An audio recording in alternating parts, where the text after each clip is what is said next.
This is Audible. Old Bones, New Bones. An edge-of-the-seat British crime thriller. DCI Boyd Crime Thrillers, Book 2. Written by Alex Scarrow. Narrated by Aubrey Parsons. Chapter 1.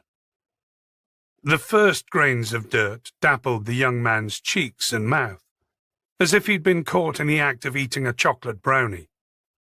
The second handful of dirt looked somewhat less comforting, as dark granules stuck to the drying gel of his open eyes.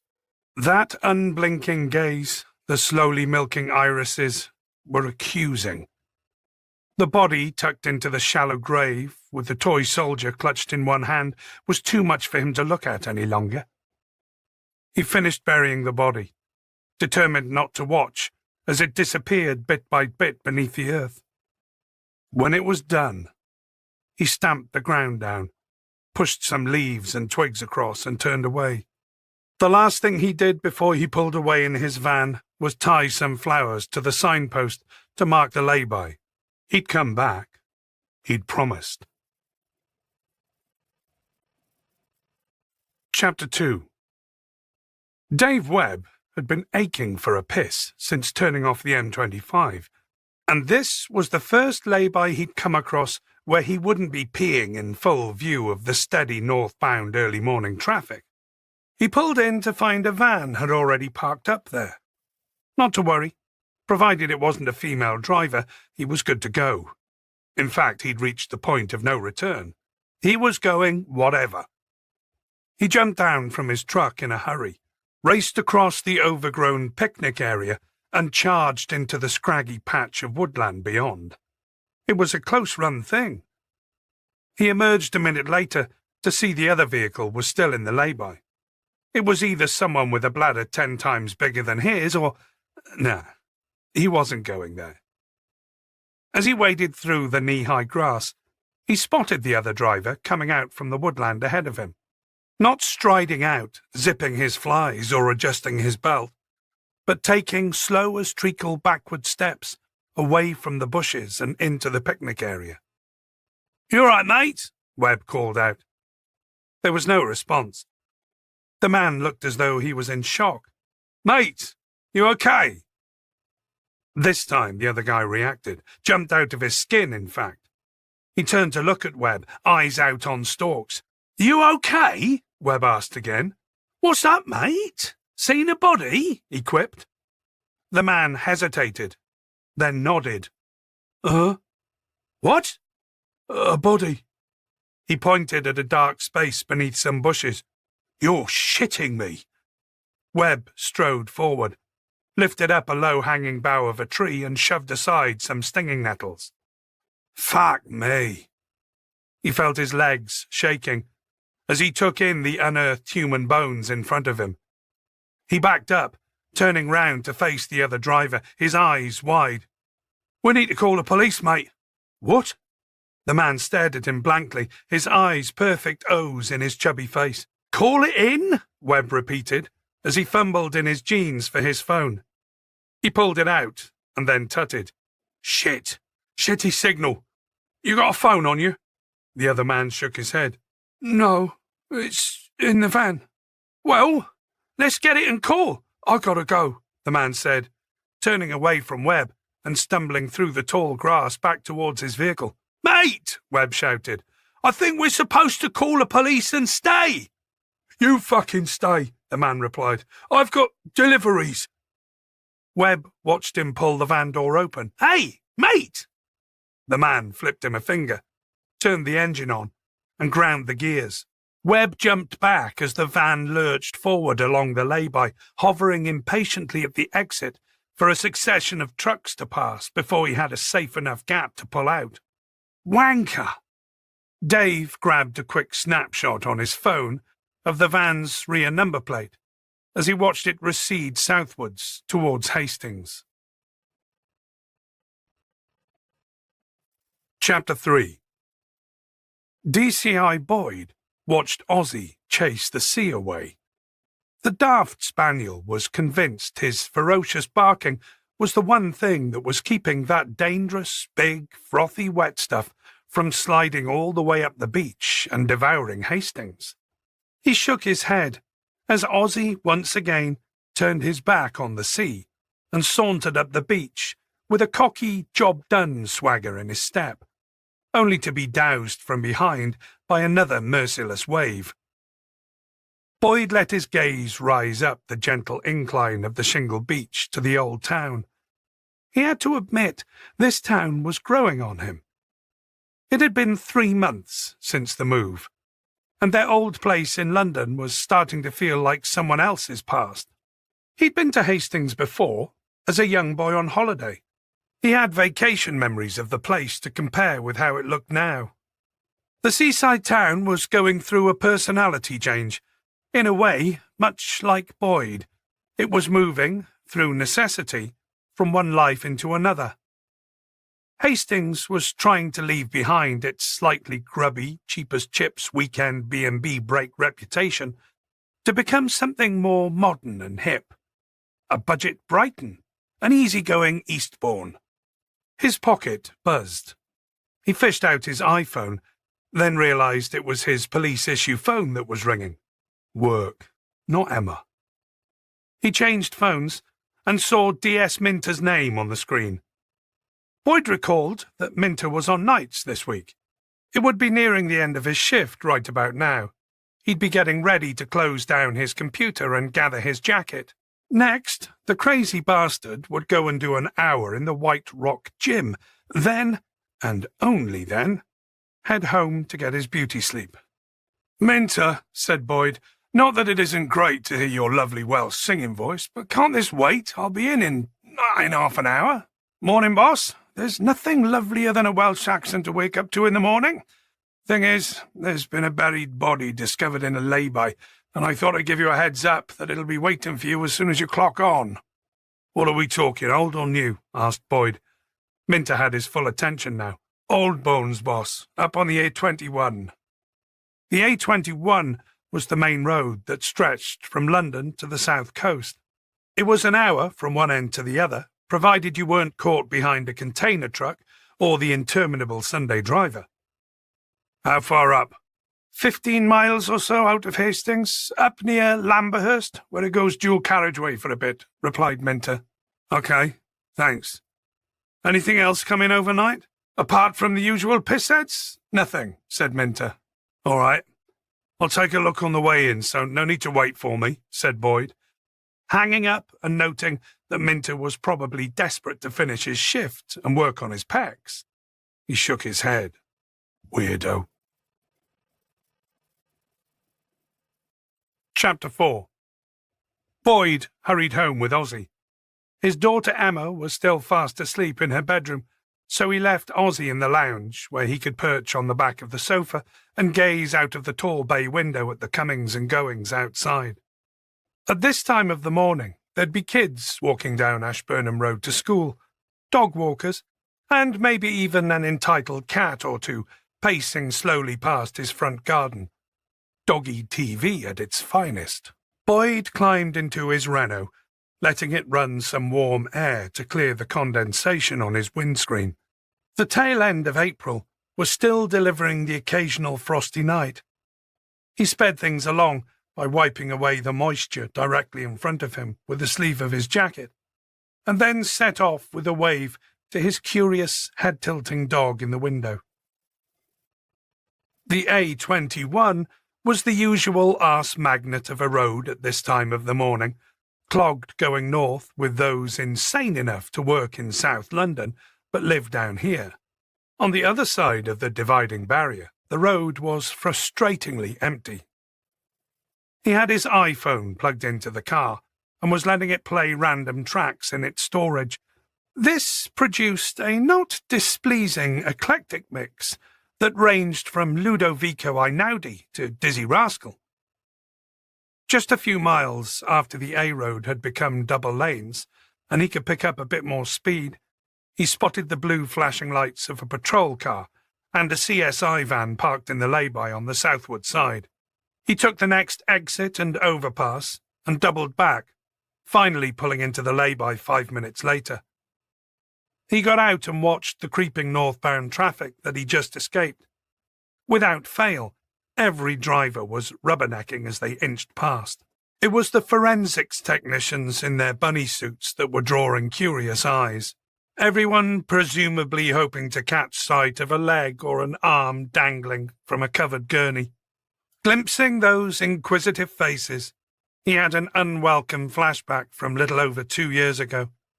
Faces, just like these, glancing at the wreckage of 2 trucks and 1 sandwiched car, and a tall, dark-haired man beside it, on his knees, sobbing, as blue lights flickered halos around him. This morning's blue flicker was coming from a patrol car parked at the entrance to the lay-by, posted there to stop anyone southbound from pulling in to make use of it. Boyd flashed his warrant card at the traffic cop, then approached a stern-looking woman in a dark trouser suit who had a clipboard under one arm and a steaming thermos flask cap in the other. "Morning, Leslie," Boyd said to Leslie Poole, the crime scene manager. "Morning, sir." She handed him her clipboard. "Could you sign yourself in, please? I've just poured me tea." He scribbled his name, the date and time, below a short list of names. He could see Sully's name above his, and glanced over at the CSI van parked in front of a truck. He handed the clipboard back to her. "Where's the bloke who found it?" he asked.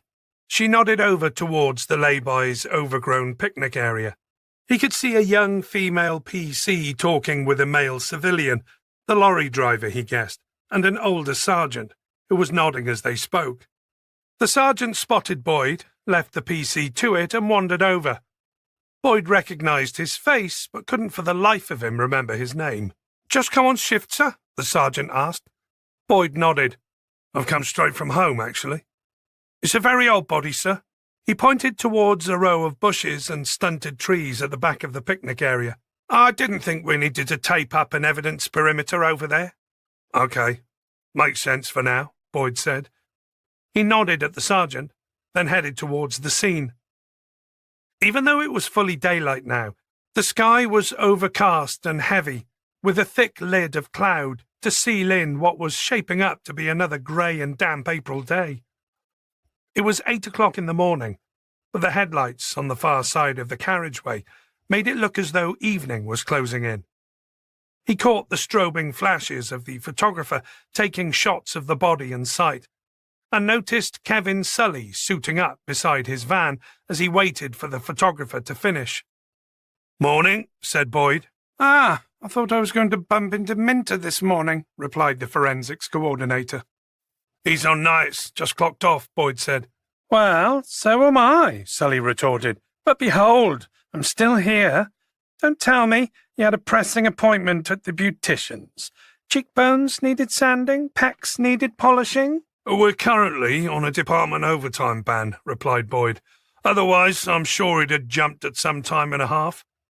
He'd nodded at the civilian standing with the PC. "That's our finder, is it?" "I presume so. Why don't you go and ask? Don't be shy now," said Sully, straightening up and picking up his bag. Boyd raised a tired brow at him, then made his way over. "DCI Boyd," he announced as he reached them. The PC nodded and responded. "Morning, sir." She had the fresh face of someone who'd just come on shift, rather than the "are we done yet" look of someone itching to get home. "Who've we got here?" he asked. "This is Dave Webb," she said. "He called it in." Webb looked 10 years younger than Boyd, but Boyd was pleased to note that the man was sporting a more generous paunch than his. The curse of the long-distance driver. He realised he was staring and swiftly raised his eyes. He really did need to stop comparing bellies. That or actually do something about his. "Morning," he said, to the slightly pissed-off-looking Webb. "I'm sure you want to get underway as quickly as possible, so—" He looked at the PC. "You've got his contact details?" "Yes, sir." "Good." He turned to the lorry driver. "I'm DCI Boyd. I'll just have a few questions, then we'll let you go on your way." "Cheers," said Webb. "I've been waiting here for well over an hour, mate." "Sorry, Dave, but it is appreciated, and it won't take much longer. So, you were the one who found the body, were you?" "No, there was another bloke in a van who did. I'm guessing he stopped to take a piss too." He glanced at the PC. "Sorry, love." I've heard far worse, mate, she replied. Why isn't he here? Asked Boyd, looking around. Fucker shot off, didn't he? Said he was running late, Webb shrugged. Left me to call you lot, and he knew I had no bloody signal, too. We'll need his statement, said Boyd. Can you give me any details about him? Did he give you his name and number? Webb shook his head. A description? Vehicle model, make? Boyd pressed. I can do better than that, mate, said Webb, grinning and pulling out his phone. Got his reg. Boyd squinted at the photo. Mind if I, he said, holding out his hand. The lorry driver handed over the phone, and Boyd spread his fingers to scale up the picture. Well played, Dave, he said, nodding. It's legible. Boyd returned the man's phone. Can you text that photo to this number? He asked, giving him one of his cards. Then can I go? Webb asked. I'm going to get in trouble, mate. Yep, then you can go, Boyd nodded. But we'll need you to drop into the station in the next few days to give us a formal statement. What? I'm heading to Kent tomorrow, said Webb, then France. That's okay. There's no big rush, Boyd said. Just some time in the next week is fine, when you're back. And thanks again. Webb huffed irritably. Right. Call me when you're coming in, Boyd said, indicating the card in Webb's hand. I'll have you in and out as quickly as possible. He watched as Webb turned and hurried back to his truck, then waded through the tall grass of the picnic area. He looked like the crime scene photographer had finished documenting the site. Sully was heading in Boyd's direction, with his bag of kits slung over one shoulder. They met beside the picnic table. The trees surrounding the site, stripped naked by the winter, were just beginning to bud. The bushes and brambles beneath looked like bundles of ochre razor wire. The only green came from the small clusters of eager nettles, looking to steal a lead heading into spring. How was our trucker? Asked Sully. A bit shaken, said Boyd, but keen to get on his way. Ah, well, maybe he did it, Sully whispered conspiratorially. Case solved. If only life were that simple, Boyd said with a sigh. Sully raised a hand at the photographer as he passed by. See you at Mally's Wednesday? Yeah, will do, the photographer called back over his shoulder.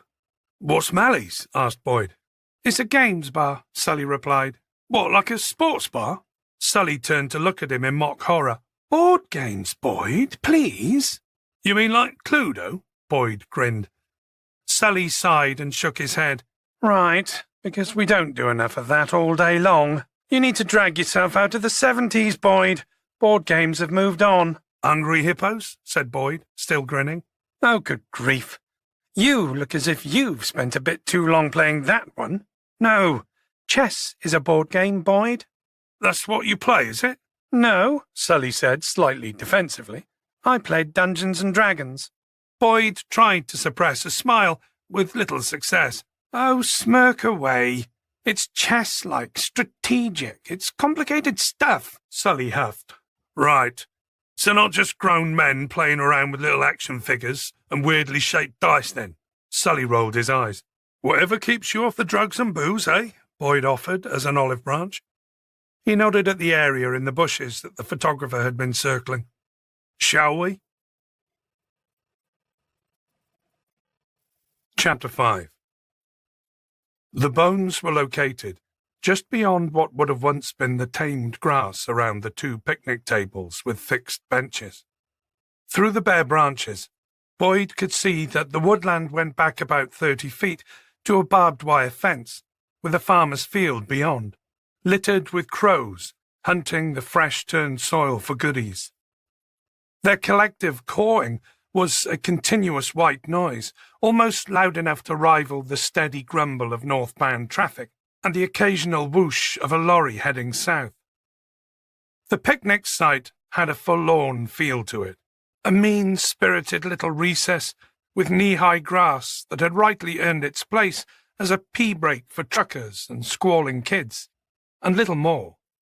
Anyone who'd pulled over here for a flask of tea and sandwiches, if anyone ever had, would have had little sunlight, little view, and little desire to linger. Sully stepped into the undergrowth, pushed aside a low, scratchy branch, and squatted down to get a closer view of the unearthed bones. Boyd remained standing where he was on the edge of the open picnic area, "Dem old bones," pronounced Sully, with an accent that Boyd had no chance of identifying. Not a pirate this time. Instead, something he presumed that was meant to sound like a grisly old Celtic soothsayer.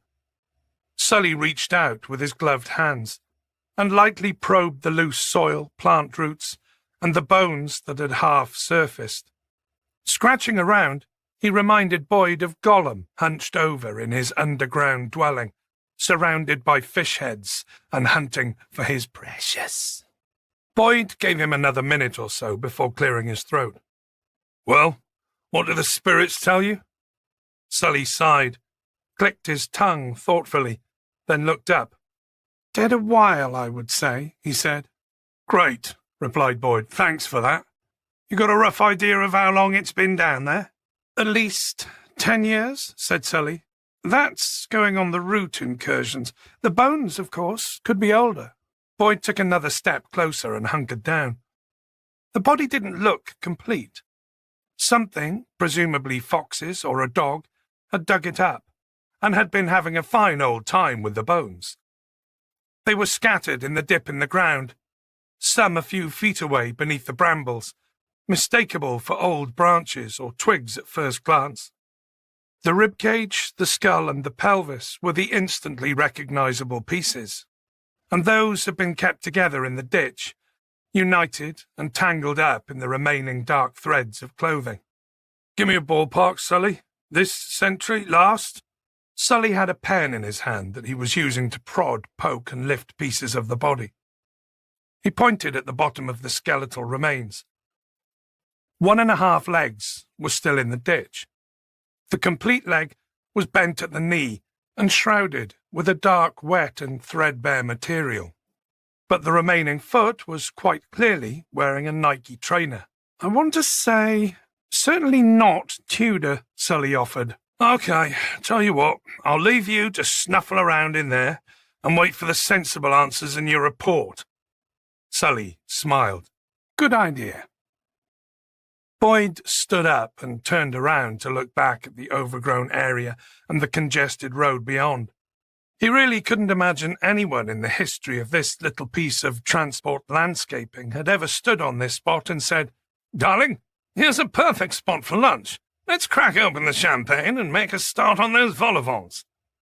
He could, however, imagine countless occasions when some irritable and tired father had shouted out, "You should have bloody well gone when we stopped back at the service station." Boyd sat down on one of the benches. The warped and flaking wood creaked beneath him. His gaze settled on a signpost. It was the standard white P on a blue background, and beneath it a rather optimistic depiction of a stick man and his child sitting at a table.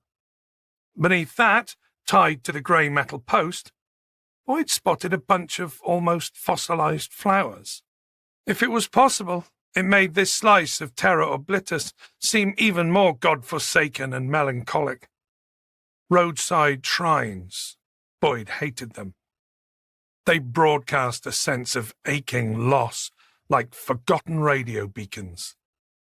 A signal beamed out to no one in particular that someone had once died here, that someone was missed and still remembered, at least as long as the flowers were refreshed. There were always two sad stories behind flowers like these, that of the person who'd died, and that of the person who'd placed them there. He made his way over to the PC and duty sergeant. "I made him out to Hastings," he said. "Tape off the lay-by and let the highways people know this one's going to be out of use for a while." "Right you are, sir," said the sergeant. Boyd kept his mouth. "Sully?" Sully glanced back over his shoulder. "What?" "I'm off." Sully shrugged and resumed scratching and scraping at the dirt, shouting over his shoulder, "And I need to know that because—" But Boyd was already in his car. Chapter 6. Boyd pushed the double doors in from the stairwell and was greeted with the familiar noises of the CID's main floor. Someone yawning too loudly, the ping of the microwave in the kitchenette, the trill of a desk phone. There were usually 18 detectives here on a day shift and 4 on nights, though that day-night ratio ebbed and modulated, depending on any ongoing investigations. Since the Nix case back in February, there'd been nothing major that had required specific use of the incident room, and DCI Flack had moved his core team back into it to continue work on his ongoing county lines operation. Boyd made his way through the open-plan labyrinth of cluttered desks, plastic potted plants and trip-hazard waste bins to his desk, and set down the paper cup of tepid coffee he'd picked up on the way back into Hastings. "What time do you call this, Gov?" DCO Khaki was tapping in details from a handwritten statement. Her eyes remained on the screen as she typed irritatingly quickly. "About 9:15, yours," he said, good-naturedly, shaking off his jacket onto the back of his chair. "How was your weekend?" "Mind yours yourself," she replied, then, "Not great." "Why? What happened?" Boyd asked, settling himself into his chair. "Jay got into a fight with someone at the club." Akaki rolled her eyes. Her other half was a furniture restorer by day and a bouncer by night. Carpentry was his love, but it was looking large and scary outside a nightclub that paid the bills, and, Boyd suspected, gave him a bit of a buzz too. "I said he should hand his notice in. We don't really need the money," she continued. "He got into a fight?" Boyd frowned. Jay had an intimidating amount of muscle on him, and had proved he could look after himself at the Seabreeze campsite a couple of months ago. But he didn't strike Boyd as the type to brawl unnecessarily. "Well, actually he was jumped," she admitted, "by some scroats that he turned away earlier in the evening." "Jesus, Khaki, is he okay?" "Battered and bruised, nothing broken, thank God. But they jumped him coming home. It could have been knives, I told him. Jay's a big guy, but a scrawny little squirt with a penknife can do enough damage to finish him off. I don't want him to do it any more. I said I'd pay the bills if he wanted to try and build up the carpentry side, invest in some advertising or something." "But his male pride. You're fighting crime on the streets. I can manage a couple of idiots at a nightclub," Boyd said. Okaki nodded. "Right, exactly that. At least we're trained, kitted out for it, and have backup." She finished what she was doing on the computer. "Anyway, I presume you're late because of the A21 lay-by thing." "Indeed I am," Boyd answered. "I've just got to wrap a few things up and I'll fill you in." At the top of his to-do this morning list was a report he needed to finish off on an assault in Bexhill, a neighbour versus neighbour grudge that had been running for decades and had ended with one attacking the other with a blunt Saxon sword. Luckily for the attacker, he wasn't facing a murder charge. A trip to A&E had resulted in stitches for his neighbour and a charge of aggravated assault for himself. Boyd glanced at his watch. He should only need to give this another hour or so before he could pass it along to the CPS. But those bones in the lay-by. Switching mental gears back to completing yesterday's paperwork really didn't appeal to him. But short of pulling up an incredibly long list of outstanding Miss Per cases, there wasn't really anything productive he could do on the A21 lay-by bones until Sully had reported back and the forensic pathologist had had a chance to review the body. Boyd sighed and turned to face his computer. Boyd clicked close and save on his aggravated assault and emailed it onwards to their CPS liaison. His stomach gave a loud rumble. He checked the time. It was 10-1. Bang on. Emma had been hectoring him for the last few weeks about the lunchtime fish and chips he'd got into the habit of grabbing down on the pier. Boyd had tried making the case that the walk downhill to the seaside and, more importantly, the walk back uphill afterwards, more or less burned off most of the calories. Emma had destroyed that argument by showing him on her phone how few calories an hour's worth of stiff walking burned off, and then how many calories were in an average portion of cod and chips. So here he was, proud owner of a brand new Tupperware container, full of some weird-looking lentil and black bean something or other that needed to be microwaved. Boyd was waiting by the machine, watching it slowly rotate and irradiate his meal, when DSI Sutherland cruelly wandered into the kitchenette with a Cornish pasty. "Morning, Boyd," he said cheerfully. "Afternoon, sir. Swap mine for yours." Sutherland raised a defensive hand in front of his pasty. "Not on your life." Then he ducked down, screwing up his penfold eyes behind his glasses as he peered into the microwave's mesh-covered window. "What the hell have you got going on in there?" "The diet I've been sentenced to for the rest of my bloody life," Boyd said with a sigh. "Or at least until I get back down to 14 stone, anyway." Sutherland looked him up and down. "You don't look bad for 10 years or so behind a desk," he offered. "That's very kind of you, sir. But it's what I'll look like in 10 more years that worries Emma," said Boyd. "Emma?" Sutherland looked puzzled for a moment. Then, "Oh, that's your daughter, isn't it? Daughter, tormentor, abuser, food Nazi." Sutherland smiled. "Well, once you get past 50, you can sack that off. No one's going to be asking me to model budgie smugglers any time soon." Boyd worked hard for a moment to prevent that image of Sutherland from forming. Too late. "She's worried about my heart," said Boyd. "Being tall as well as overweight supposedly puts additional stress on the circulation system. Apparently, I'm a high risk." Sutherland, of course, didn't have the height to worry about. The microwave pinged, and Boyd pulled out his plate of lumpy black dotted beige. Sutherland peered at it and pulled a face. "Oh, that reminds me. You went to check out that body this morning," he said chirpily. Boyd looked down at his bowl of mush, and could see why the DSI had been reminded to ask. Yes, sir, I did." "And was it decomp old or bones old?" he asked, sliding his pasty onto a plate, then into Chef Mike. He tapped a few buttons, and the machine started whirring again. "Just bones, sir." "That'll be BBC South East tonight, I've no doubt. We'll have the Tyne team lot with their JCBs and jackhammers on that, I bet," Sutherland said. "Anything interesting?" "I'm waiting on Sully to get back to me. I suspect he's still out there playing archaeologist." "Do we know if it's male or female?" Sutherland asked. The clothes had just been dark shreds. There'd been no telltale clumps of scalp and hair on the skull. Sometimes enough of that lingered to give you a suggestion, but not this one. The trainer, though, he remembered. A Nike one.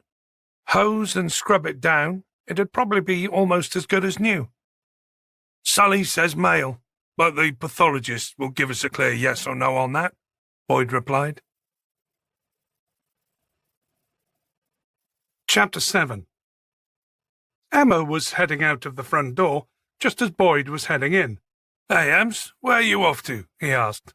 "I'm meeting Daniel," she said, intoned as a question, as if he should already know that.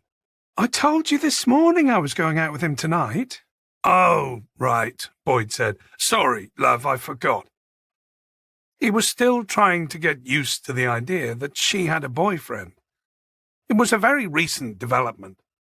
She'd met him when they'd both tried out the pub grub at Ye Old Pump House down the hill on George Street. It was a welcome development, truth be told. His daughter really hadn't had a social life to speak of since Julia and Noah died. Maybe a handful of friends from her old secondary school who kept in touch and periodically sent her a text, but not often. They were all off at their universities and colleges of choice, now that post-COVID normality had been restored, and busy enjoying themselves. And here, like a gift from the heavens, was Daniel, the floppy-haired young man from behind the bar. He looked just like every other guy his age. Drainpipe arms and legs, an Adam's apple that bobbed like a cork, and hair that was so extravagantly side-parted from above one ear that it looked like a 70s comb-over. He was all hair, rattling metal bangles and eyeliner. The pale young Gothic whippet was making his daughter happy. Even though, in Boyd's opinion, he looked like a cross between Edward Scissorhands and Beaker from the Muppets, Boyd could have hugged him from sheer gratitude. Of course, that could change in the blink of an eye if Danny Boy decided to mess Emma around. I've made dinner and put it in the oven, she said. All you've got to do is put the oven on. Thanks, Ems. She squeezed his arm, stood on tiptoe, and planted a light kiss on his cheek. Don't wait up, Dad. And with that, she was gone, all but skipping down Ashburnham Road and already on her phone. He let himself in, closed the door behind him, and then directed his attention to Ozzy, who was spinning circles in the hall and inquiring noisily about dinner time. All right, said Boyd, trying to maneuver past without tripping over him. He fed Ozzy in the dining room, the bowl's scraping sounds echoing off the high ceiling as the dog attempted to lick it forensically clean. Then Boyd grabbed a lead and some poo bags, and they headed back out, downhill to the old town and onto the shingle beach beyond. His thoughts turned back to Emma as he strode downhill. After losing her mother and younger brother, she'd been forced into looking after him, obsessing over him like he was some hopelessly fragile potted plant. So after moving down here, settling in and all the worrying about whether it had been the right thing for her, it was good to have Daniel come along. At their age, you never knew how long these things would last, but it was getting her out, and she was smiling. She was living again. It was cause for celebration, and perhaps a little selfish commiseration. She'll be off, Bill. Off and away. Julia's voice in his head. But that's what we want for our girl, right? Right, he muttered. And then it's your turn, Bill. I'm not having you turn into some lonely old sod.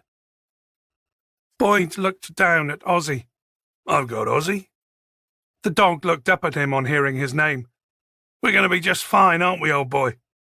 Boyd and his rescue dog of uncertain age rattling around together in that large, echoing Victorian seaside home. I meant a woman, Bill, not a dog. He laughed. She'd always managed to make him do that with great ease. Right, he muttered again. It took Ozzy half an hour to find the right spot on the shingle to do his business, and Boyd was beginning to get cranky with him. It was cold and windy and fully dark by the time they were heading back up the hill. He was just getting his door keys out of his pocket when the front door jerked open. Hey! A male voice. Boyd dropped his keys on the ground. Sorry, dude. Didn't mean to startle you. It was Daniel. Boyd bent down to pick up the keys. I thought you guys were going out tonight, he said. I got cancelled, said Daniel, so we brought back a Chinese. You okay with Chinese? Boyd grinned. That sounded a lot better than the healthy horror that was waiting in the oven for him. Yes, I do, he said, cheering up fast. Cool. Emma's serving up. Ozzy nuzzled his way forward to get to the young man, who dropped down and cupped Ozzy's head in both hands. You a gorgeous boy? Yes, you are. Yes, you are. Ozzy wiggled his way into the house, and Daniel stepped back to let Boyd in. He led him down the hallway to the dining room at the back. We're in here, he said, unnecessarily. Boyd entered into the dining room. Christ, what's this? He said, looking around. What do you think? Called Emma from the kitchen. She'd put a row of various-shaped candles on the mantelpiece and a dark red cloth across the table. I love the look of your house, Mr. Boyd, said Daniel. So cool and gothic. It's got a sort of Addams Family feel to it. Boyd heard glasses clinking in the kitchen. It wasn't a design choice, he said. We just haven't got around to decorating all the rooms yet. We've only been here a few months. 3, actually, said Emma. Oh, right. Well, this room, said Daniel, is lush. Burgundy leather on the walls, dark wood. Love it, love it, love it. I don't think it's leather, said Boyd. Just some satin finished paint on textured. But let's keep it like this, interrupted Emma, coming in with a bottle of wine and 3 glasses. I thought you wanted to lighten everything up, Boyd said, bemused. Pine parquet flooring, magnolia walls. Emma looked at him, as though he was talking about someone else. What? No. This is so characterful, so rich. Come on, everyone does magnolia and pine. Right, said Boyd. Quite literally, 2 days ago, she'd been banging on about how dark, moody, and oppressive some of the rooms were. I mean, your rooms are big enough to get away with it, said Daniel. This is like Marilyn Manson does Downton Abbey. Emma nipped out of the dining room and came back with half a dozen takeaway cartons. It looks even better by candlelight, don't you think, Dad? Boyd rewarded her with a heavy-lidded smile. Yes, you'd have to be crazy to want to splash boring magnolia over it all. She shot him a warning glance. Right. Then she smiled. I hope you don't mind I asked Dan back. Not at all. Good to have a chance to interview him, she cut in, a wry smile on her face. Meet him, said Boyd, taking his jacket off and hanging it over the back of his chair. Don't worry, I won't do a Jack Burns on you. Jack? Meet the parents, said Boyd. De Niro's character? Daniel shook his head. Sorry, not seen that one, Mr. Boyd. Boyd's fine, he said. That's what everyone calls me. Dad hates his first name, Bill. Daniel looked puzzled. Why? The Bill, said Emma, setting her plate down on the head of the table. Nickname for the police? Oh, right, yeah. Daniel nodded and laughed. And because people gravitate towards Billy, said Boyd. Billy Boyd sounds ridiculous. But it's William properly, right, on your birth certificate? Daniel asked. Yep, said Boyd. But 3 seconds after starting at work, I'd have been called Willie, and then it would have been an endless procession of knob gags. Even Mum used to call him Boyd. Only when she got really peed off with me, Ems. Oh, right, yeah, said Daniel. He suddenly looked awkward. Mr. Boyd, let me offer you my commis. Emma shook her head at him sharply. Daniel's mouth snapped shut. Wine? Offered Emma. They both nodded, and she poured a glass of red for all three of them. She got up. I'm just going to put some music on. She headed off down the hall to the lounge. Boyd could see the lad was squirming in his seat. I should tackle this now. Get it out of the way. Daniel, I'm guessing Emma's already told you. We're half a family. He nodded. It was a car accident. It was sudden. It came out of the blue, as these things usually do. My wife and son were killed instantly. I'm so sorry, mumbled Daniel. These things happen, unfortunately. It was a few years ago. I won't say we were fully mended people now, because the truth is that never really happens. But it does mean we can mention them now and again without suddenly bursting into tears. Daniel smiled. Right. A female vocal drifted into the room. It was soothing. A band Emma loved. Boyd wanted to say Florence something, but he wasn't sure. She came back down the hall. This okay with everyone? Daniel nodded, hugely relieved by the look on his face to have a change of subject. London Grammar. Love their stuff. Emma began to open the takeaway cartons. Boyd turned back to their guest. So, Daniel, let's start with an easy one.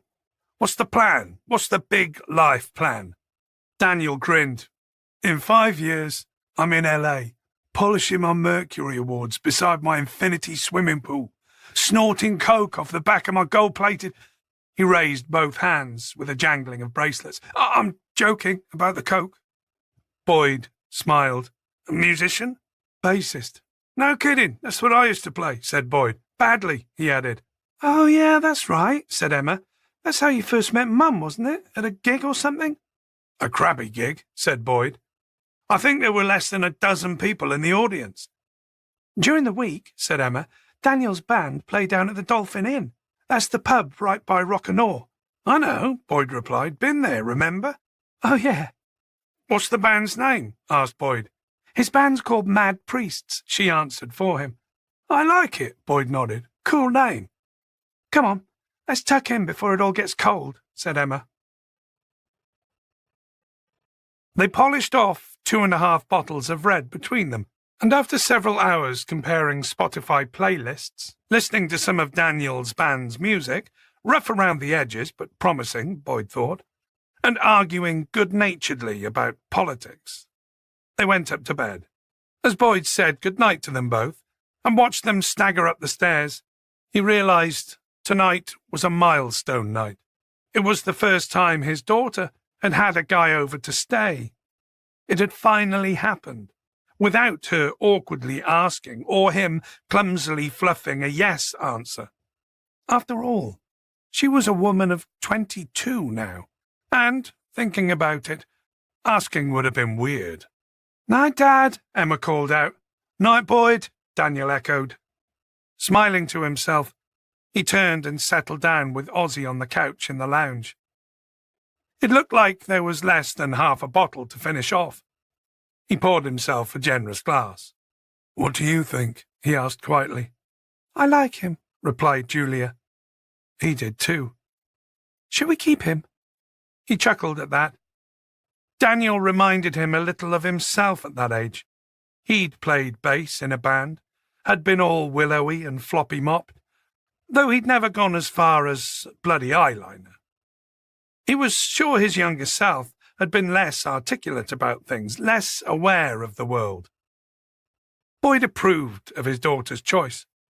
Daniel seemed like a great lad. He went to bed feeling good, feeling like he was properly off duty. That was it, off duty, off the clock from both work and parental angst. He lay on his back for a while and watched bare branches and dappled light from the street lamps perform shadow theatre across the bedroom ceiling. Chapter 8. The LSE Forensic Services building had once been a remote village church. Its flint and clay walls featured tall, narrow stained glass windows, and what had once been the surrounding graveyard was now a gravel parking area and a well-kept corporate garden. It was situated just outside the town of Battle, but isolated enough, in Boyd's opinion, to be considered in the arse end of nowhere. Okaki found a parking spot near the main entrance, and Boyd climbed out of the passenger side. If he'd been a bit smarter last night, he'd have poured that last half a bottle of Malbec away. "Thanks for getting me out of the cubicle, Farm Gov," said Okaki. "I feel like I've been chained to my desk for weeks." "I got you out so you could drive. I'm not even sure I'm entirely legal yet." Boyd winced. "Every night?" she asked. "Emma brought her boyfriend home," he said. "We partied, as the youngsters like to say." "Ah," she smiled. "And? Is he a nice lad?" "Yeah," Boyd replied. "He'll do me." He slammed the car door shut behind him and groaned at the noise. "Look, I'm not exactly match fit this morning." "You want me to take the lead?" she asked. "Yeah, I'm not great with cadavers on the slab." He had a flashback to the previous night's barbecue ribs in hoisin sauce. "It's probably better if I stand back a bit today." He pushed the glass door open for Okaki, and she smirked at him as she stepped past him into the reception foyer. The receptionist, a young man in a casual checked and collared shirt, looked up from his tablet. "Good morning, can I help you?" he inquired. Boyd rested his elbows on the marble counter.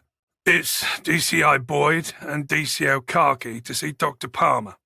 "One moment," the young man said, raising a slender finger as he started tapping the screen in front of him. Okaki was busy admiring a large potted cheese plant, uplit by a spotlight and casting a jungle-like pattern of shadows across the ancient vaulted church ceiling. "I want a cheese plant this size," she said. "It would swamp my lounge, though." Boyd imagined the same plant in the corner of his oversized lounge. He could probably fit half a dozen of them in and still not feel encroached upon. He turned back to the receptionist, who was still caressing his touchscreen. "Anything on the horizon yet?" he asked. The receptionist looked up from his screen. "Sorry?" "There's a lot of—" Boyd wiggled his index finger around. "Going on. Is it that complicated to check an appointment calendar?" There was a flash of irritation on the young man's face. "I'm letting Dr. Palmer know you're here," he said. "Take a seat and I'll have someone come and get you."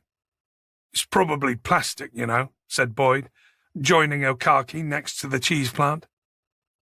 He'd just plonked his bum down on the seat when a young woman Emma's age appeared through sliding glass doors bearing a couple of visitors' tags on lanyards.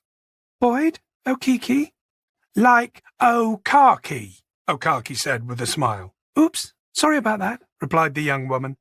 She handed them the lanyards and led them through some smoked glass doors into the rest of the small Norman church.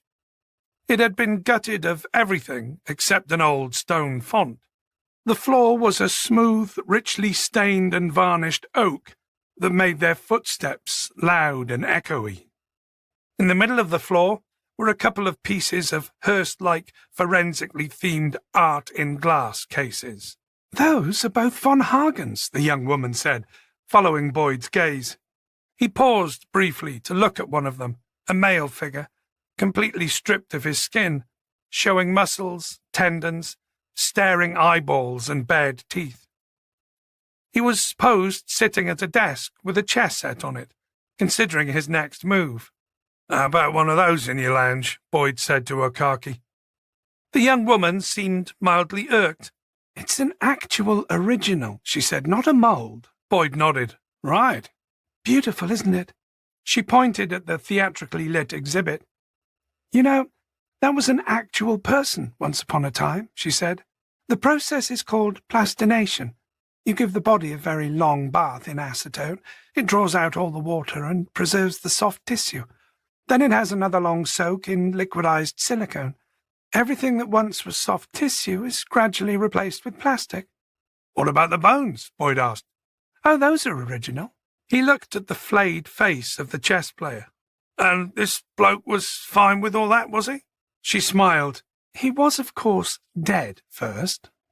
She led them through another set of doors that took them out of the old church into what was clearly a low-ceilinged modern extension. "I think we're in Studio 3, she said, leading them down a coolly lit hallway and stopping outside a door. She tapped 4 numbers into a keypad, and the door clicked softly. She pushed it inwards. "Dr. Palmer, your visitors." Boyd stepped in first, Okaki behind him. The room didn't have the cold, bright and clinical ambience he was expecting. No white tiles on the floor and walls. Rather, both were an expensive-looking dark granite, which made the room feel more like dungeon than operating theatre. The room's lighting was a calming, womb-like amber. In the centre stood an examination gurney, beneath a crucifix arrangement of bright ceiling spotlights. There were 2 people beside it in green scrubs and gloves. The one on the left raised a hand. "Morning, I'm Dr. Palmer. DCI Boyd, is it?" He nodded. "And this is DC Okaki." "Pleased to meet you both." Palmer turned to the man next to her. "I hope you don't mind. I've roped in a colleague of mine, Dr. Esquera. His expertise is in archaeological forensics." Boyd offered them both a quick nod. "Archaeological? How old are we talking?" "It's not an ancient Saxon, I'm afraid," said Palmer. "Well, it was wearing a Nike trainer when we found it, so no surprises there," said Boyd. Palmer laughed politely. "The degraded condition of the soft tissues suggests it's been in the ground for maybe 15 to 30 years. "Is it male or female?" Okaki asked. "Male," said Palmer. "Adult, but young. Almost certainly between 17 and 20. "It's a big ask, I know, but do you have a cause of death?" asked Boyd. Palmer nodded. "We actually have a very good idea. With a cadaver this old, that's unusual. We can usually tell you about the injuries sustained and make a best guess about which one of them might have led to death, but this one looks straightforward." Palmer beckoned them both to come closer. "Let me show you." Okaki stepped forward into the glare of the ceiling lights. Boyd remained where he was. "DCI Boyd?" she prompted. "I'm good back here, thanks," he said. Palmer gave an understanding and slightly patronizing nod. "I'm feeling a bit under the weather," he explained. "I wouldn't want to sneeze over your body." "Fair enough," she said, whipping the cover off the examination table to reveal the body. An odour wafted out to greet Boyd, a mixture of pond water and chemical toilet. On the table lay a cluster of bones wrapped in the ink-black shreds of material that he'd briefly glimpsed in the muddy ditch. They were now laid out on the examination table, in a recognizable simulacrum of the human form. Just so you understand how we're dividing the task, Dr. Palmer explained, I'm looking at the remaining soft materials. Dr. Esquerra is looking at the bones. Do you want to explain the aging first? She asked her colleague. Esquerra nodded. Of course. He leant over to point at one of the legs. When the bone starts growing, there is no flaring here. The bone is more or less a straight shaft. This shaft is called the diaphysis. A separate wider growth of bones begins to develop here. This wider bit is the epiphysis.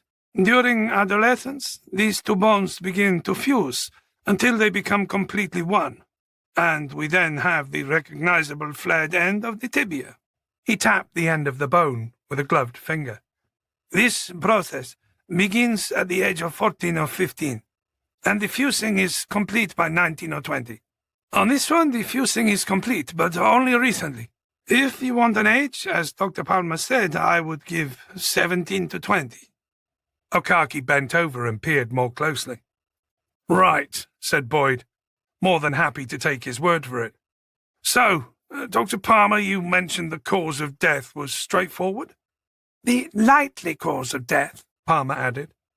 She pointed to the cadaver's ribcage and an unmissable, even from where Boyd was standing, puckered mouth of leathered skin that had curled back on itself to reveal the scarred rib bone beneath. A single forceful stab wound to the chest, aimed at the heart almost certainly. Dr. Palmer gestured at the rest of the body. There are no ligature indicators on what's left of the skin around the throat, no impact marks on the skull. As for the torso, there are signs that animals have been having a go at that. Add to that 20 or more years' worth of degradation. There's little inside that's intact enough to diagnose any other peri- or post-mortem injuries, I'm afraid. Can you be more precise on how long it's been in the ground? Asked Okaki. Dr. Esquerra looked irritated. No, like I have said, between 15 and 30 years. That's pretty loose, said Boyd. Forensic taphonomy is not great at producing a precise year, Esquerra explained. Did our forensics people send you enough information on where the body was located? Asked Boyd. Palmer nodded. We got a very detailed report from Kevin Sully, a lay-by off the A21. She looked at him. I know it. On trips back from London, I've stopped there myself a couple of times. Boyd couldn't imagine it was for the same reason as the trucker.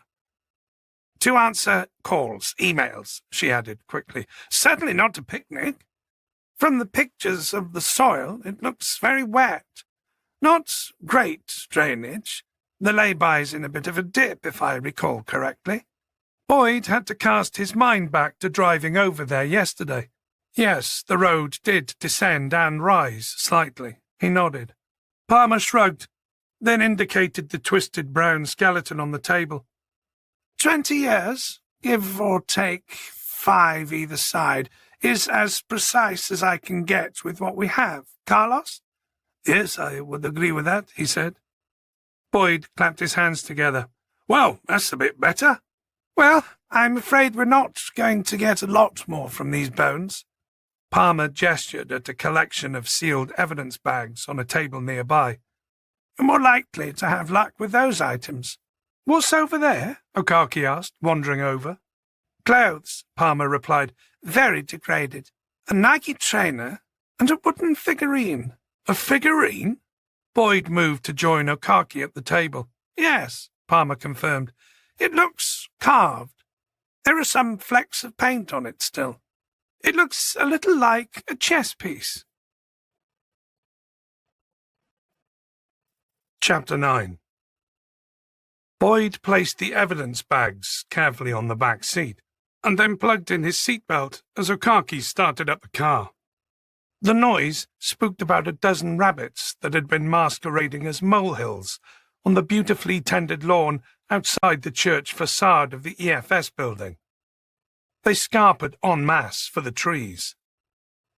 How are you feeling, Gov? Okaki asked as she pulled away. Rough but functional, he muttered.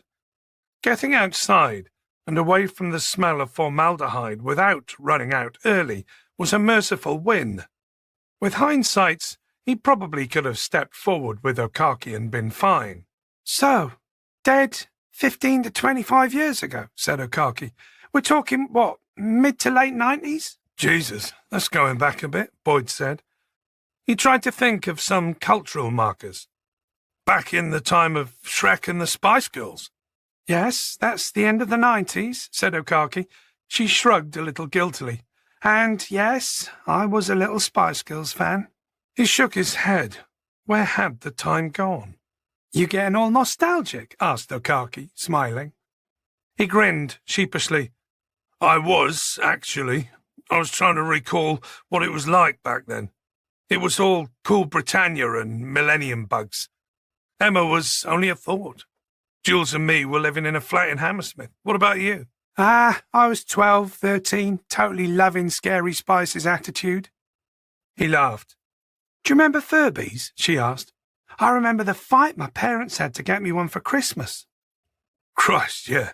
The stuff of nightmares. Whoever thought a chirping, hairy dwarf bird with staring homicidal eyes would be a great idea?"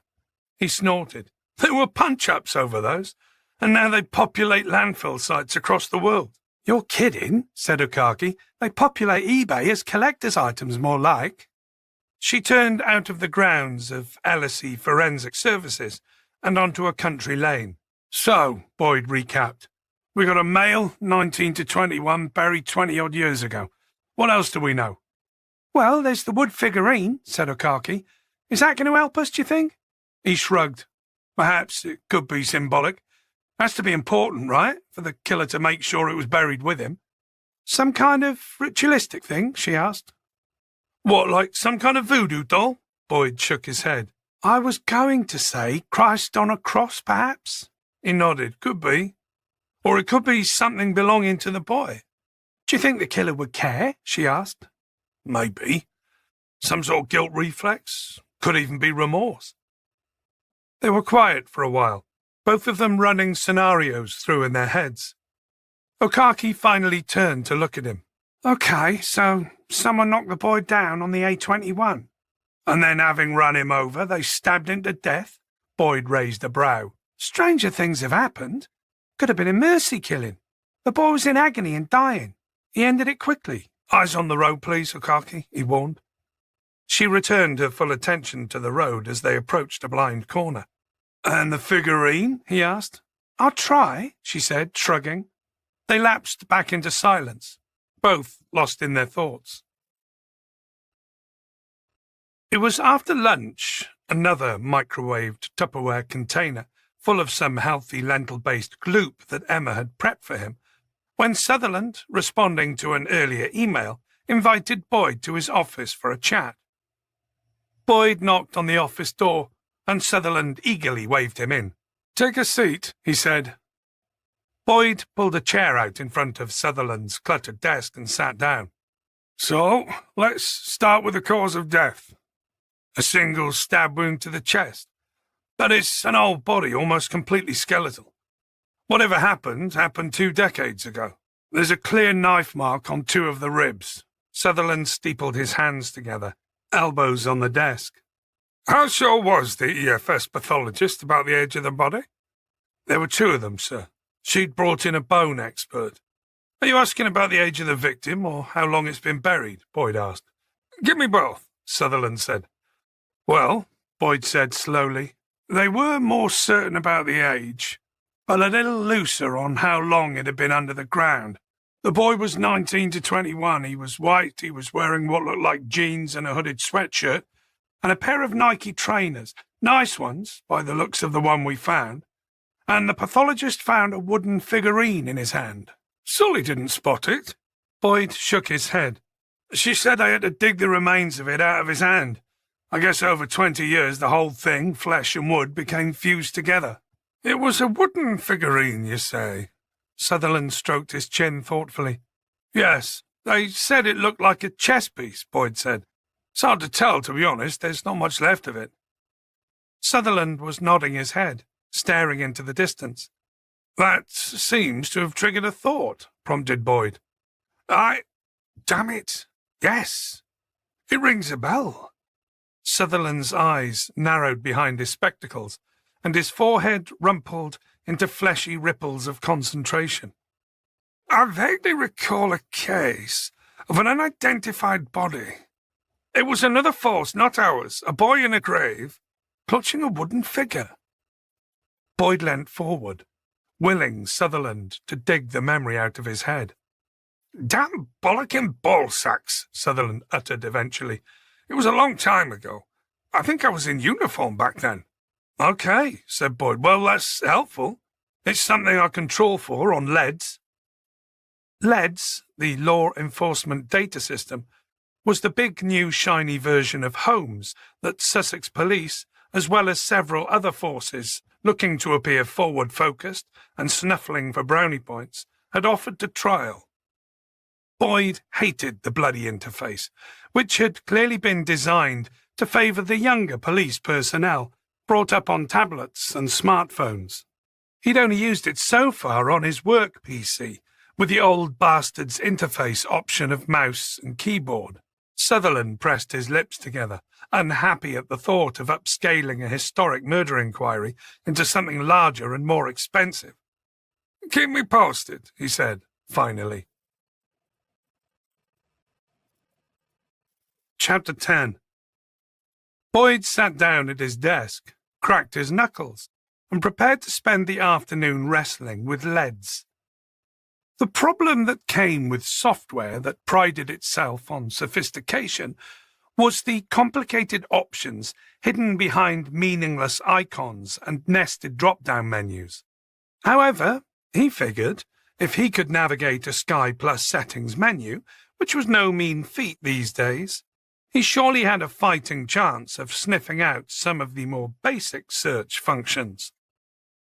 By about 3 in the afternoon, and after a long fight, he'd negotiated an agreement with the system that had it quivering, unhappily, on the very limit of his keyword inquiry budget. The keywords themselves were bundled along with a tick list of filters that included all the usual things: demographics like age, race, gender, location, nationality, and the typical MO indicators of manner of death, post-mortem tampering, and body disposal method. Boyd gave the search a broad canvas, 1995 to the present, which LEDs raised a metaphorical brow at. With a caution from the system that he was being a somewhat greedy bastard with computer bandwidth, he clicked on the search button and went to grab himself a coffee up in the canteen on the top floor. The canteen was pleasantly quiet. It was one of the few lull moments between shift ends and shift starts. He saw Warren waiting to be served at the counter and walked over to join him. "What are you getting?" Boyd asked.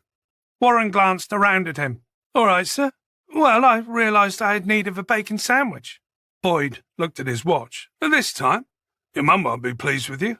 Not if you can't eat her dinner." Warren opened and closed his mouth a couple of times, unsure how to respond. "Sorry, Warren, I'm yanking your chain. Ignore me," Boyd said, grinning. "Oh, right. Thanks for that, sir." "Look, I'll shout your sandwich for you. It's the least I can do," Boyd said, feeling a little guilty. "So I'm glad I bumped into you here. I've got a job for you before you clock off today." He dug out his phone and pulled up the photograph that Dave Webb had sent him. He zoomed in on the registration number. "Reckon you can run that through AMPR and get me the name of the owner?" Warren nodded, pulled a pen out of his jacket, and scribbled the number on the back of his hand. "Is it important, sir?" he asked. "Sort of. Could be. He's the bloke who found the body in the lay-by this morning and then buggered off, leaving it to someone else to call it in. I want to question him," Boyd said. "If I get the details, you want me to invite him in for you?" Warren offered. "Yeah, if you can get him to come in tomorrow, that'll be awesome. Then I can give him the bollocking he deserves." "Maybe he had another body in his van?" said Warren. "Let's not jump."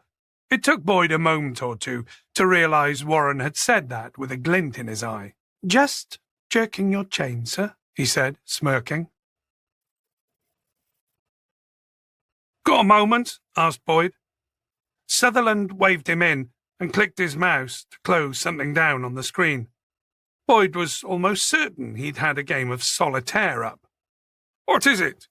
"I've got 2 hits. One, an unidentified teenage male body found in North Wales. He was also buried in a lay-by. The words carved figure turned up in the scene of crime report. It was found along with the body, but not held in the hand." "When was that?" 2001. "And how old was the victim?" "Around 16. "All right. And the other hit?" Boyd had actually vaguely recalled the name when he'd seen it on the screen. "A Leon Martin. He was the suspected killer in the case above. But the evidence was all circumstantial, though the timing was spot on." Sutherland seemed to sit to attention at the mention of Leon Martin. "Ah! I know that name, I know that!" he exclaimed. Boyd continued. "I pulled up a potted case synopsis. The Sun dubbed him the Ken Doll Killer. I've put in a case file release request to the Cheshire Constabulary." Sutherland let out a wheeze of relief. "That's it, I remember. He got that nickname when the police inspected his house. They discovered he posed the bodies in his house like dolls. Then he'd taken photos of them." Boyd remembered the case too. It had been back in 2001 when he'd been a lowly PC. "What was all the posing and the photographing all about?" Sutherland grimaced. "Who knows why these weirdos do what they do? Gratification, attention. He wasn't in the headlines for long enough, though, because of the whole 9/11 thing. They found his vehicle parked conveniently by a cliff in the north of Wales, if I remember rightly," Sutherland continued. "There were a few of his belongings inside. He supposedly threw himself into the Irish Sea." "Are you not convinced by that?" Boyd said. Sutherland shrugged. "If I recall, the consensus in the media was that it looked too staged." Boyd nodded. He hadn't been as news-focused back then. He'd been a young man, training on the job, and recently married to Julia, and a new dad on top of that. His nose had been stuck in various Blackstone manuals, trying hard to make the police thing work, because, well, he had responsibilities. Sutherland shuffled the papers on his desk. "The Cheshire Constabulary weren't that convinced by the staged exit either. It was all too convenient." He looked at Boyd. "Why did the inquiry flag up the Ken Doll Killer?" "It was a hit on the term carved figure. I've only got 2 excerpt sentences from the case file. One is a listing of contents in a room, and the other is a reference to one of the killer's photographs of his victims. But his victims also match the profiles of our case and the other one, don't they?" Sutherland nodded. "Young lads. Right. Right. Well, I suppose you better get on and acquaint yourself with that case file, Boyd." Chapter 11. "Hello, Gov?" Boyd looked up from the case file and saw a khaki standing over his desk. She had a coat over one arm. "You look like you're a million miles away there." "Yeah, just having a look through this file," he said absently, eyes firmly fixed on the multiple printed sheets in front of him. "A few of us are heading down to the pub for a pint," Akaki said, noting that Boyd was still looking a bit spaced out. "A pub on the pier?" she added. "You want to come along?" Boyd checked his watch. It was gone 5:30. The rest of the afternoon had just slipped away from him. "One pint won't hurt, I suppose," he said, shuffling the papers back inside their folder. 10 minutes later, she'd managed to round up those who were coming and herd them out of the building, down the hill to the White Rock Theatre, and across Verulam Place onto Hastings Pier. They were 8 in total, spread out in chatting, smoking, vaping pairs, with Boyd and Okaki bringing up the rear as they made their way across the decking towards the Beer Garden pub, situated halfway down the pier. "How's the case file reading going?" she asked. "You're too young to remember the Ken Doll Killer, aren't you? It was back in 2001. You'd have been how old?" He glanced across at her. She shook her head. 2001? So I'd have been 14, 15, busy reading Harry Potter. He laughed. "Right. And that's definitely our man, is it?" Boyd nodded. "I think so. It's looking that way." "So what's with the name, the Ken Doll Killer?" she asked. The police found photographs of his victims collected in albums at his farmhouse. He'd posed their dead bodies to look as though they were still alive, playing games, watching TV, that sort of thing. Boyd grimaced. Can't say I've ever seen anything like it before. Okaki pulled a face. Does this weirdo have a name? Leon David Martin, said Boyd. And is he interviewable? No, he's dead. Boyd looked at her. He threw himself off a cliff in North Wales. His body was never recovered. The police at the time were suspicious that it might have been staged, but that was over 20 years ago. If he were alive, he's not turned up or tripped up or left behind any flagged markers on the system in all this time, which, for a serial killer, is unusual. It's unlikely that he just stopped, so things being equal, he probably did throw himself in. Okaki puffed her lips out. That's a rather theatrical departure. Isn't that what narcissists crave? The fame, the attention? Only his swan dive was quickly overshadowed by the Twin Towers in New York being knocked down, Boyd shrugged. So I'm presuming our lay-by body fits somehow with this Leon Martin's victims? Okaki said. It looks like it, Boyd replied. That carved figure he was holding. There were others a little like it in the posed pictures and logged among the contents of Martin's farmhouse. Does the timeline fit? She asked. It doesn't not fit, he shrugged again. If Sully and Dr. Palmer could have been a little more precise on exactly how long the body's been buried there, we might have been able to say for sure. Ah, she made a face on his behalf. Bloody science, eh? She paused thoughtfully. What about the trainer? What about the trainer? I heard the body was wearing a Nike trainer, right? So? Boyd said. Well, you might get lucky there. She spread her hands. Nike tend to change their design every year. Well, they do now. Maybe they didn't back then, but it might be worth asking to see if a trainer expert can date it. Boyd gave her a bemused look. And there is such a person? She screwed up her face. Of course. It's like a field of study these days. I bet you could do a degree in Nike history now if you wanted to. Boyd wagged a finger at her. You're a bloody genius, Okaki. If you're right, that is. I am, she agreed. Just remember to mention that next time her Madge descends from the heavens to kick arses and bestow blessings. Boyd nodded, but mention of Chief Superintendent Margaret Hatcher set his mind trundling off in a different direction. Since the fire at the Seabreeze campsite and the closing down of the Nix case, he and Hatcher had had only one meeting, during which they had had what seemed to be a very nuanced conversation about one thing, when in fact it had been a conversation about something else entirely. I know you think I steered the investigation away from looking at Nix's financial affairs, Boyd.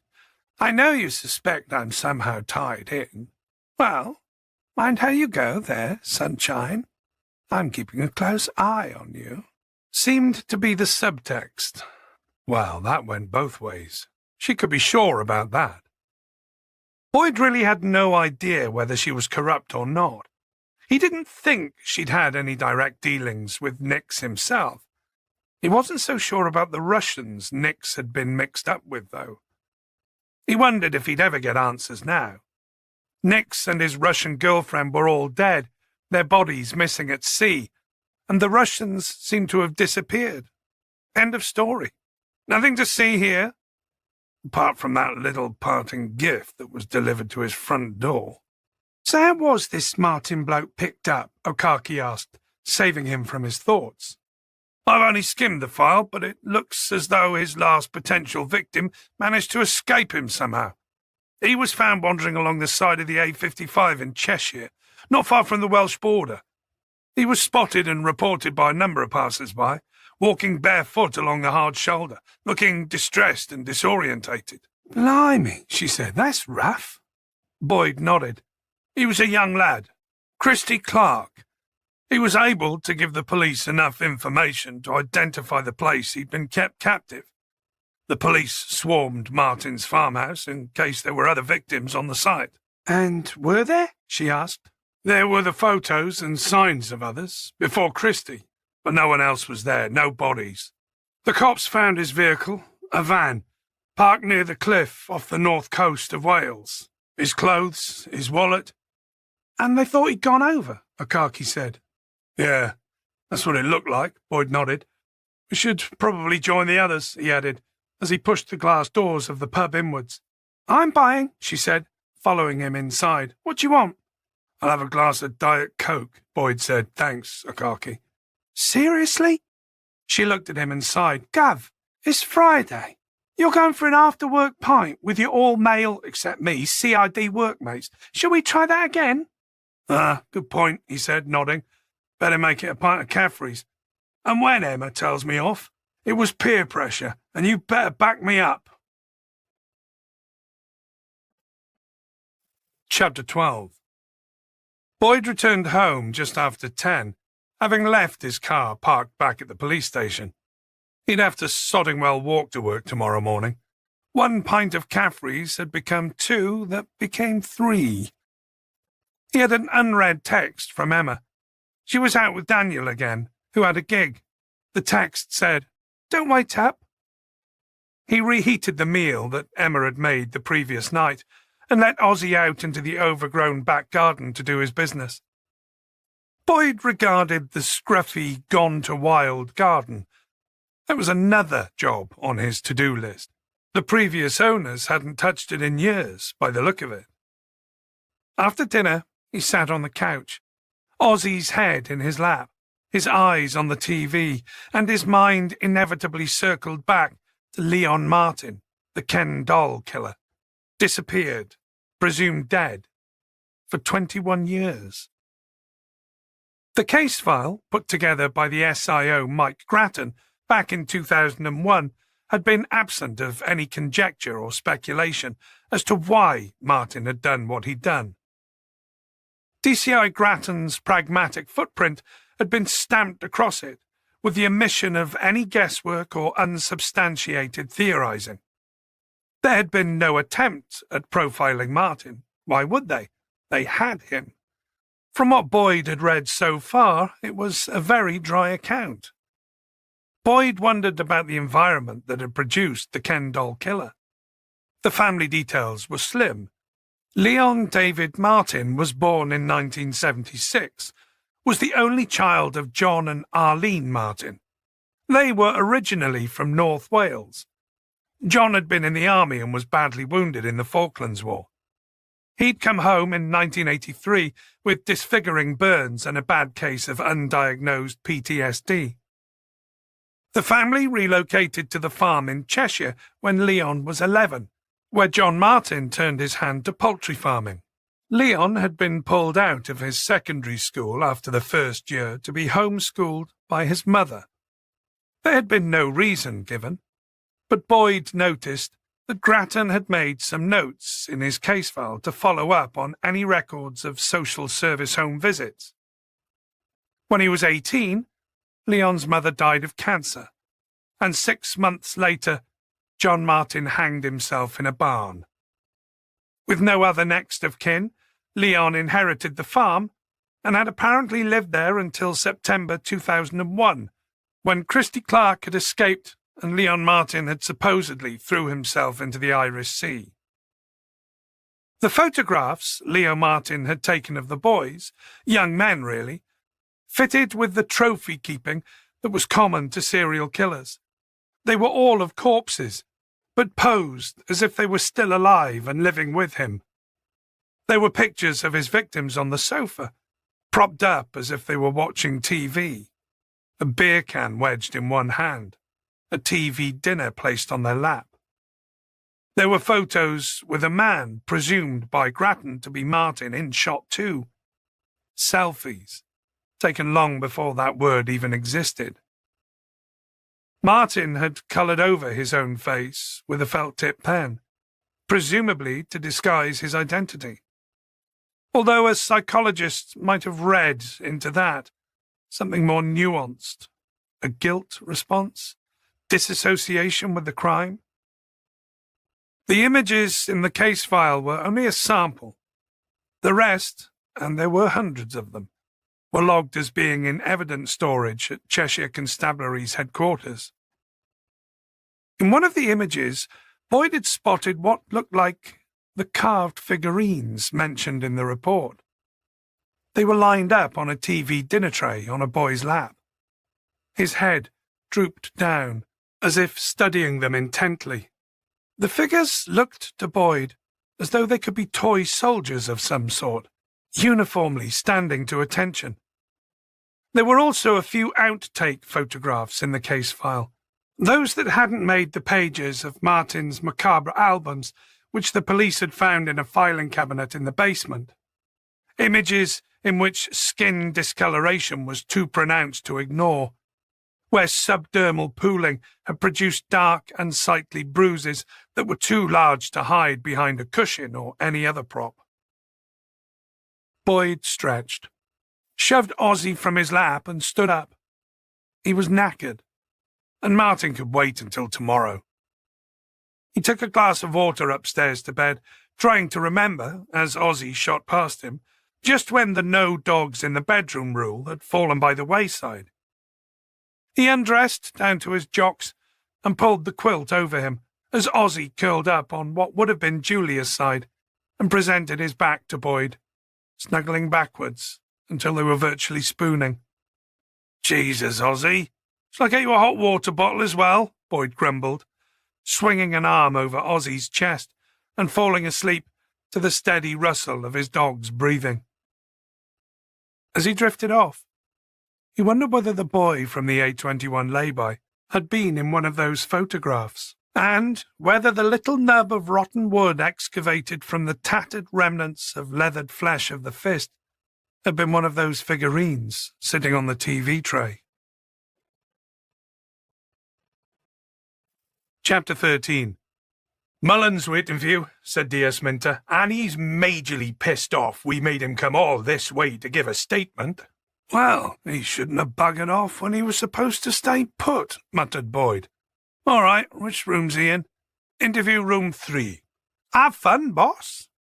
Minter carried on down the corridor, jacket slung over one shoulder. "What's his full name again?" called out Boyd. "David Mullen," Minter called back. Boyd grabbed 2 cups of coffee and a Kit Kat from the vending machine and took them with him into the small interview room. "There you go, David," he said, placing them on the table. "Thanks for coming in." Dave Mullen, shaved head and goatee beard, looked at the peace offering with contempt. "It's Dave," he said. "Why have I been kept so fucking long? I do have a job to do, you know." "Well, Dave," said Boyd, looking him in the eye, "you know, as the first person to find that body, you were obliged to call it in, then wait until the police arrived." "I had deliveries," Mullen replied sullenly. "I'm afraid that's not really a good enough answer," Boyd said. He took a deep breath. Interviewing arseholes like Mullen drove him round the bloody bend. "Well, he'll have to be good enough," Mullen shot back. "I got deadlines in my line of work." He looked at his watch. "Just like I've got today. I've been sitting here for half a bloody hour already." Boyd didn't correct him. It had been 10 minutes, that was all. He pulled out his work phone and laid it on the table. "Mind if I record the interview?" he asked. "Isn't there supposed to be a proper machine that makes a beep sound?" "The beep machine that records interviews lives in another room," said Boyd. "Phone okay instead?" Mullen shrugged his consent. "We'll do this as quickly as we can, and you can be on your merry way," Boyd said. "Now then."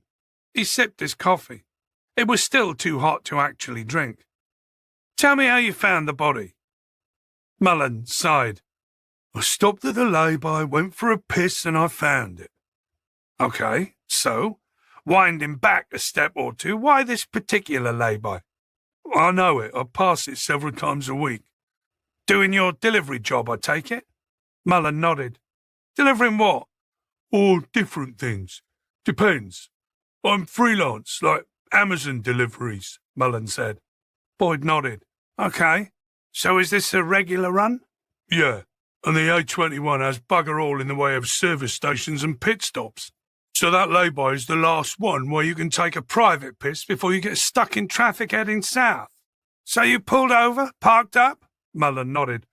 "Got out, went to the overgrown area at the back, and I was just unzipping when I saw those bones. Okay, so did you instantly recognise them as human bones? No, not instantly. Took me a moment to realise what I was looking at. I thought they were dead branches at first. Mullen reached for his coffee. What was it that convinced you they were human remains, Dave? The skull, obviously. He took a quick sip, then set the cup down. You don't mistake one of them, do you? Jesus. Boyd nodded in agreement. So what did you do next? I sort of just backed up, didn't I? It put the fucking shits up me. And that's when Mr. Webb joined you? Who's that? Mullen looked confused, which Boyd thought was an improvement on the hostile looks he'd been given so far. The other truck driver, said Boyd. David Webb. Right, yeah. Mullen nodded. I suppose I called out something and he came over to see if I was all right. And that's when I showed him the skull. And who was it decided to call it in to the police? Mullen took another sip of his coffee. Oh, can't remember. Maybe him, maybe me. It was him. Boyd leant forward. He told me you weren't that keen about doing it. Said you shot off. Well, I left because he said he'd call. I thought it was all sorted, so I went. Like I said, I got deadlines. There's barely time to stop for a piss. Normally I've got a bottle on me. A bottle? To piss in. Saves time. Boyd grimaced at the image. So, what's this about then? Said Mullen. Is it a murder or something? There's a distinct possibility, Dave, Boyd said. I'm almost certain it wasn't suicide. Mullen pulled a face. It took Boyd a moment to realise he was smiling. Funny, mate.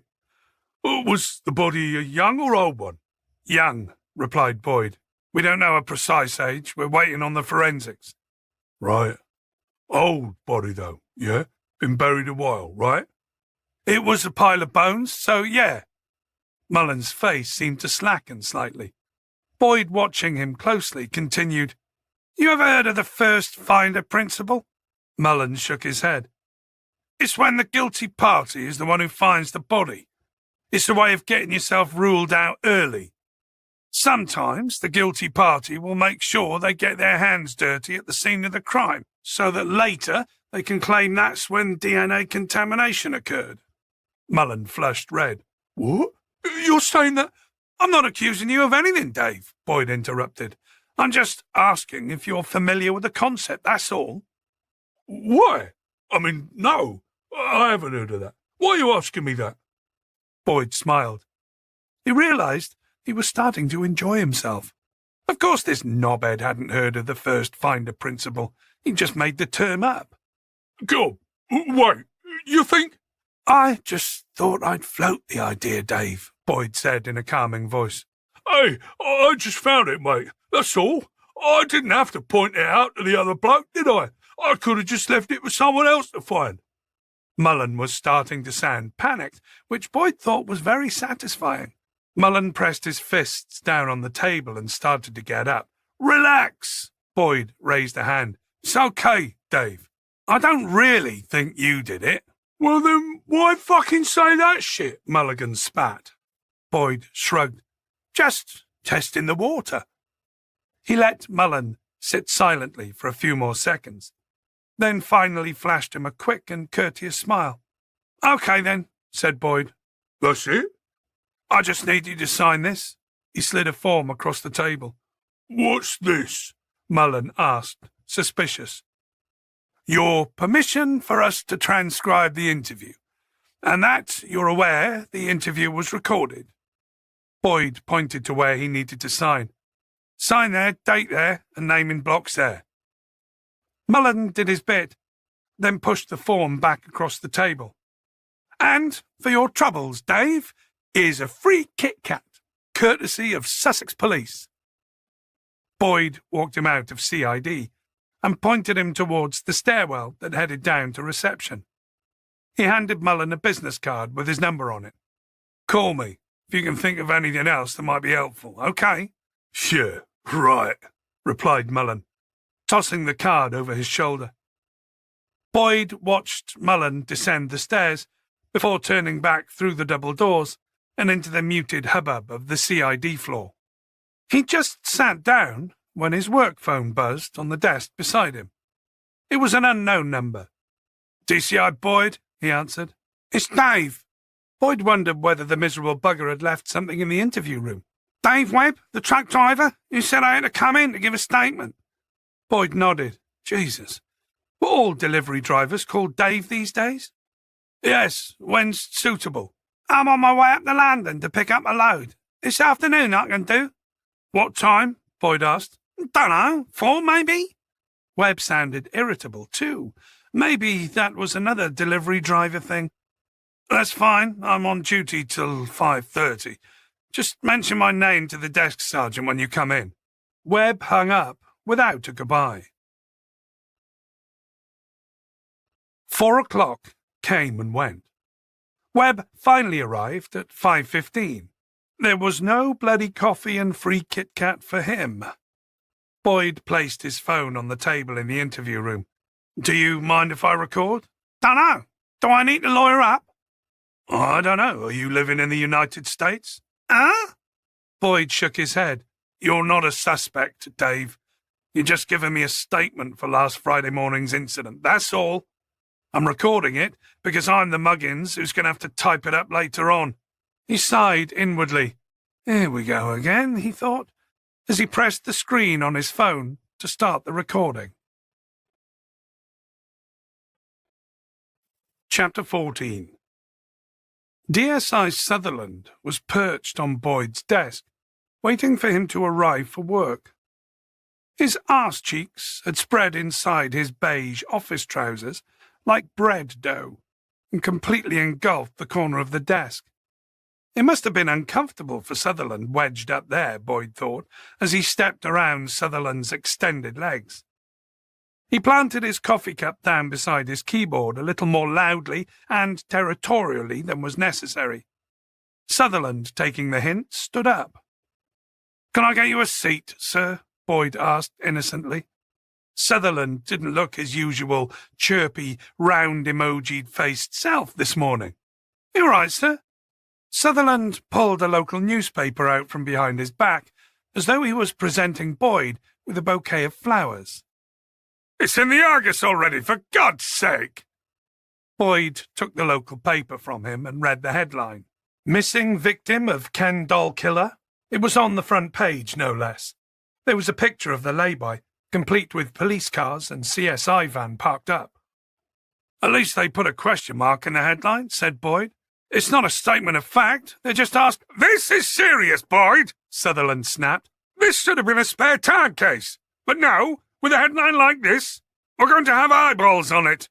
I'm going to have to put dedicated officers on it." He sighed.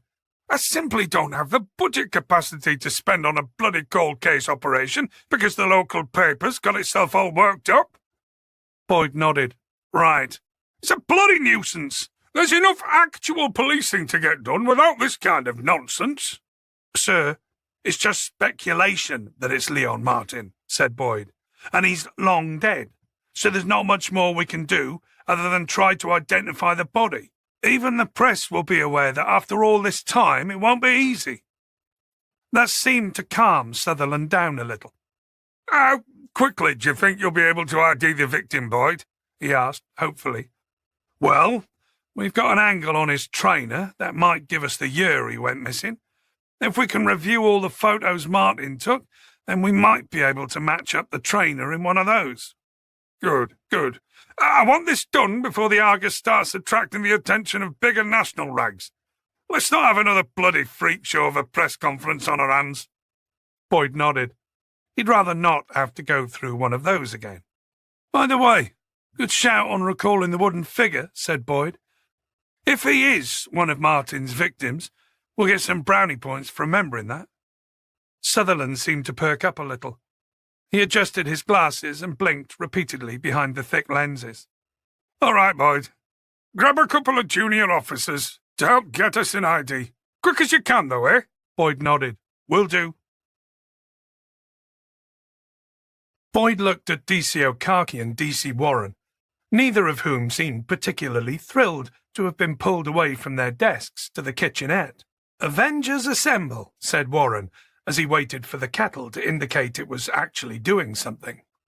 Okaki eye-rolled. "It's way too early in the morning for that." The freshly filled kettle finally began to gurgle softly. Boyd placed the contents of Grattan's case file on the small round table between them.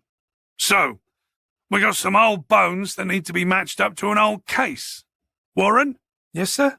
"You've heard about the lay-by body case. We touched on it briefly in the canteen yesterday." "Yes, sir, the Dave Mullen guy, and it was on the news this morning." "Right. Well, that pile of bones may be linked to this." Boyd indicated the paperwork in front of them. "The Ken Doll killer case." Warren frowned. "What's a Ken Doll killer?" "Ken Doll killer, Warren," Okaki said, laughing. Warren still looked perplexed.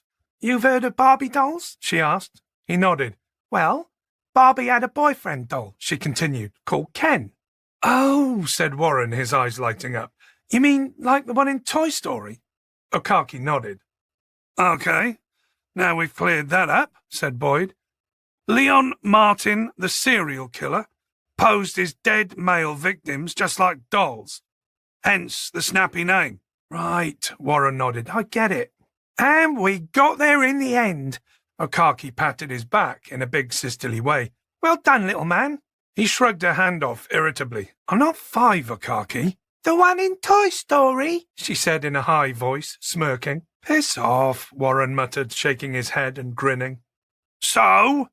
Boyd rapped his knuckles on the table to get their attention. "Unofficially, kids, we are now a probing team to see if these cases are, as I suspect, linked." "And officially?" asked Okaki. "You're still on general duties." He tapped the cover of the file. "I want you both to read this, cover to cover, but I'm going to get you started with the gist of it. In September 2001, a young man called Christy Clark is found walking along the A54 near Kelsall, wet, barefooted, traumatized, suffering borderline hypothermia, and he claims he's been abducted by well, as it turned out, a serial killer. He managed to escape and give the police the whereabouts of the killer's farm." "Farm?" Warren rolled his eyes. "There's always a farm or a basement involved." Boyd looked at him. "Serial killing is not exactly a hobby you can fit into a front room," he said. "True that," agreed Warren. "How did he escape?" asked Okaki. "The killer, Leon Martin, decided that he wanted to go out in a blaze of glory and take Christie with him. By blaze of glory, I mean drive his van off the edge of a Welsh cliff into the Irish Sea." "Okay," Warren nodded. "Impressive." "Not for Christie," said Boyd. "He was 17 at the time. A boy still, really.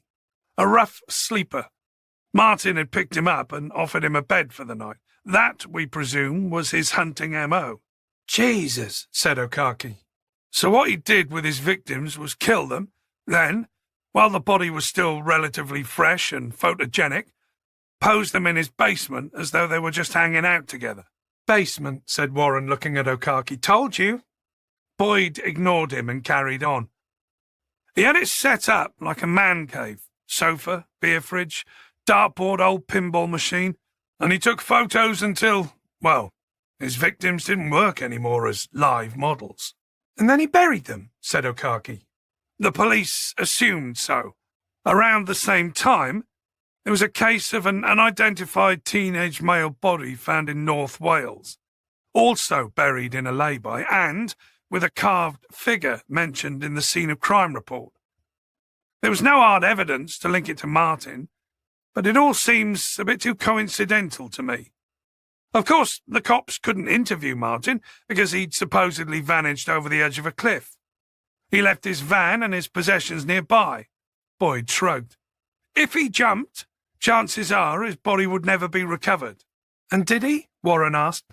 "That remains to be seen," said Boyd.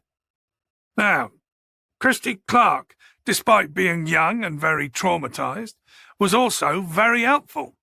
He gave the police a pretty good picture of Leon Martin's state of mind, and, by all accounts, Clark had the presence of mind to engage with Martin during his ordeal, to form a bond that made it difficult for Martin to kill him. Isn't that odd for a serial killer? Asked Okaki. I mean, they're supposed to be unable to form attachments. Boyd shrugged. Apparently, that's not always the case. Anyway, according to the file, Christie thought something had spooked Martin, maybe a sort of Crime Watch appeal on local TV, tied in with the body discovered in that lay-by in North Wales. There's only circumstantial evidence to link that body to Martin, but that, together with his inability to kill Christie, most likely sent him into a downward spiral, which ended with him bundling Christie into the back of his van with the intention of driving them both off a cliff in Wales. The kettle was beginning to gurgle noisily. So, that's the potted version anyway. Read the file carefully yourselves, though. Warren was absently stroking his half-arsed attempt at a goatee. I don't see the connection, though, sir. Why has our lay-by body been linked to this? The timeline matches, the victim profile matches, but most importantly, the body in the lay-by was found to be clutching a small, carved wooden figure. Warren looked up from the table with sudden interest. Yeah, it's a little creepy, actually. Both the 2001 body and our lay-by bones were found to be clutching a carved figurine. These figures also appear in the photographs taken at the farmhouse. They look like some sort of toy soldier to me. What kind? Asked Warren. Like a Second World War one? Napoleonic? Boyd dug a page out from the pile of paperwork and held it up. To be honest, it looks like one of those beef-eaters that guard Buckingham Palace, said Okaki, squinting at the copied photograph on the page. Boyd nodded. Or it could be a Chelsea pensioner, or a Coldstream guard, maybe. In any case, our primary job is to just ID the body, Boyd said, and hopefully bring some closure to a family that's been waiting for far too long. If we can confirm this is one of Martin's victims along the way, then that's great. But we're not going to be taking off general duties to focus on this, Okaki said, raising her eyebrows.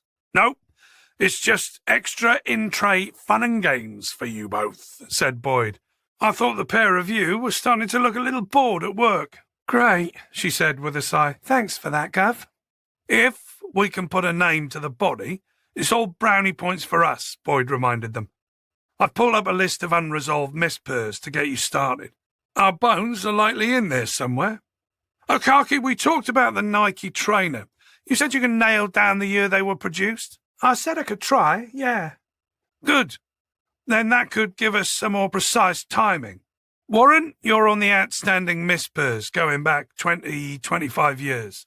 Warren's face dropped. There'll be thousands. Tens of thousands, said Boyd, wandering across to the gurgling kettle to flip it off before it had a seizure. I did try to bring the numbers down a bit, but unfortunately for you, I got interrupted by a phone call. Warren grinned. Thanks, sir. I'm sure it was nothing to do with leads being too computery for you. Boyd laughed. Cheeky bastard. Well, luckily for you, we should have enough information to narrow it down to a mere few thousand or so. Okaki's trainer should help bring that down even further. And if he isn't one of Leo Martin's, started Okaki. Then it's our historic murder investigation, Boyd replied. And we're starting from scratch. I'm going to reach out, though, to the force that investigated the previous body and Martin himself. Speak to the SIO if he's still around. Okaki cocked her head. Which means you're pretty sure Martin's the culprit. Boyd poured water from the kettle into his mug. Given the previous body was buried in a lay-by and was also buried with a carved figure, there's a more than a strong possibility. How many victims were there? She asked. They identified, I think, 7 clearly different victims from Martin's photo collection. One of whom could have been the one found in 2001, but there could easily be more. Okaki and Warren exchanged glances. This case had suddenly got a lot more interesting. Chapter 15. After he'd finished his microwaved lentil and something stringy lunch, Boyd took a short walk outside to clear his head. He spotted Okaki and Warren having a lunchtime cigarette, sheltering from the spitting rain beneath the portico entrance to the vehicle park. Warren looked like a naughty schoolboy caught smoking behind the bike sheds, and Okaki a sixth former who lured him into the dirty habit. "See you both inside," he called out, tapping his watch. Bloody smokers. He used to be one, but now that he wasn't, he understood the irritation that non-smokers felt towards their co-workers with all their extra unlogged fag breaks and dodgy timekeeping. Back at his desk, Boyd spread out the case file and dialed Cheshire Constabulary's division headquarters, asking to be put through to their CID room. "CID, DS Paul Owen speaking." "All right," he replied. "This is DCI Boyd down in Sussex CID. Do you still have a Michael Grattan working there?"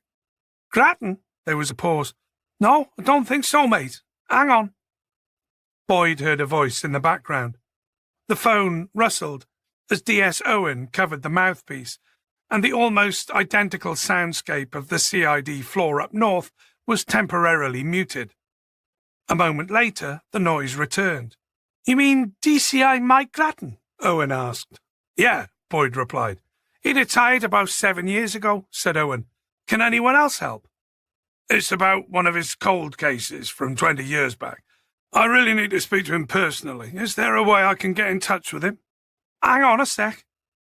The line rustled as the phone's mouthpiece was muffled once again. Boyd could hear an exchange of voices, then Owen came back on. "I'm going to transfer you to our super. Hold on a minute." The line clicked, rang a couple of times, and was answered by another male voice. "DSI George Harper speaking. Who am I talking to?" "DCI Boyd, Sussex CID," repeated Boyd. "I was trying to get hold of Mike Grattan, the SIO on the Leon Martin case from 2001. "Oh, blimey, that's going back a bit," Harper sighed. "The Ken Doll killer, right?" "The very one," said Boyd. "Mike retired a few years ago." There was a pause. Then, "He's not that well, to be honest with you." "Oh, I'm sorry to hear that," said Boyd.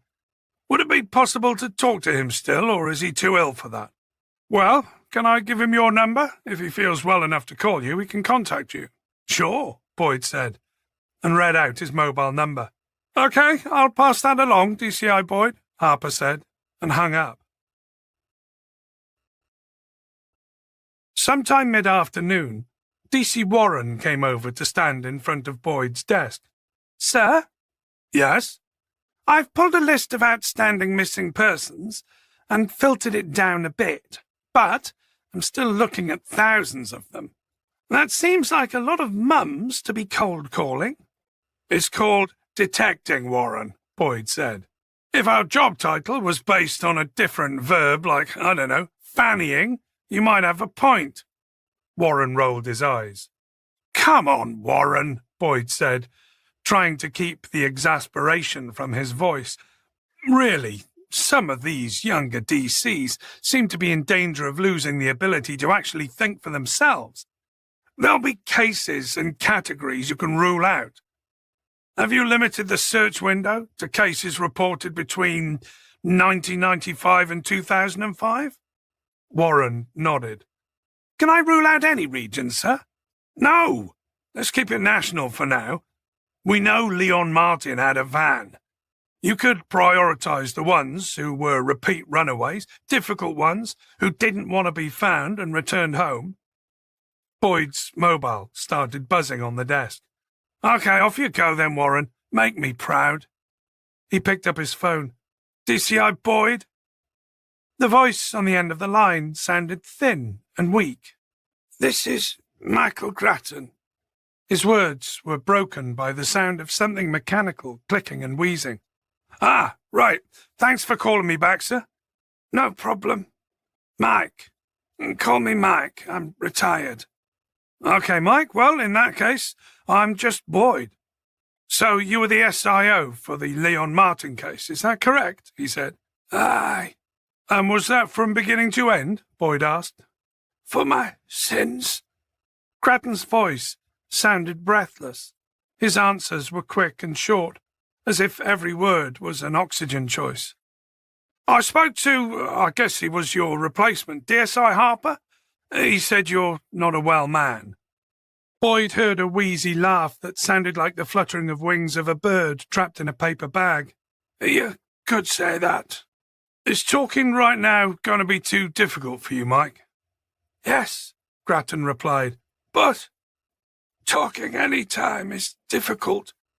So? Right, I'll get to the point. I don't know if the news has reached you, but we discovered an old body buried beside an A-road lay-by outside Hastings. I know it's a fair way from Cheshire, but there are markers that might link to Leon Martin, and we think he's old enough to be one of his victims, Boyd said. There was a long pause. Boyd could hear beeping in the background. Grattan sounded as though he was surrounded by medical machinery. He could hear Grattan's breathing over the phone, a steady, Darth Vader-like rasping. We found a small carved wooden figurine in the boy's hands, Boyd continued. It looked like a soldier, a guard of some sort. A Coldstream Guard, whispered Grattan. Right, said Boyd. The ones with the tall bearskin hats. His father carved them. Leon's father. He used to be one. His father, John Martin? Boyd felt a sudden kick of adrenaline. Then, shit, it really does seem like we might have found one of his victims. Looks that way, Grattan said, a note of excitement creeping into his tired voice. Apart from that other one, we never found any of the other bodies. You sound certain it was linked. The carved figure looked like one of those in his house. Grattan took a breath. Victim profile and timeline matched. Just not enough forensics to nail it. We have a forensic lead in the form of one of his trainers, Boyd went on, which may give us a specific year, if they're limited edition. Possibly even a region where they were purchased. That's good news, Boyd. Wait, they can do that? I know. Modern technology, eh? Never ceases to confound and amaze me. Grattan wheezed out a laugh. It would be nice to finally give one of those poor lads a name. Yeah, said Boyd soberly. That's what we were hoping to. Might even provoke the bastard, said Grattan, so quietly that Boyd wasn't entirely sure he'd heard him correctly. Provoke? Sorry, who? He asked. Leon Martin, Grattan replied.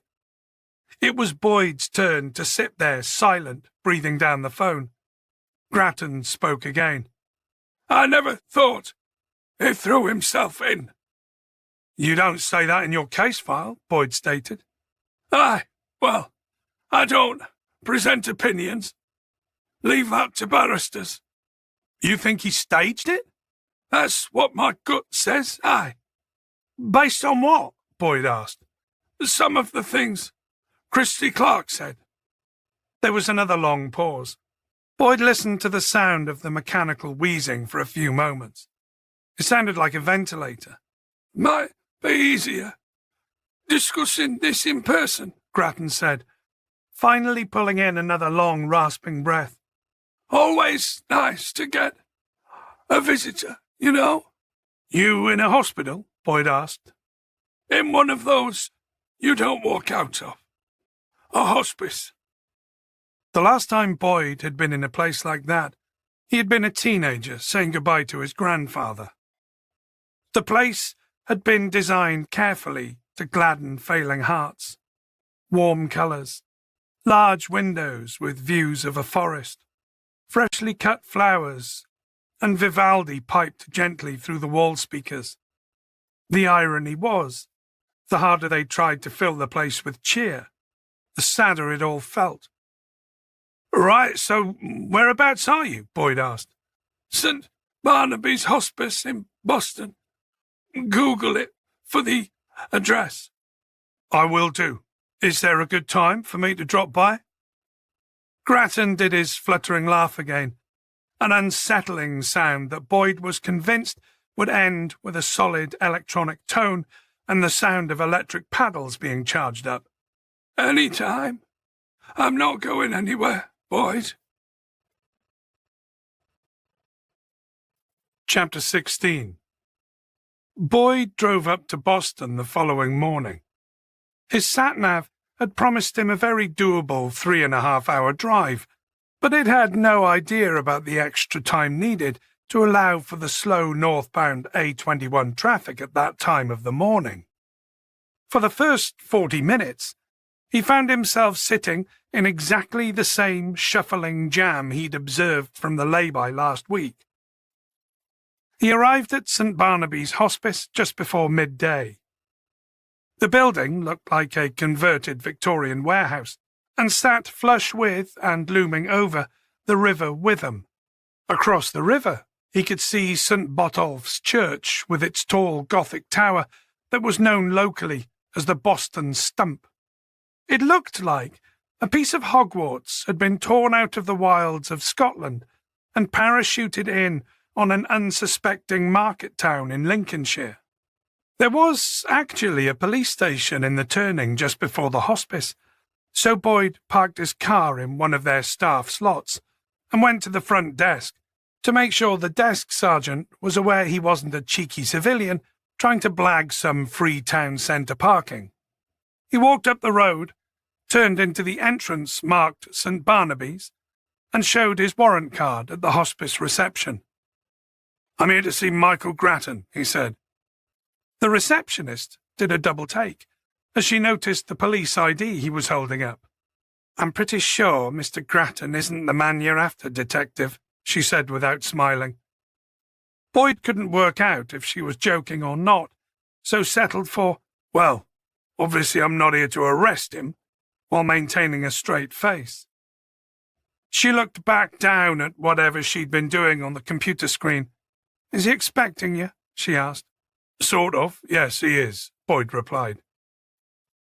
The receptionist picked up her phone, spoke quietly into it, listened for a moment, then nodded and hung up. "He's in room 9, she said, tipping her head to the right. Boyd made his way along a hallway, passing several partially open doors, through which he glimpsed similar-looking small rooms filled with flowers, cards, and beeping equipment. The hushed ambience took him right back to that one visit to see his granddad. The door to room 9 was half open. Boyd rapped his knuckles on the door. "Is it okay to come in?" he called through the gap. A nurse came out of the room and answered on Grattan's behalf. "He's awake," she said. Then she disappeared into the next room. Boyd stepped in slowly, feeling that anything faster might be seen as inappropriate for a place like this. Mike Grattan, the retired detective superintendent, lay on a bed, surrounded by monitoring equipment, and wearing an oxygen mask over his nose and mouth. The wheezing and clicking Boyd had heard over the phone wasn't some mechanical ventilator as he'd suspected, but Grattan's own laboured effort to keep breathing. Grattan looked like an old, well, very old man, but Boyd had looked him up and knew that he was only 66. "DCI, Boyd?" Grattan wheezed. Boyd nodded. "I wasn't sure whether to bring grapes or a 6-pack of Carling," he said. The oxygen mask shifted subtly. From the wrinkles around Grattan's eyes, Boyd guessed he was smiling. "A bottle of Jack would have been bloody well appreciated." Boyd sat down beside his bed and looked around at the equipment. "This doesn't look particularly promising." I like to think of it as my evil lair." Boyd laughed. "Which button does the death ray?" Grattan grinned beneath his fogged mask. "Don't tempt me." There were half a dozen touch screens and monitors, making it look, Boyd thought, very mission control. "Can any of these fancy screens pick up Sky Sports?" "Be handy," Grattan replied. Boyd got the impression that the retired DCI was the kind of person who called a spade, and not the type to tiptoe around a sodding great big elephant in the room. "How long have you got?" he asked. "A few weeks, if I'm lucky. The cancer is bloody well everywhere." Grattan said. Boyd had never mastered the art of offering sympathetic platitudes. He'd be the first to admit he was utterly tone-deaf when it came to judging the right amount of inflection to put into his voice and the right words to say. "I'm sorry to hear that, mate," he said. Aye. Well, it's self-induced. Had a 20-a-day habit most of me life. "Me too, until I quit," Boyd said. Realising that he'd better get to the point, Grattan was looking tired after just those few sentences. He lifted the flap of the shoulder bag he'd brought with him. Grattan's eyes darted almost hungrily to the bag. "Is that Leon Martin's case file?" "Yes," Boyd said, pulling it out and setting it on his lap. "You're sure that your body's one of Martin's?" Grattan asked, barely audible. Boyd nodded, pretty sure. He pulled a couple of glossy pictures out from the folder. The rotten stump of the carved wooden figure sitting beside a metric ruler, and a copy of the picture that showed the soldiers on parade on the TV dinner tray. Despite the damage due to 21 years of corrosion, the solitary soldier, pretty obviously, came from the same platoon. "Like I said on the phone, your body fits the timeline and the victim pool that Martin was trawling. And there's the carved figure." Boyd leant forward, holding the photos closer to Grattan's face. He lowered his voice. "You said on the phone that you had reason to believe that Martin didn't go ahead and kill himself." Grattan nodded. "Staged it?" "What makes you so sure about that?" Boyd asked, returning the photos to the file. "Christy Clark, you read the interview transcripts?" Boyd nodded. There were a lot of pages. Grattan had taken his time with Christy all those years ago. "He suspected?" Grattan stopped and took several deep breaths to catch up on the oxygen he needed. "He suspected Martin had allowed him to escape so he could tell us everything." "Now that bit wasn't in the report," Boyd said. "Did he say that to you?" Grattan nodded. "When the recording machine was off." "Why? Why didn't he say it again on tape?"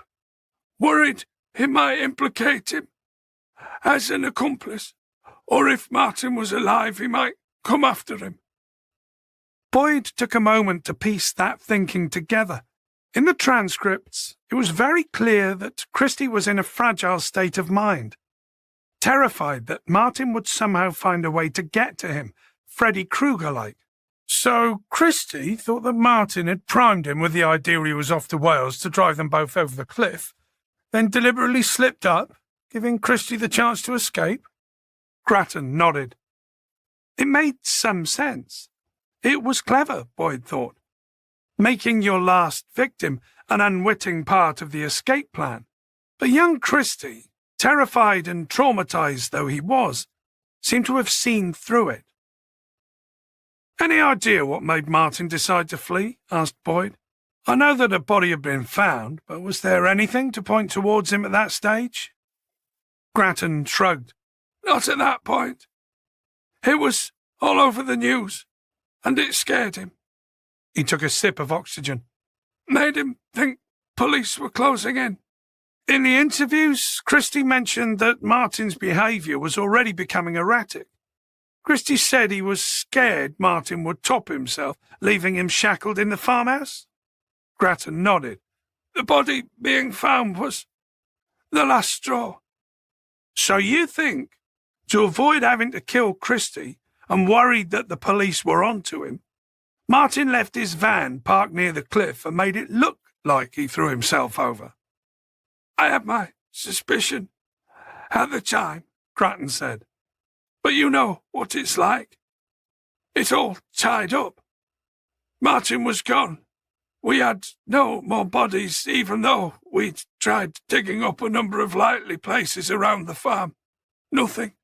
No leads. Case closed." "And then?" Boyd asked. Grattan hunched his shoulders. "Made a new life. Under another name. Who knows?" "That's not an easy thing to do," Boyd wasn't convinced. It was almost impossible to live off the grid for more than a few months. Grattan pulled the mask away from his mouth so that his words weren't muffled. "We never recovered a body from the sea." He lowered the mask over his nose and mouth again. "Right," said Boyd. Every word Mike spoke was an effort. He could see that. But really, not recovering a body meant little. The sea was lively there, battering away at Wales's northwest tip. The current was strong. Martin's body could just as easily have washed up on the Irish coast and become a John Doe for the Garda to puzzle over. "Look, Mike, our interest on this case is primarily about IDing our body and working out whether he definitely is one of Leon Martin's. For the record, I think he is. The carved figure is pretty much the clincher for me." Boyd was beginning to feel hot in the small room. He took off his jacket. "What do you think the deal is with those?" "I've no idea," Grattan said, taking another blast of oxygen. "It wasn't explored. Those figures. We had to reallocate resources. 9/11 happened." Boyd nodded. There was no need to explain. In the wake of that September day, there had been a lot of pressure on the UK to cooperate with US agencies to round up sympathizers and hate preachers, and of course pressure to stay mindful that something similar might happen in the UK. "Leon Martin did a thorough job of erasing his identity from the farm," said Grattan. "What do you mean?" "He emptied the place of personal effects, photos of himself, his parents. Little there." Grattan reached for a glass of water. Boyd leant forward and helped him. Grattan sipped and nodded his thanks. Boyd set the glass back on a side table and waited for him to continue. "We found ashes, a bonfire of family, photos, records. He left nothing behind about himself." "There was no one for you to interview about him?" Grattan shook his head. "No family, no friends. Like a ghost," said Grattan. He smiled. "I think he planned to disappear one day." One of the beeping machines in the room changed tone to a higher shrill note, drawing a nurse into the room like an angry wasp. Boyd got up from the visitor's chair and stepped back to give her some room. "You're not getting enough oxygen, Michael," she tutted. "Just breathe, deeply, slowly. That's it." She looked accusingly at Boyd. "You really shouldn't be making him talk so much." "I'm sorry," Boyd said reflexively. "He needs to breathe, not gossip," she chided, turning back to Grattan. "That's it, slow, deep, good, good." Boyd watched and waited. The nurse flicked a switch to reset the beeping alarm and lingered beside the bed. "Good," she said again, more softly this time. "You get some rest, Michael. No more talking, all right?" "Hold on, we're not quite finished yet," Boyd said. Her head whipped around. "Oh, I think you are. He needs his rest." She had the steely eyes of Nurse Ratched and the no-nonsense expression of Hattie Jakes. "All right." Boyd raised his hand submissively. He stepped forward and looked down at Grattan over the nurse's shoulder. His eyes were getting heavy, slowly closing. "Hey, Grattan?" His eyes opened. "Do you happen to know how I can get hold of Christy Clark?" Grattan nodded. He fumbled with his hands at a side table. "What you want, mate?" Boyd asked. "Pencil?" Another nod. Boyd reached across and grabbed a pencil off the Sudoku book that Grattan had been working through and pulled a notepad out of his own pocket. "Here you go," he said, handing them both over. Grattan scribbled something down, then let go of the pencil and the pad and slumped back into his pillow. Nurse Ratched picked up the pad and thrust it towards Boyd. "There, you got what you wanted. Now I think it's best you leave." She had a look on her face that suggested if she had to say that again, it would come with slightly more colourful language. "Okay, I'm going," Boyd said, tucking his notebook into the case file. He put the file back into his bag and shouldered it. "Thanks for your time, Gov," said Boyd. turning at the door. He saw Grattan's eyes crease with a smile. Well, since I've been called that. Never gets old, does it? Grattan shook his head. I'll leave you to it, Boyd said to the nurse. He gave Grattan a quick nod of thanks. Take care. If Martin didn't jump, Grattan began, then had to stop to pull in another breath. Curse the bastard. For me, Boyd, he whispered. Let me know. The machine began beeping again, and the nurse glared in Boyd's direction. Boyd nodded. I'll keep you posted, promise. He backed out of the room into the hallway and headed back towards the reception desk, with the sad feeling that DCI Michael Grattan was going to be long gone before there was any more news about Leon Martin to pass along. Chapter 17. Boyd's drive back down to Hastings was interrupted by a desperate hankering for a frothy coffee and something laden with naughty carbs to soak it up. He stopped at the one service station he knew like a second home, South Mimms. It was mid-afternoon. If ever there was such a thing as a quiet moment in the day, this was it. He managed to park right outside the entrance portico. He went for a pee first, then bought a large cappuccino and something Italian-sounding, toasted and cheesy. He'd just sat down and had taken his first tentative greasy nibble from the edge of the steaming sandwich when his phone rang. For fuck's sake, he muttered, I'm in South bloody Mimms, and she's still watching what I bloody well eat. Hey, Ems, what's up? He said, squeezing the half-chewed bread into his cheek and trying not to sound as though his mouth was full. Nothing much. We're just walking Aussie. I thought I'd check in and see how you were doing. How's your meeting? She asked. I'm on the way back now, he said, finally managing to swallow the bread. That was quick, she said. Where are you? Sounds like a service station. Are you eating? Busted, he said, crossing his fingers behind his back. I bought a banana to have with my coffee. I'm going to be back about 6. Are you going to be in or out? We're out later on. Dan's got a gig tonight. Oh, right, good for him, Boyd said, staring longingly at the sandwich on the table in front of him. He heard Dan's voice in the background, then, he said you should come, Dad. Boyd smiled. That's kind, but I'm not up for going to some thumping rock club surrounded by Red Bull-fueled teen. It's not a thumping rock club, Dad. It's in the Nelson pub, Rock'n'Aw, near the Net Huts. It's a small gig, she continued, more laid back. There's no drummer. It's an acoustic set. He stalled. Come on, Dad, please. It is Friday. Oh, the power of that extended word in the hands of an expert. All right, he said. I'd love to come along. He hung up and was about to properly test his cheesy, toasty thing for mouthburn when he remembered the other reason he'd stopped. He pulled the case file out of his bag, located his notebook, and flipped to the last page to look at what Grattan had scribbled down. Capital Reach, Central London. It sounded like some financial company. He Googled the name and discovered it was a small charity group. Their website showed images of a couple of charity shops and street food carts, which presumably was where they made the money to pay for their work. They appeared to be a sort of pop-up soup kitchen and clothes library operating out of the back of a van. It looked as though Kirsty Clark worked for them. That would make sense, he thought. Clark had been a rough sleeper once. He'd once been as vulnerable as the people he was now helping.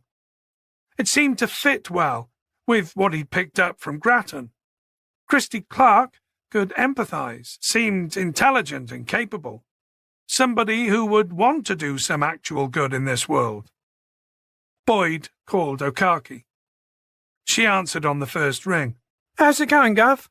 I'm on my way back down. Look, can you or Warren do me a favour? Sure, she said. What do you want?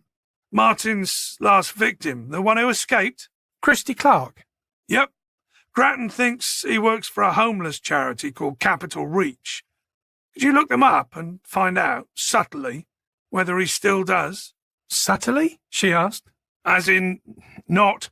Boyd kept his hands around the phone's mic and rasped, "This is the police." Okaki laughed. "But why the subtle? You've got some hunch about him?" "What? No, I'm trying to do some sensitive policing for a change. He may have family, work colleagues who know nothing about what he went through as a young man, so carefully, okay?" "Oh, right," she said. "Just find out if he's still there, or if anyone there knows him."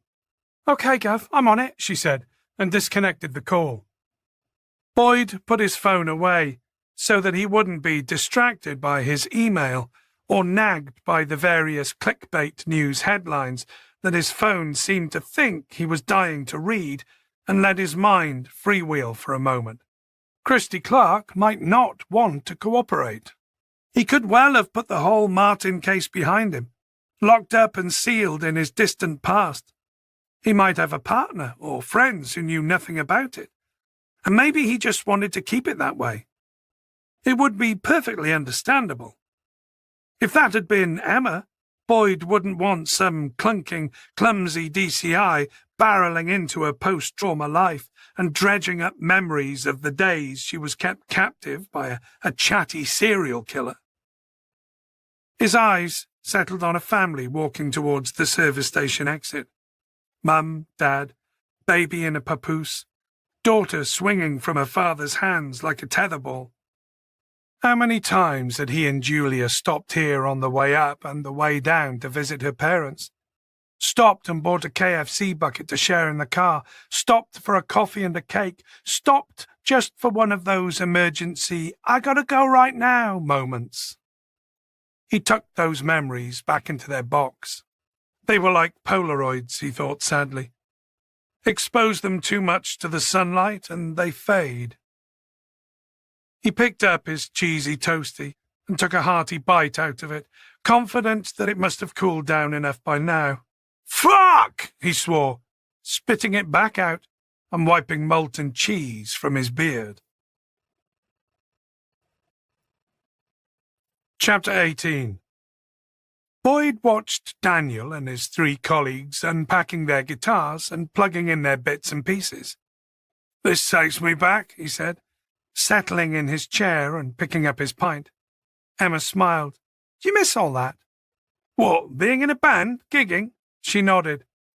He thought about it for a moment. "Not really. It was 90% carrying things around, 10% actually playing. I wasn't really at the centre of things, just the bassist," he laughed, "and not a very good one." "Why did they let you join then?" she asked. "Beats me," he said. "Maybe I look the part." "And what look was that?" She grinned. She'd seen the photos. "Long hair, mopey face. I also ended up writing most of our song lyrics." She looked utterly shocked. "You? A lyricist?" "Hey, what's so incredible about that? I can spin a decent rhyme every now and then." She nodded, unconvinced. "Dan writes their lyrics." "Any good?" She hummed. "Too crusade-y sometimes." She sipped her drink. "So your band, Dad, did you think it was a serious thing?" "For us it was, yeah. We started to do a few festivals." "Cool. But you didn't get a record deal?" "We got pretty near one." He sipped his pint. "We picked up a manager who wanted to get us deal ready. The first thing he said to them was, 'Ditch the bassist.'" "What?" Boyd smiled wistfully. "It was the right thing to do. I was rubbish. They got a deal, I think, a few months later." "That's really shitty," she said. He shook his head. "Best thing that ever happened to me, Emma. I got on with the rest of my life." He paused. "And now I get to lock up bad guys for a living." He looked his old bandmates up on Facebook during his 2 years away from work. He'd found Mark, the lead singer, working endless hours as a DPD van driver, and the guitarist and band visionary Alex working as a taxi driver. He'd exchanged a few messages with them and learned how they'd had their record deal and bombed. The record failed to earn out on the advance, and the sales were pitiful. Boyd had got the distinct impression they still thought that a second chance at success might be just around the corner, even though they were in their 40s. "Those guys never made it, Ems. Most don't. Only the lucky few become rock stars. And even then, I'm not sure how lucky they are. They usually end up addicts or alcoholics, or dead. Jeez, Dad, she mimed, tying a noose around her neck. Way to put a downer on things. He laughed and sat up straight. Sorry, love, didn't mean to. She shook her head. You should definitely share that anecdote more often, Dad. It's fun. He pulled a mock angry dad face and swatted her arm. I'm sorry, daughter. Can I get you another whatever the hell that is to make up for ruining the fun evening you had planned? Oh, that'll help, thanks. Cider and black. And Dan'll have a pint of Stella. They'll know what one of those cider things is, will they? He asked uncertainly. Emma raised a brow. Okay, he said, getting up and making his way across the room. It was beginning to get busy in the pub, and he had to hunt for a gap at the bar. He finally found one and ducked so his head wasn't obscured by the shelf of pint glasses. Eye contact was critical if you wanted to have any chance of being served. Oh, hello, said a female voice next to him. Boyd turned to his left to see a vaguely familiar face smiling at him. All right, he replied, buying himself a few more seconds to try and work out where the hell he'd seen her before. Are you here for the beer or the band? She asked. Bit of both, he replied. And some nuts. So what about you? A smile was spreading slowly across her face.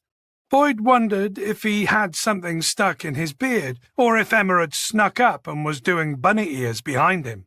He couldn't help a quick glance over his shoulder to check. You haven't got a clue who I am, have you? She said, grinning. Of course I do. The lie slipped out before he could stop it. That only made her laugh. Go on then, she said. Where do you know me from? Bollocks. He tried to marshal his thoughts. It had to be someone at the police station.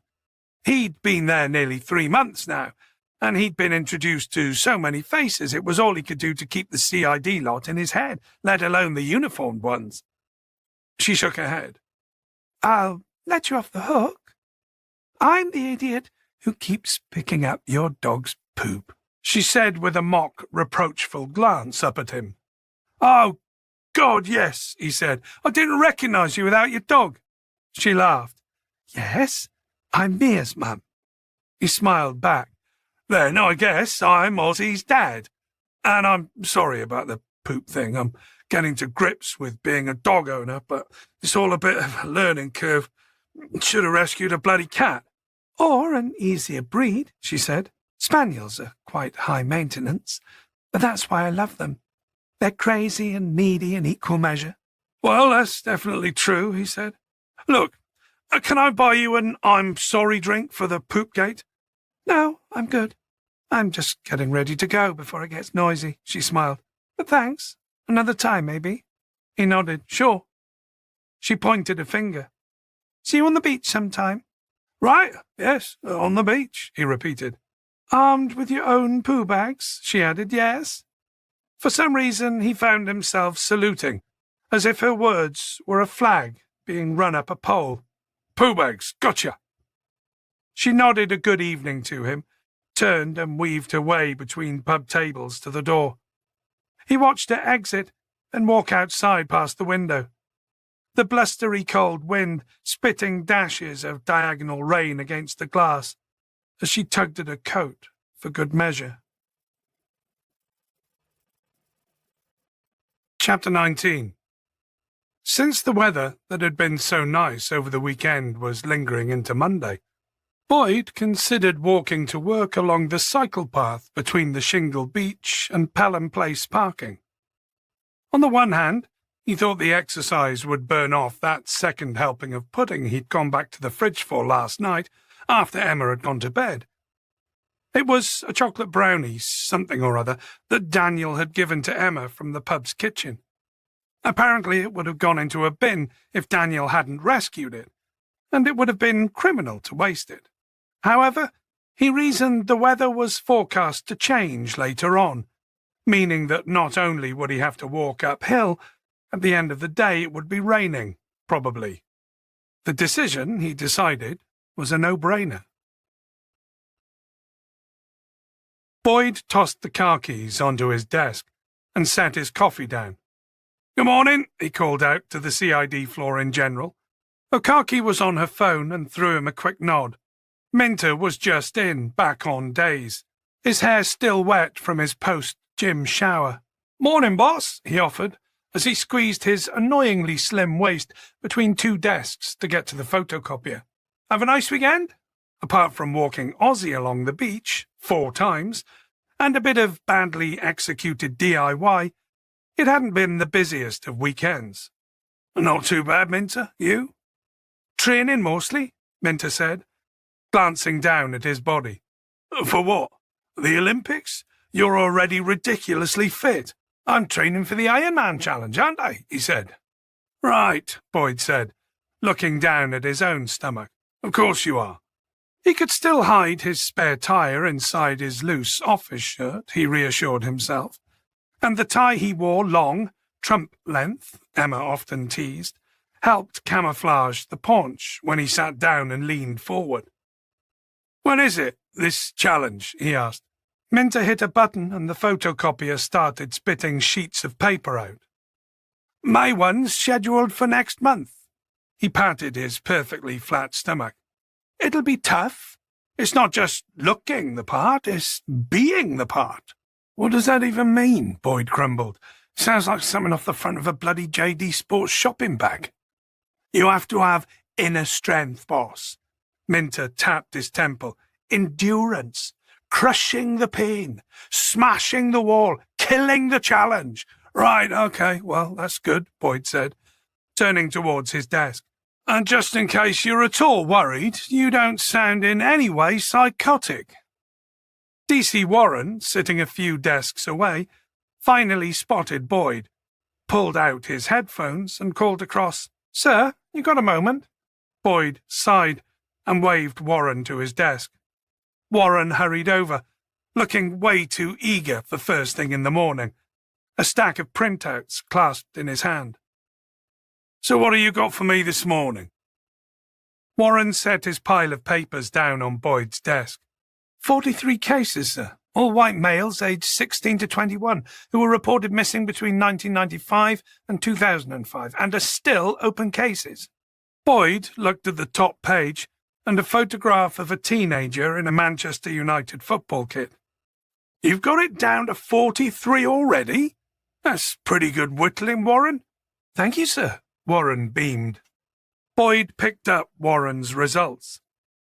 Their A21 body was probably in there, one of the 43 faces printed on these pages. Short of tracking down the families of each of these young lads and asking for DNA samples for a familial comparison against their body, it was going to have to be old-school police work. Phone calls, questioning, and paper shuffling. There was no way Sutherland was going to authorize the cost of 43 DNA swabs and tests for a historic case that wasn't even originally theirs. He'd have a heart attack if Boyd even suggested it. If they could reduce the number down to, say, 6 likely candidates, then maybe the brownie points they'd gain by IDing a victim of another force's case would tip the balance for him. "In the bag," said Warren. "There's an addendum and a list of birthmarks and tattoos that were completely or partially visible in the staged photos that were recovered. I'll go through those and cross-reference with these cases. We may be able to whittle it down further."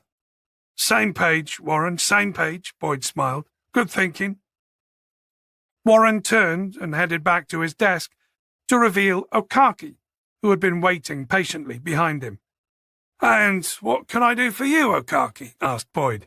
"There's a couple of things, Gav," she said. "Firstly, I managed to get hold of a product designer at Nike. I spoke to him yesterday afternoon and sent him pictures of the trainer we recovered from the lay-by." "Please tell me there's some sort of limited edition ones," Boyd said hopefully. "No such luck. But he said if we can send it over, they can analyse the tooling on the sole and the stitching on the upper. From that, he said he could give us a production year." "Good. Send it where? Don't tell me Los Angeles." She shook her head. "No, Guildford. They have a design studio there, apparently." "Ah, okay." Boyd raised his eyebrows. "Well, guess what you're up to today, then?" No problem. Happy to do it, she said. Don't forget to sign it out of evidence. Of course. Right, he said. See you later. Okaki remained at his desk. I said a couple of things, sir. Oh, yeah. What's the other thing? Christy Clark still works at Capital Reach. She handed him a piece of paper with an address and a contact number on it. That's great news. Who did you speak to? What did you say? I spoke to a colleague of his. I said I was from HMRC, double-checking the validity of his furlough application from 2020. Clever. He looked at the address. This is home address? She nodded. Good. Thanks, Okaki. As she walked back to her desk, Boyd finally reached for his coffee. It was predictably cold. Boyd spent the morning looking into Christy Clark. Apart from his interviews with DCI Grattan back in 2001, he had no further interaction with the police. At least the traumatic experience didn't appear to have pushed him into some self-destructive spiral. Boyd already knew from the police files that Clark had been offered help following his interactions with Martin. He'd been offered therapy, secure accommodation, and the opportunity to complete his education. Whether or not these had been taken up was not documented. His thoughts turned to the homeless charity Capital Reach, whose name Grattan had written in Boyd's notebook. Their Facebook page had a mission statement: to provide an emergency service for young, rough sleepers.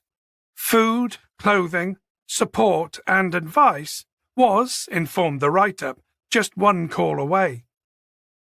The charity raised money through a number of social media platforms and several charity shops situated in South London.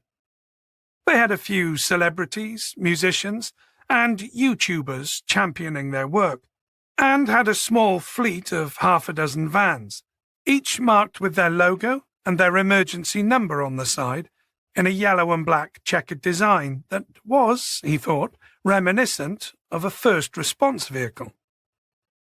His brand new nemesis, Leads, informed him that Christie had a parking permit violation, a social media platform violation marker for sharing a fake news story, a low credit rating for not spending enough, ironically, and a facial recognition tag indicating he'd been at an Extinction Rebellion rally. Boyd grudgingly admitted to himself that he was beginning to warm to Leads. For deeper background police work, data mining, it was a godsend. Despite its clunky interface and chirpy help boxes that offered explanations that only its coders had a hope of understanding. And Leads was the main reason that Boyd was beginning to think that if Leon Martin had faked his suicide, he'd had to have died sometime since. There just weren't the gaps anymore in which a person could easily hide. Certainly not for 21 years. Even data going back 10, 15 years was all linked up now.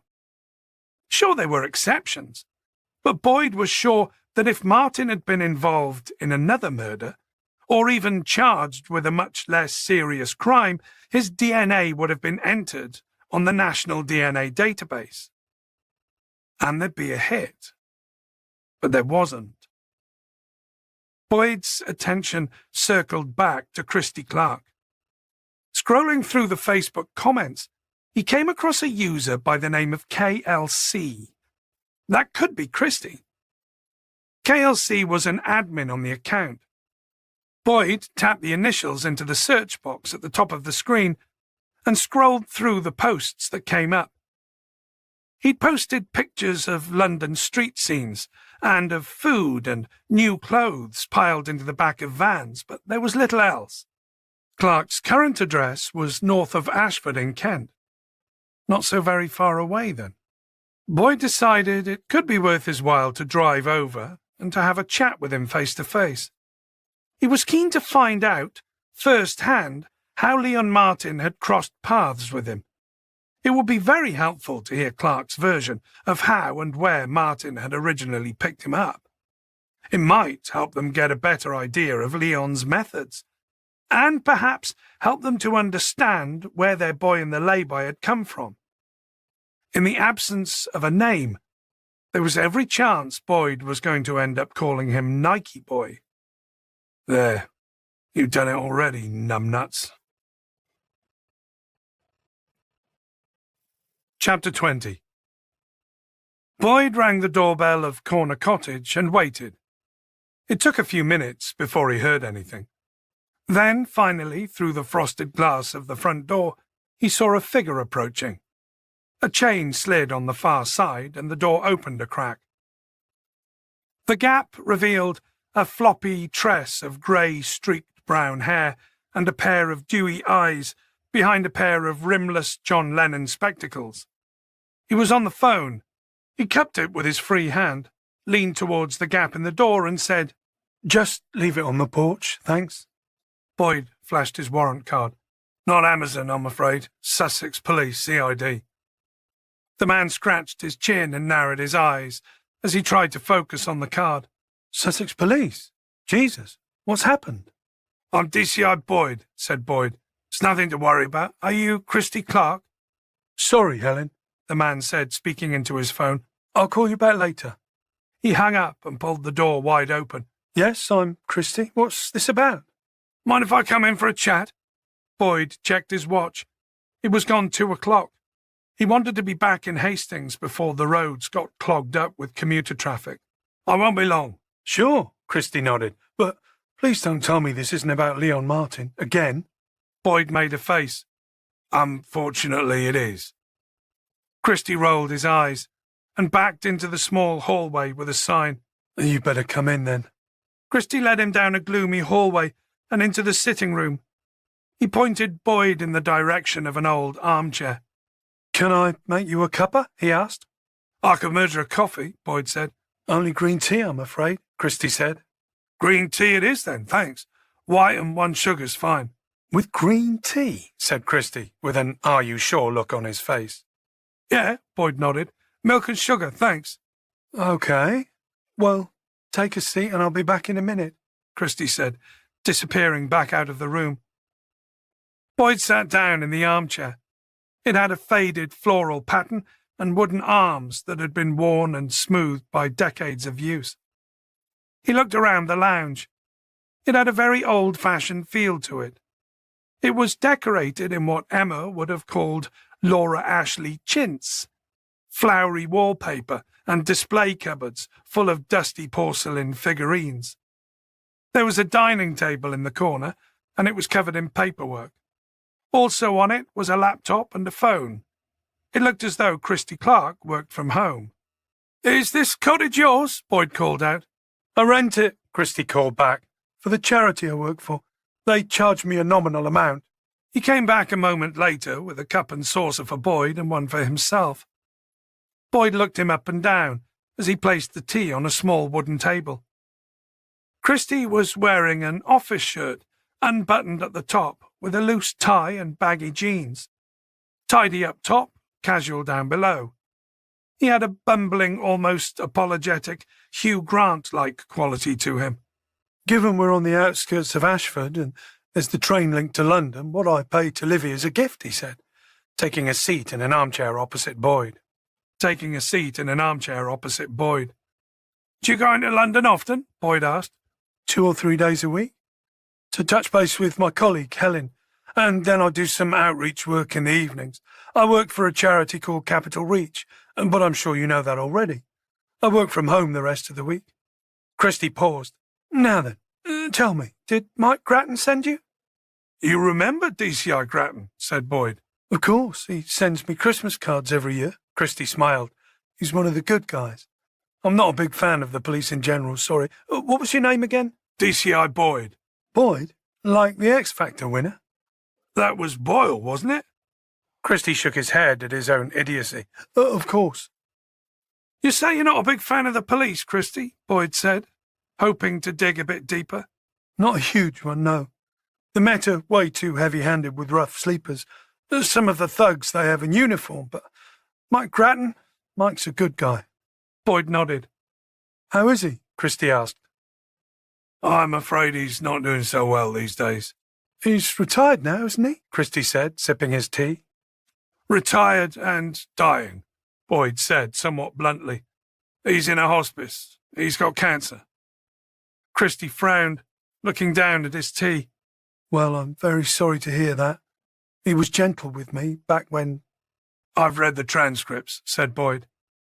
I think he was very worried about how the experience would affect you. I know. He was very good to me, replied Christie. I mean, in the beginning it was fine. I wasn't aware of what Leon Martin was capable of until a few days after he brought me to this farm. He pulled the tea bag out of his cup and settled it in the saucer. So, why are you here, DCI Boyd? Just Boyd is fine. He tried his tea. It was bloody awful. We may have found another one of Martin's victims. We're still trying to ID the body at the moment. I thought I should let you know before the national media get wind of it, and thought it might help to hear your story directly from you. It might shed some light on how he found our boy, where he snatched him from, that sort of thing. Oh, he didn't snatch me, Christie said, shaking his head. He was kind, gentle. He looked over at Boyd. When you've been sleeping on the streets for a while, you become invisible to normal people. It's as though you're not even human sometimes. So, when someone actually stops and talks to you, like you matter, it's hard not to be won over. And that's how it was for you? Boyd asked. Christie nodded. It was on a freezing cold night. He took me to a cafe, brought me tea, something to eat, and we talked. This was in Manchester, said Boyd, making notes. Right. And how did he convince you to go back to his place? He offered to give me a bed for a few nights while the cold snap was on. As I said, it was freezing. It wasn't that difficult a decision for me, really. It didn't strike you as potentially dangerous? Boyd asked, knowing what the answer would be. Sleeping rough is dangerous, replied Christie. Boyd nodded. So you went with him, back to his farmhouse? And how was he with you? Describe what he was like. I remember he came across as desperately lonely. Christie narrowed his eyes as he cast his mind back. It was almost pitiful, how he wanted to please me, to make me feel at home. Were there any, warning signs? Boyd asked. That he was psychotic, you mean? Christie said. Boyd nodded. Until I stumbled upon the stuff in the basement, not really. I mean, he was a little odd, the way he behaved, awkward, It was as though he was unused to interacting with people, but then that suited me just fine. Christie paused, trying to find the right words. Looking back, he was on a self-destructive tangent. Christie placed his teacup carefully back on its saucer. I think he was on a path to taking his life, even then. And what happened when you found the stuff in the basement? Boyd asked. Is that when things changed? Christie nodded. He had a sofa down there, a fridge boombox thing, a TV with a Nintendo. It was like a lad's pad. I was obviously drawn to it. Then I found his photo albums. Christie lifted his cup, and Boyd could see the slightest tremor in his hand. There were, he continued in a low voice, at least 7 other boys who came before me. I didn't know that at the time. I didn't know what he was back then. I'm not going to ask you to go into detail there, Christie. It's all on file. Christie nodded, relieved. He sipped his tea. Well, anyway, he came down, found me looking at them. He shrugged and changed instantly, like a Jekyll and Hyde thing. He knew the game was up, Boyd said. And that's when you became his captive? Christie nodded. Right, and from that moment on, he knew he couldn't let me go. He had a shotgun, forced me to go upstairs to a bedroom, and that's where he shackled me, to the bed frame. They'd been used before, the handcuffs. They had dried blood on them, in the grooves. You said in your interview with Mike that he attempted to kill you. Several times. He came into the room with this shotgun, and I thought, this is it, His voice was shaking. Christie is okay, Boyd said, realizing how hard he'd been pushing him. I've read the interviews you had with Mike. We don't have to cover those details again. Christie smiled gratefully. I haven't thought about it in a while. It's still so clear. Boyd nodded. I know what you mean, he said. The images of the crash, of Julia and Noah, were so vivid sometimes. It was as though he was there all over again. He pulled his attention back to the present. Christie frowned, his trembling hand repeatedly stroking his scruffy, threadbare beard. Leon became increasingly erratic over the next couple of days. At one point, he even came into the room, aimed the gun at me. Couldn't do it, then aimed it at himself. Jesus, Boyd said. He didn't do it, obviously. If he had, I'd be dead now. Boyd reached for his tea and took another less than enthusiastic sip. Christie smiled. Milk and sugar don't really go well with green tea.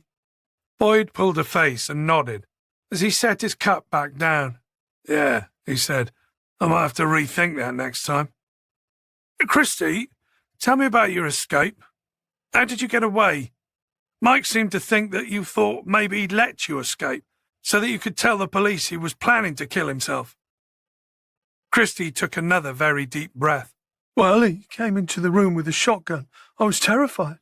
I thought he'd suddenly talked himself into shooting me dead, but he grabbed me, got me in the van, and we took off.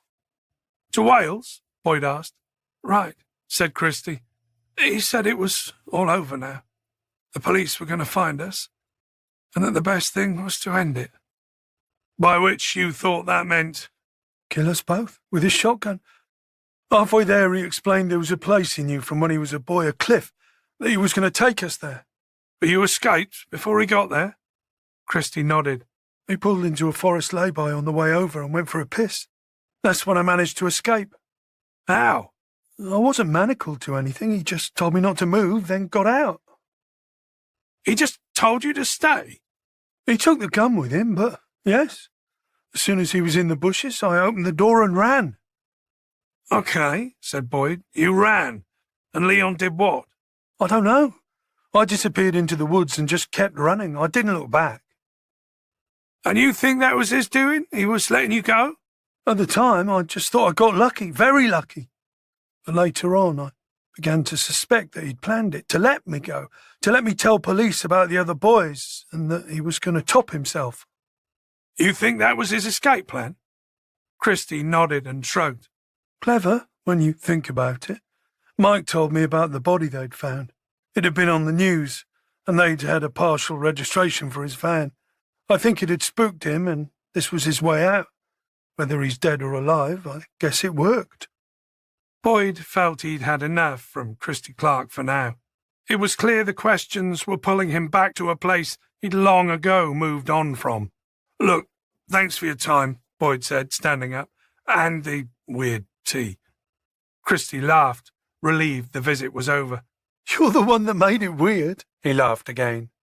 Fair point, Boyd said, putting his notebook and pen back into his bag before swinging it onto his shoulder. Christie led him out of the sitting room, down the hall, and opened the front door. Boyd, he said quietly, there were 7 young men in those photographs, and a possible victim laid to rest. If your boy is one of the 7, and if you find out his name, would you let me know? Boyd nodded. Of course. It's the least I can do after dragging it all back up again. Take care, Christie, he added, before he walked back down the lane and towards his car. Chapter 21. Boyd arrived back at the station at just after 4:30. A build-up of trucks, trailing back up the M2 and the M20 from Dover and Folkestone, that had spilled onto the M25, had slowed things down to a frustrating crawl. He dumped his jacket and bag on the desk, glancing up and catching DSI Sutherland's eye as he did so. Sutherland was heading back to his office, a fresh coffee in his hand. He raised his free hand and pointed to his open door. I'm just going to grab one for myself and I'll be with you, Boyd called after him. To which Sutherland made an OK sign with his thumb and forefinger. Boyd, looking around the room, noticed Okaki was away from her desk, presumably still out on her Nike trainer fact-finding mission. He could just see her, standing in some super-cool design studio, surrounded by hipsters with top knots and ironic mustard-coloured cardigans, explaining the aesthetic curves of the product images on their expensive Apple monitors. He wouldn't be surprised if there was also a meditation pod in the middle of their workspace. and what he thought of as woo-woo music being pumped around the office floor. He slapped the kettle on and spooned coffee granules and 2 heaped spoons of sugar into his mug. He sighed at the sight of the solitary bottle of red-top milk in the fridge and toyed with the idea of trekking to the canteen on the top floor for a naughty cappuccino. But Sutherland was waiting. Settling for an uninspiring black coffee, he headed down the walkway to Sutherland's glass box office. Boyd knocked and entered. "Afternoon," he said. "Afternoon," Sutherland replied, pacing briskly around like a restless fish in an aquarium. "Everything okay, sir?" Sutherland nodded. "Just trying to get my 10,000 steps in." He raised an arm to show off a Fitbit. "I'm so close, just wanted to get the fireworks in before I'm done at work today." "Ah, I see," said Boyd. No idea what he was on about. "Take a seat, Boyd. You don't mind if I keep going, do you?" "No, it's not at all distracting, sir," said Boyd, sitting down. "So, how's it going with our unidentified body?" Sutherland huffed. "Still unidentified. DC Warren's working away at narrowing down a list of open Miss Purr cases. I'm pretty confident our A21 lad is lurking in there somewhere."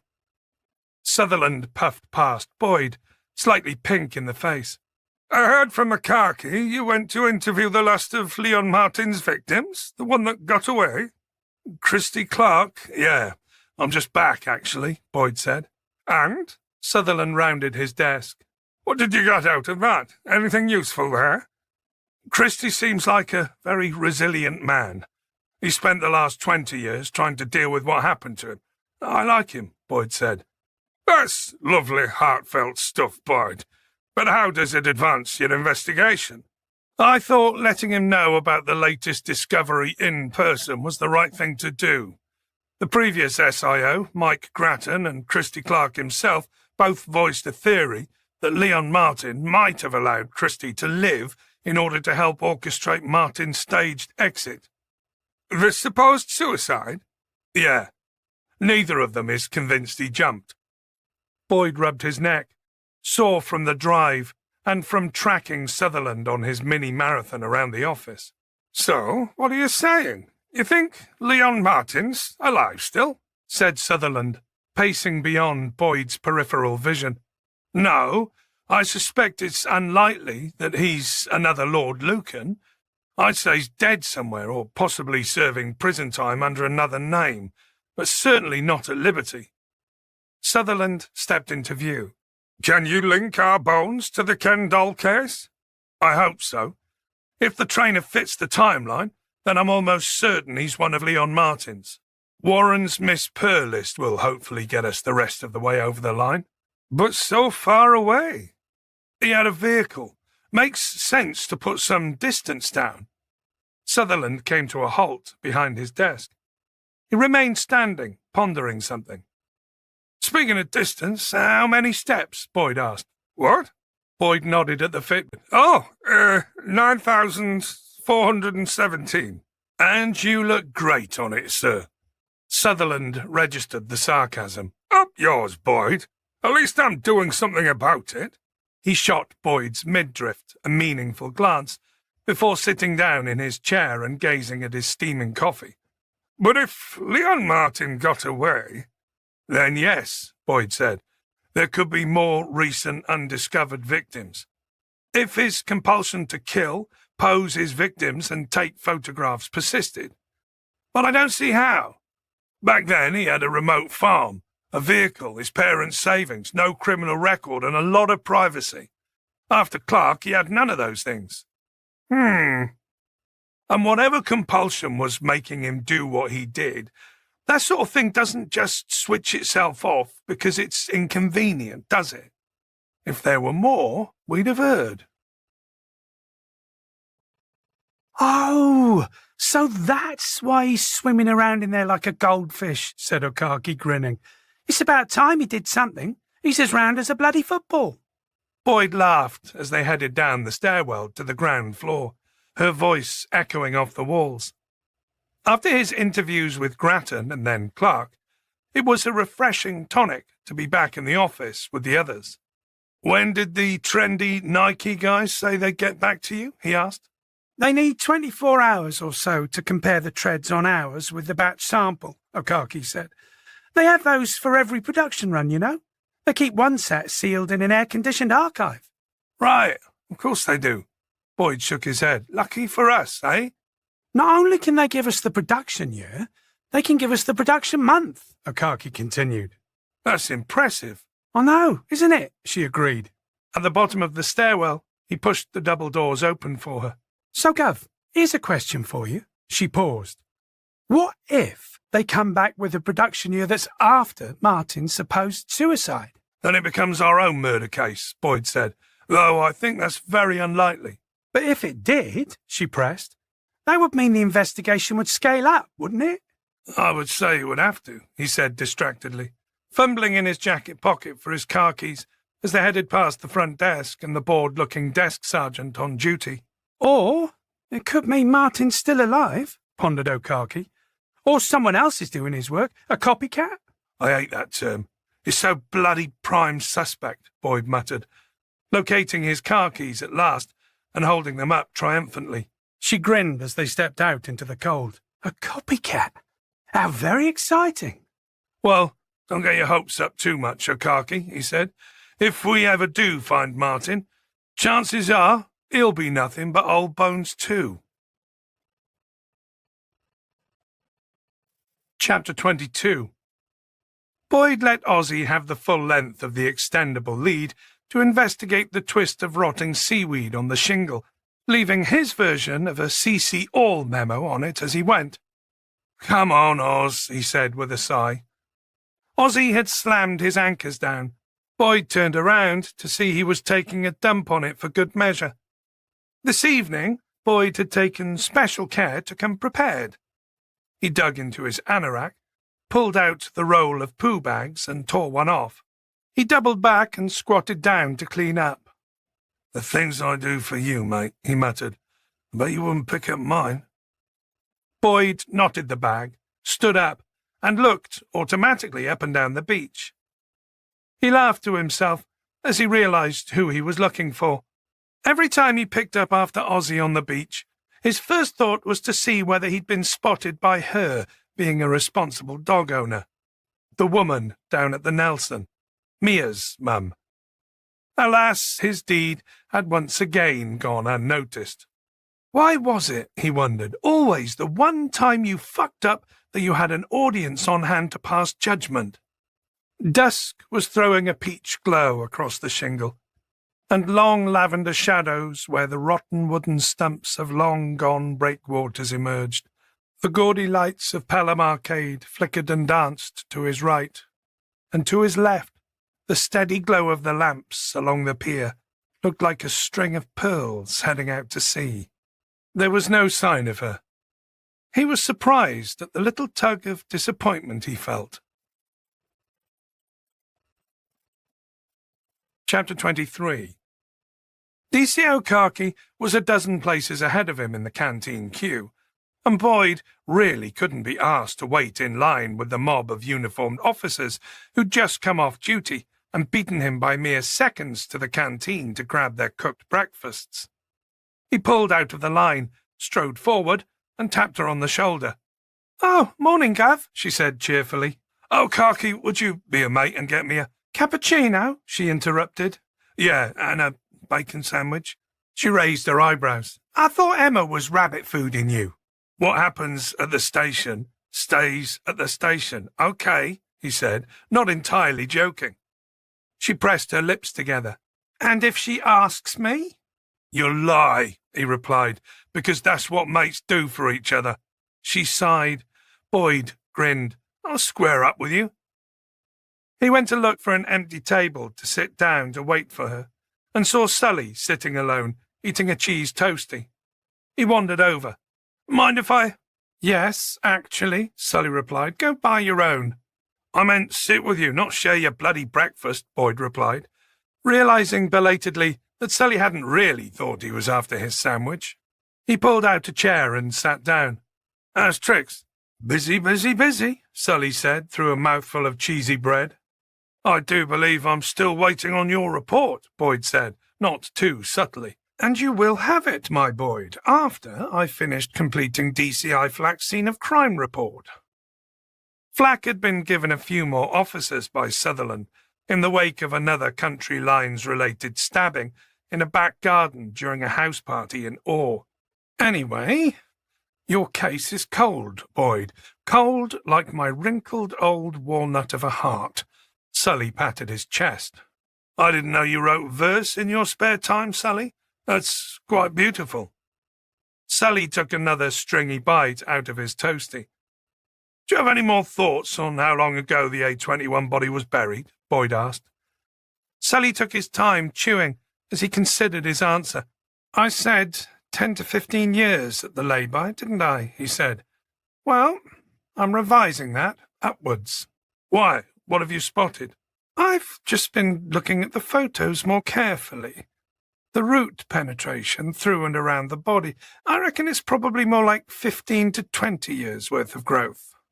Boyd narrowed his eyes. Hang on. Are you just lining your estimate up with the people at the LSE labs? He asked.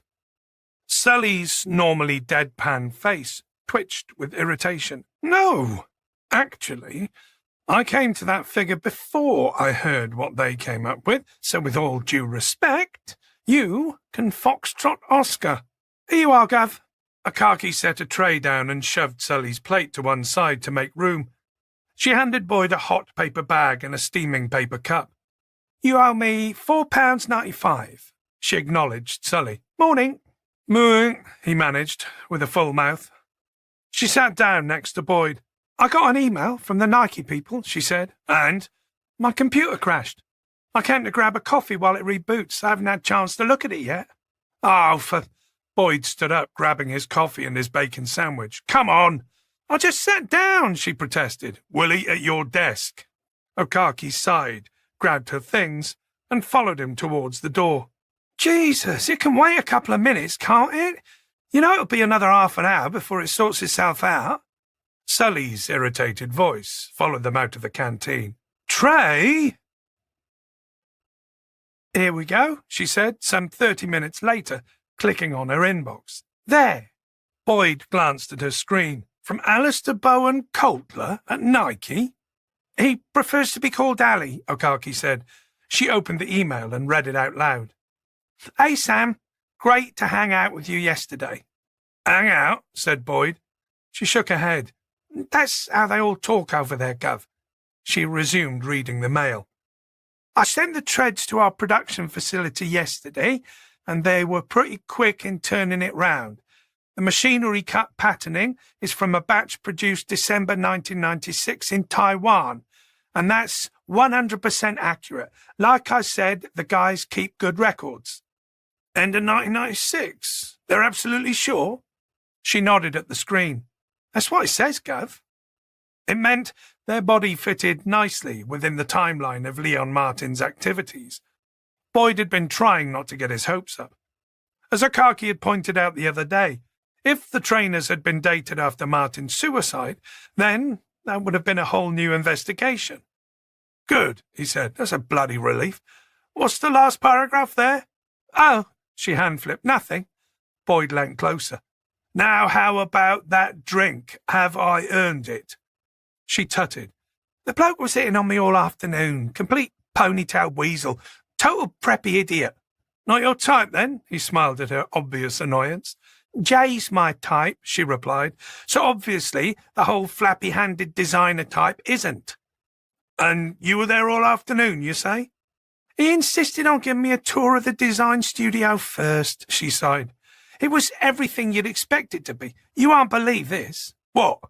They have a ball pool and a soft play area in the middle of their floor. I'm serious. They bring their kids into work? Boyd asked incredulously. Okaki rolled her eyes. I don't think it was for the kids, Gov.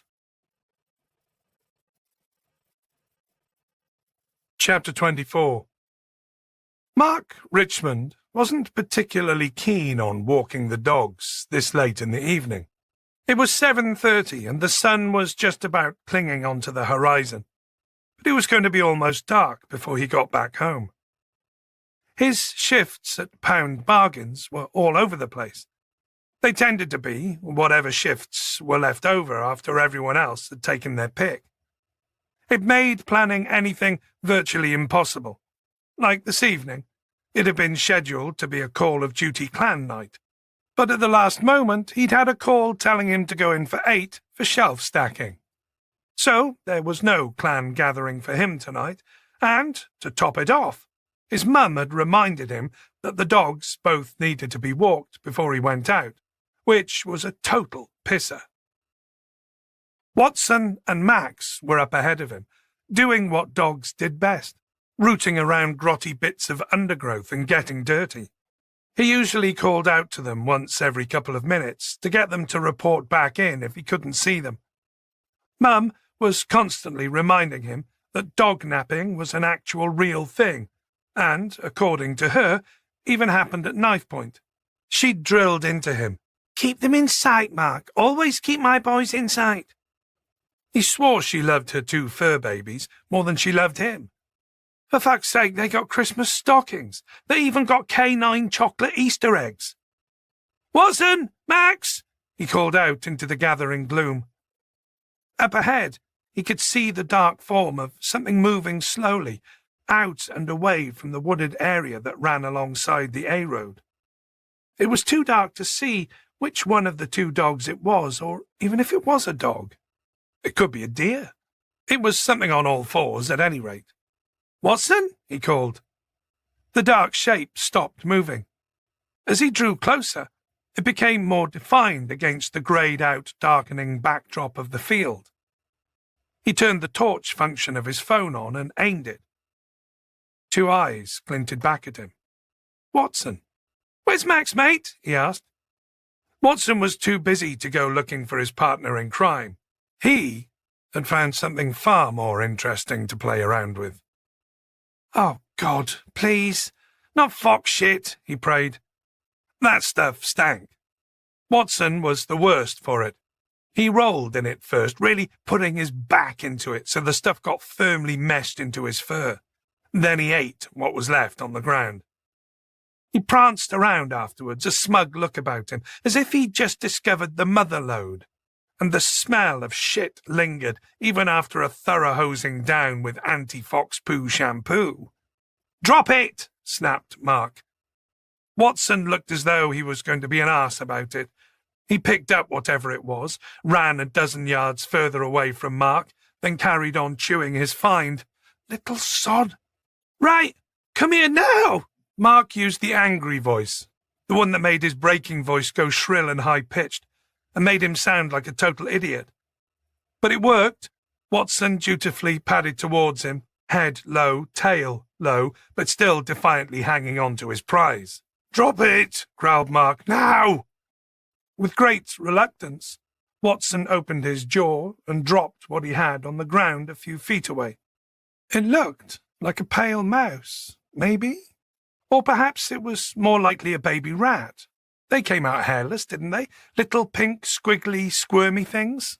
Mark stepped over, squatted down, and was about to reach out and prod it to see whether the poor thing was still alive, when, at the last moment, he stopped. The little baby rat had a fingernail on the end of it. Chapter 25. "I'm sorry, that's actually not how it works in real life," said Boyd. "Oh no, here he goes again," said Emma. "I'm just saying, you can't use anything the suspect says as evidence until after they've been cautioned." Boyd shook his head at the TV. "It's utter bollocks, that is." "You'll have to forgive him, Dan," Emma said. "This is precisely why we don't watch police procedurals. Dad tends to moan all the way through." Boyd sighed. "It's just irritating when they don't bother to try and get it right. That bloke there could have just confessed to the murder, how he did it, when he did it, why he did it, all of that, and not one word of it could be used in court because they— Dad!" "All right," he huffed. He sank back into his armchair and resumed rubbing the fur up the wrong way along Ozzy's back. He seemed to like that. I'm just saying, Dad! Fine. You guys carry on watching this completely inaccurate shite. It's fiction, Dad. The clue's right there in the word. Doesn't have to follow the rules. It's not real. Boyd rolled his eyes and noticed that Daniel was looking slightly uncomfortable. Relax. This is perfectly normal. I moan at the TV. She moans at me. We agree to disagree. Then I make amends by offering to make a cuppa. Red bush tea, please, she said quickly. Dan, white tea if it's no bother. I can. Boyd waved away any forthcoming offers of help and got up off the chair, making an old man oof as he did so. The series wasn't grabbing his attention anyway.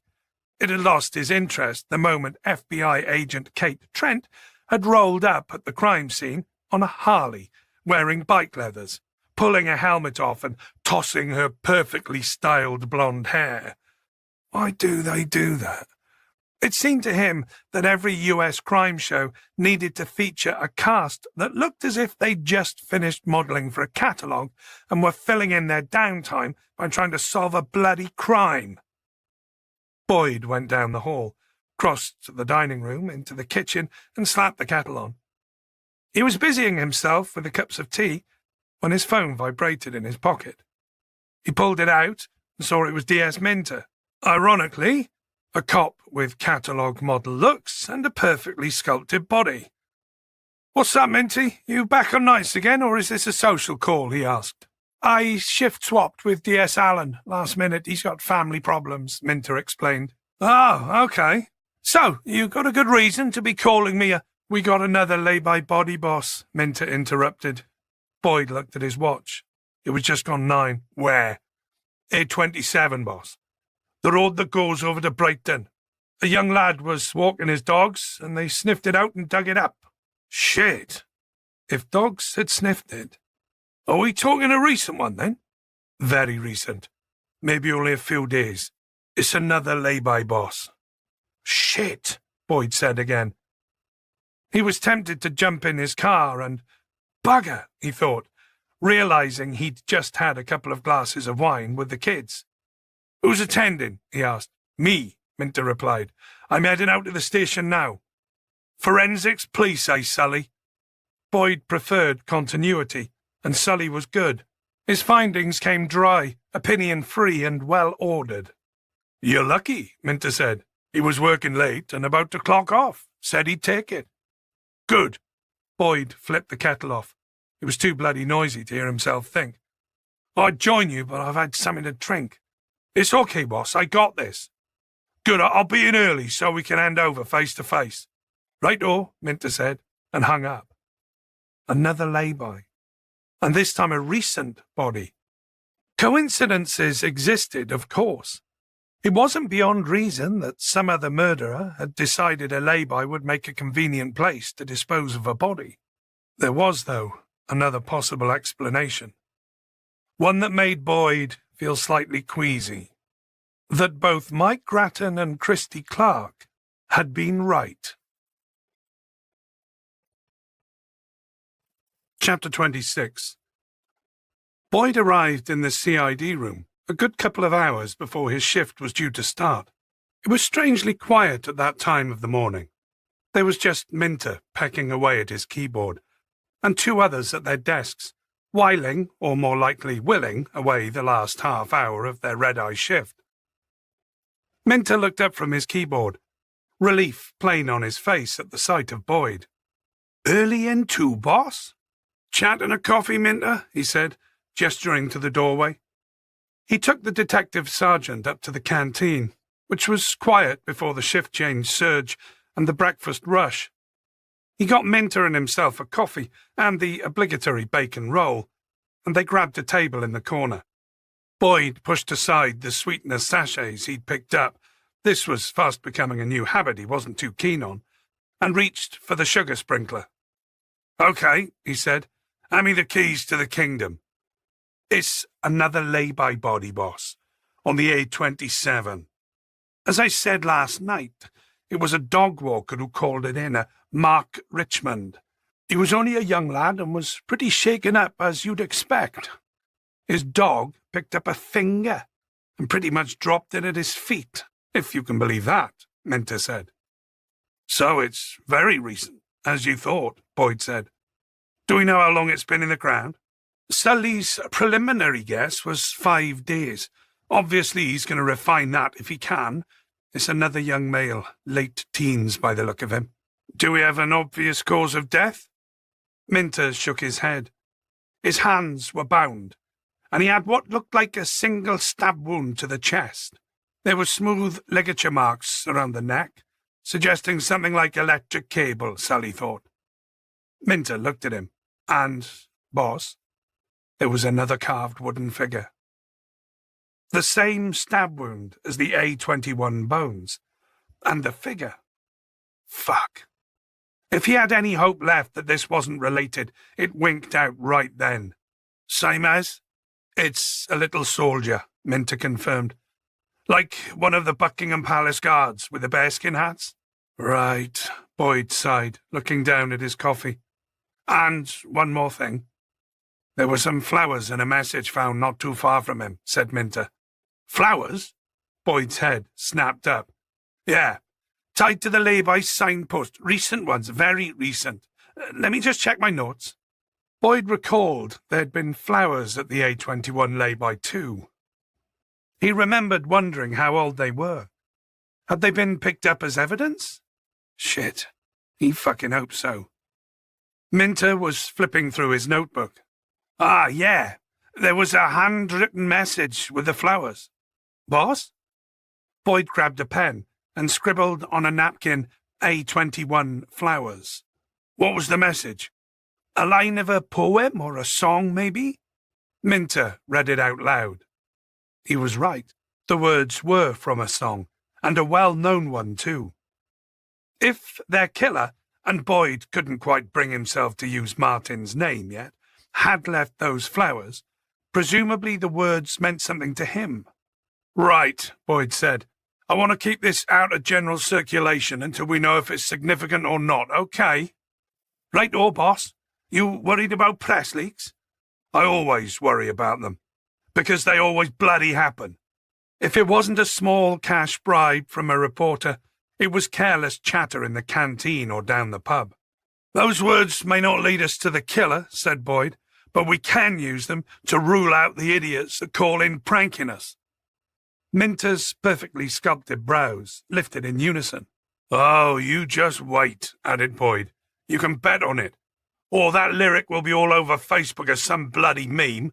Yours and my eyes only, for now. Is that clear? Sure, Minter said. The flowers and message been bagged and logged, have they? Yeah.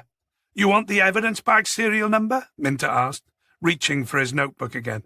Maybe later. His mind was back on those withered flowers. Just a sec.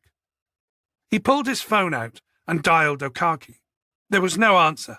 He had Warren's number in his recent calls list and dialed that instead. Warren answered after a couple of rings. Sir? You on your way in yet? Boyd asked. No, not yet. I'm just having me cereal. I'm not due to... Right, well, finish up. Can you go to the A21 lay-by? The body one? Yes, the body one. Boyd heard a spoon clink against a bowl and the muffled sound of a woman's voice in the background. It's the Gov, Mum. The phone rustled as a hand went over it, and Boyd listened to a muted exchange. Another rustle, and Warren was back on. Sorry about that, sir. What do you want me to do? On the picnic signpost, there are some old flowers. Evidence bag them if they're still there, will you? Right. Thanks, Boyd said. And Warren? He paused for a second. Say hello to your mum. He hung up and looked at Minter. If the same thing's written on those, then... Minter nodded. He looked pleased with himself.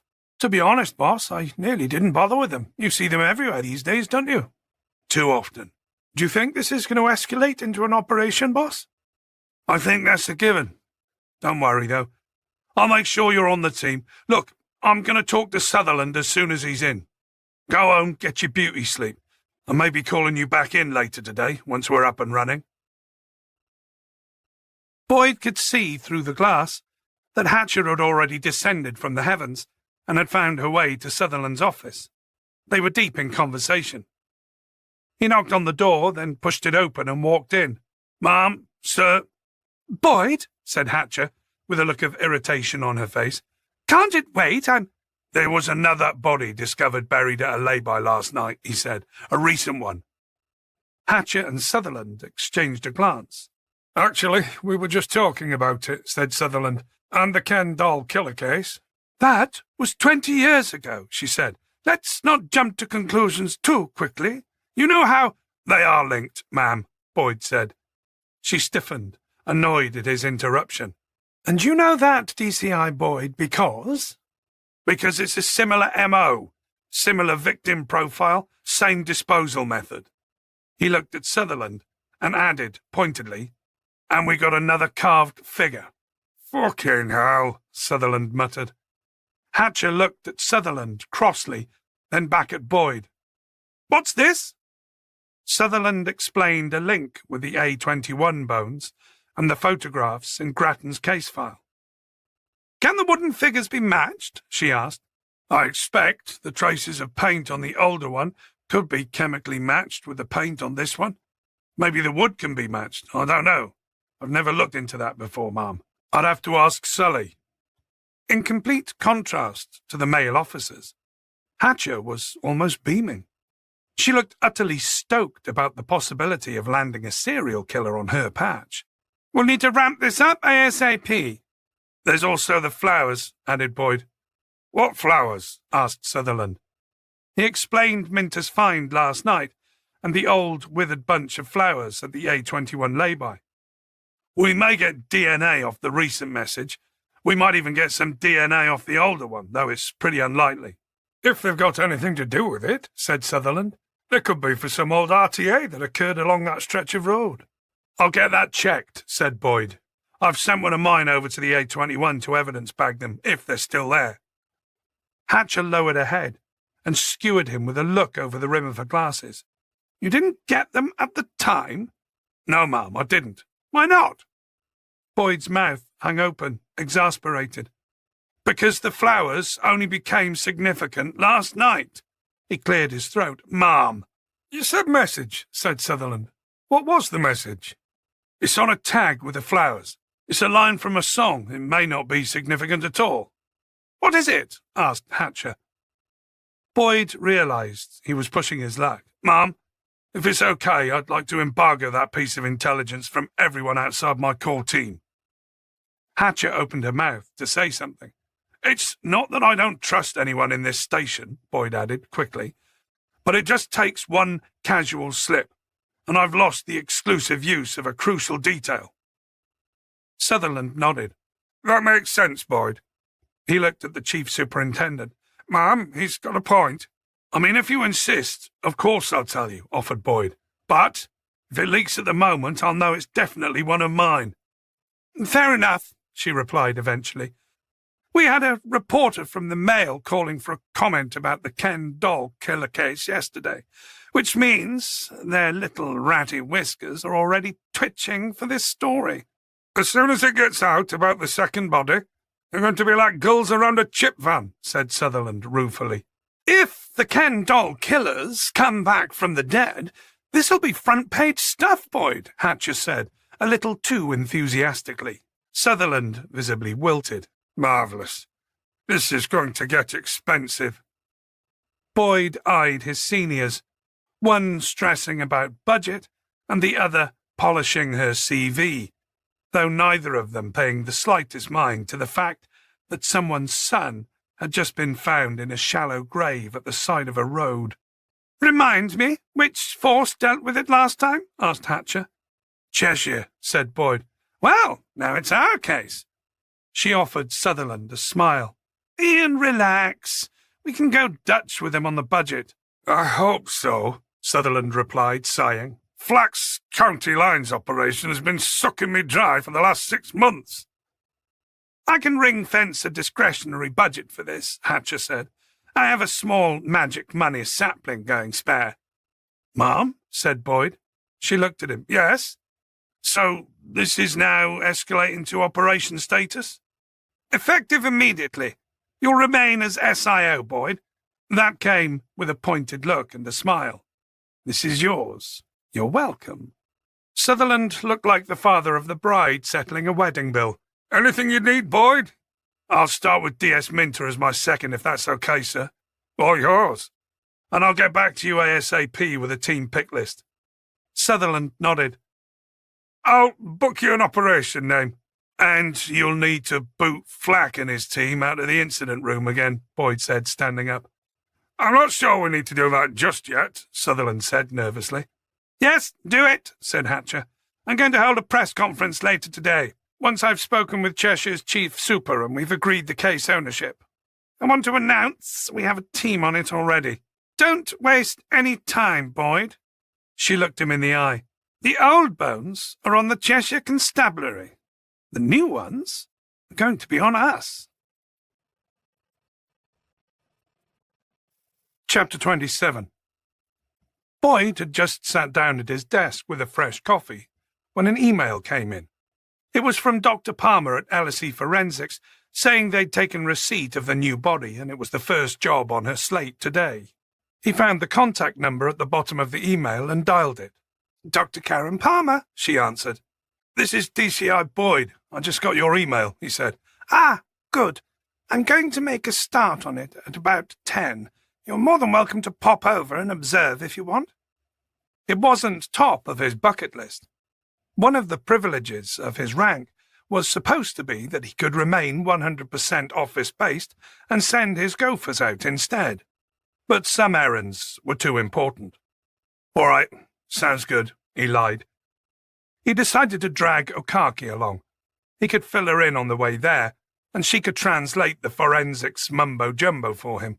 We'll be there.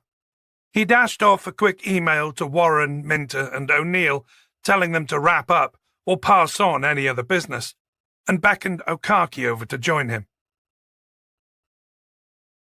They were in the same lab as the last time, Studio 3, but this time it was just Dr. Palmer conducting the autopsy. So, this is very recent, were her opening words. She pointed at the body. This boy is tall for his age, big-boned, 6 feet, I'd say. She ran her gloved hands over his torso. And lean, which is helpful, as you can feel more easily for signs of bloating. She shook her head and gently pressed her gloved fingers along the boy's abdomen. I'm not feeling any gassy sponginess, which indicates we're looking at fewer than 4 or 5 days. She circled the examination table and lifted one side of the body up to show off dark, discoloured skin. Live or mortis stains, but these look undeveloped. What does that mean? Asked Boyd. Rotated position post-mortem, said Okaki. Correct, said Palmer. It means the body was in one position for a few hours and then placed in another. Once blood stops circulating, it drains down to the lowest points, which gives you the bruising effect. This body rested on its back for a while, then was buried with the left side upwards. So we have 2 sets of live or mortis stains along the back and on the right-hand side, pre- and post-burial. She opened a folder and looked at Sully's photographs. There, see? He was lying on his right side in the ground, knees tucked up. Boyd looked at Okaki. Could he have been lying flat out in transit, possibly? And not in a car boot, either. I can't think of any cars that have an enclosed boot big enough to lay someone flat out. Not in a car full stop, looking at the size of him, Okaki pointed out.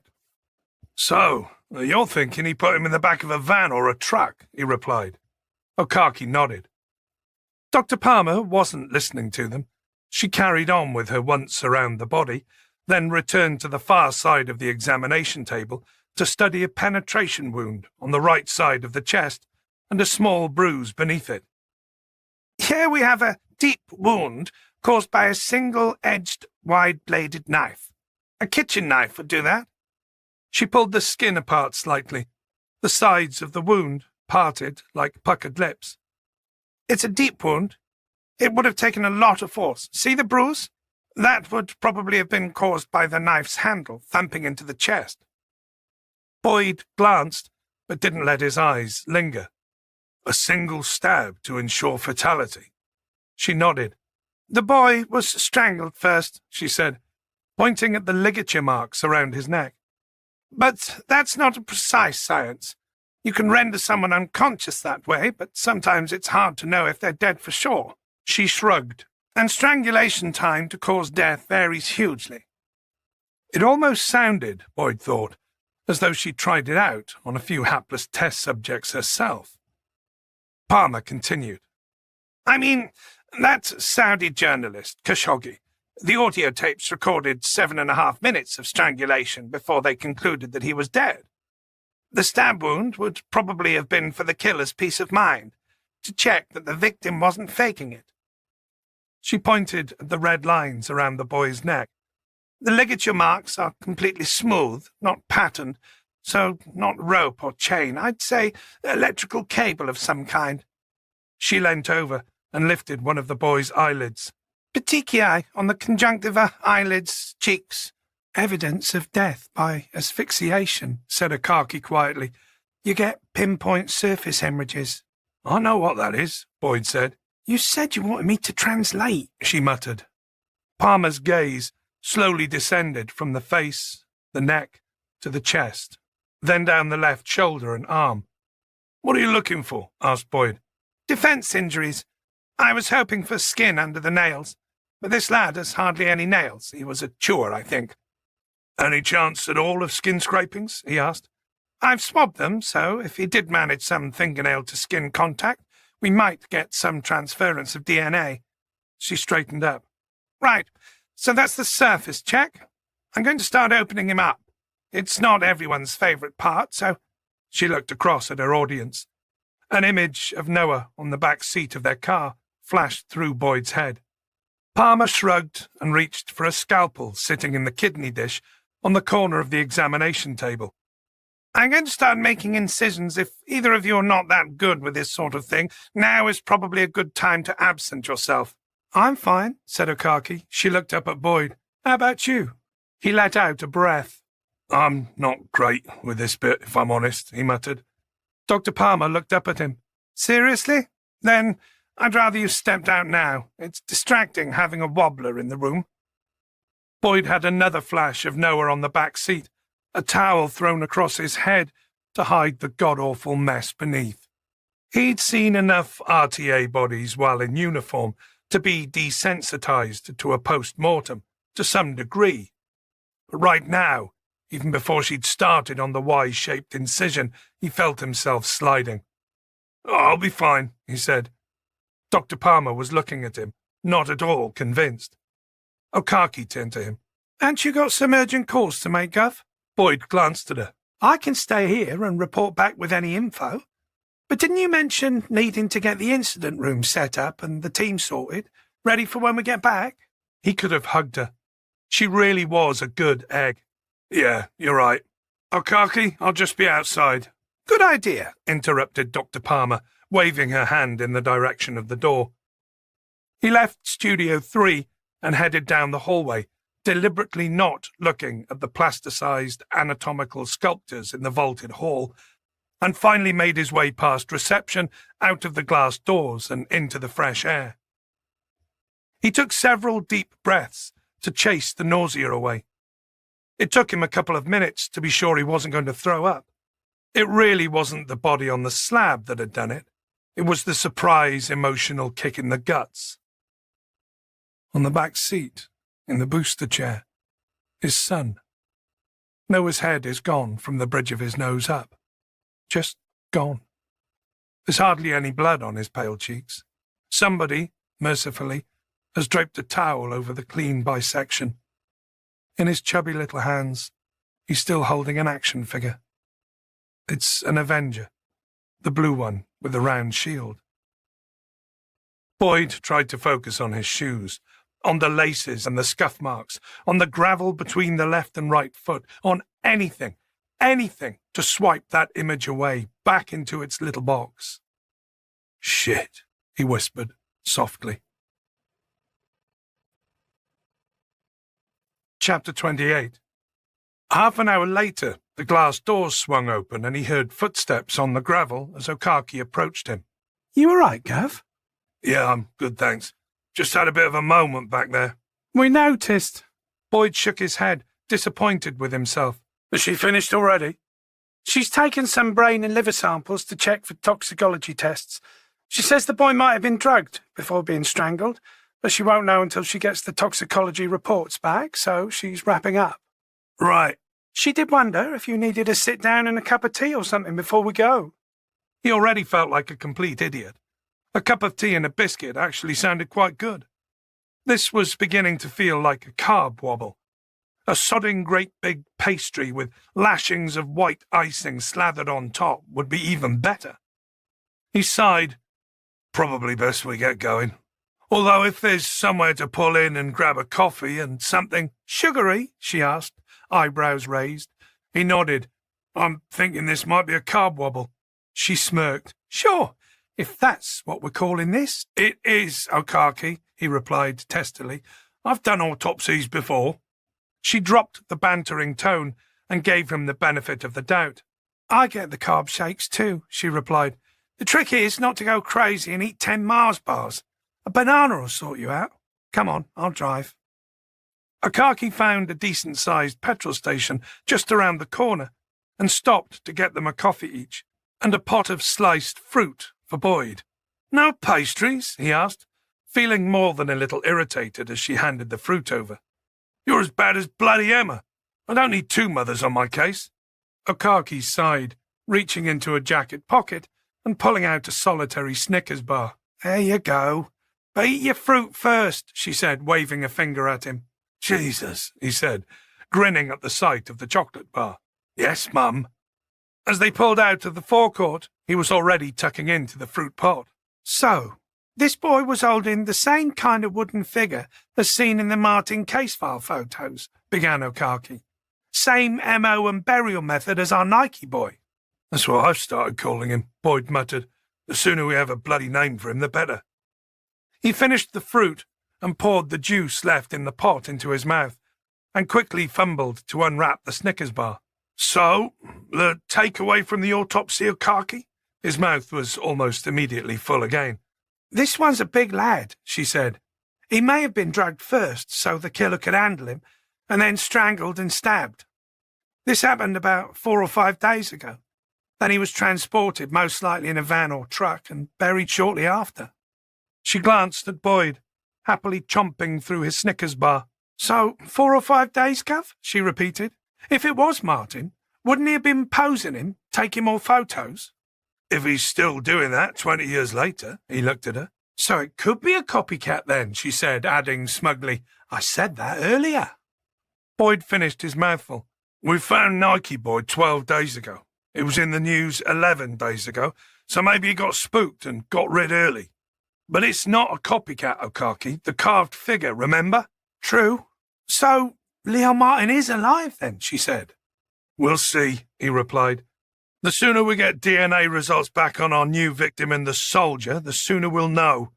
Keep in mind, Gov, Leon Martin would have had a major compulsion to do what he did. That's something he'd have to keep a lid on for 20-plus years, if it was him. Maybe he just wasn't caught. Most serial killers manage to go about their lives without alerting a scramble team of psychiatrists.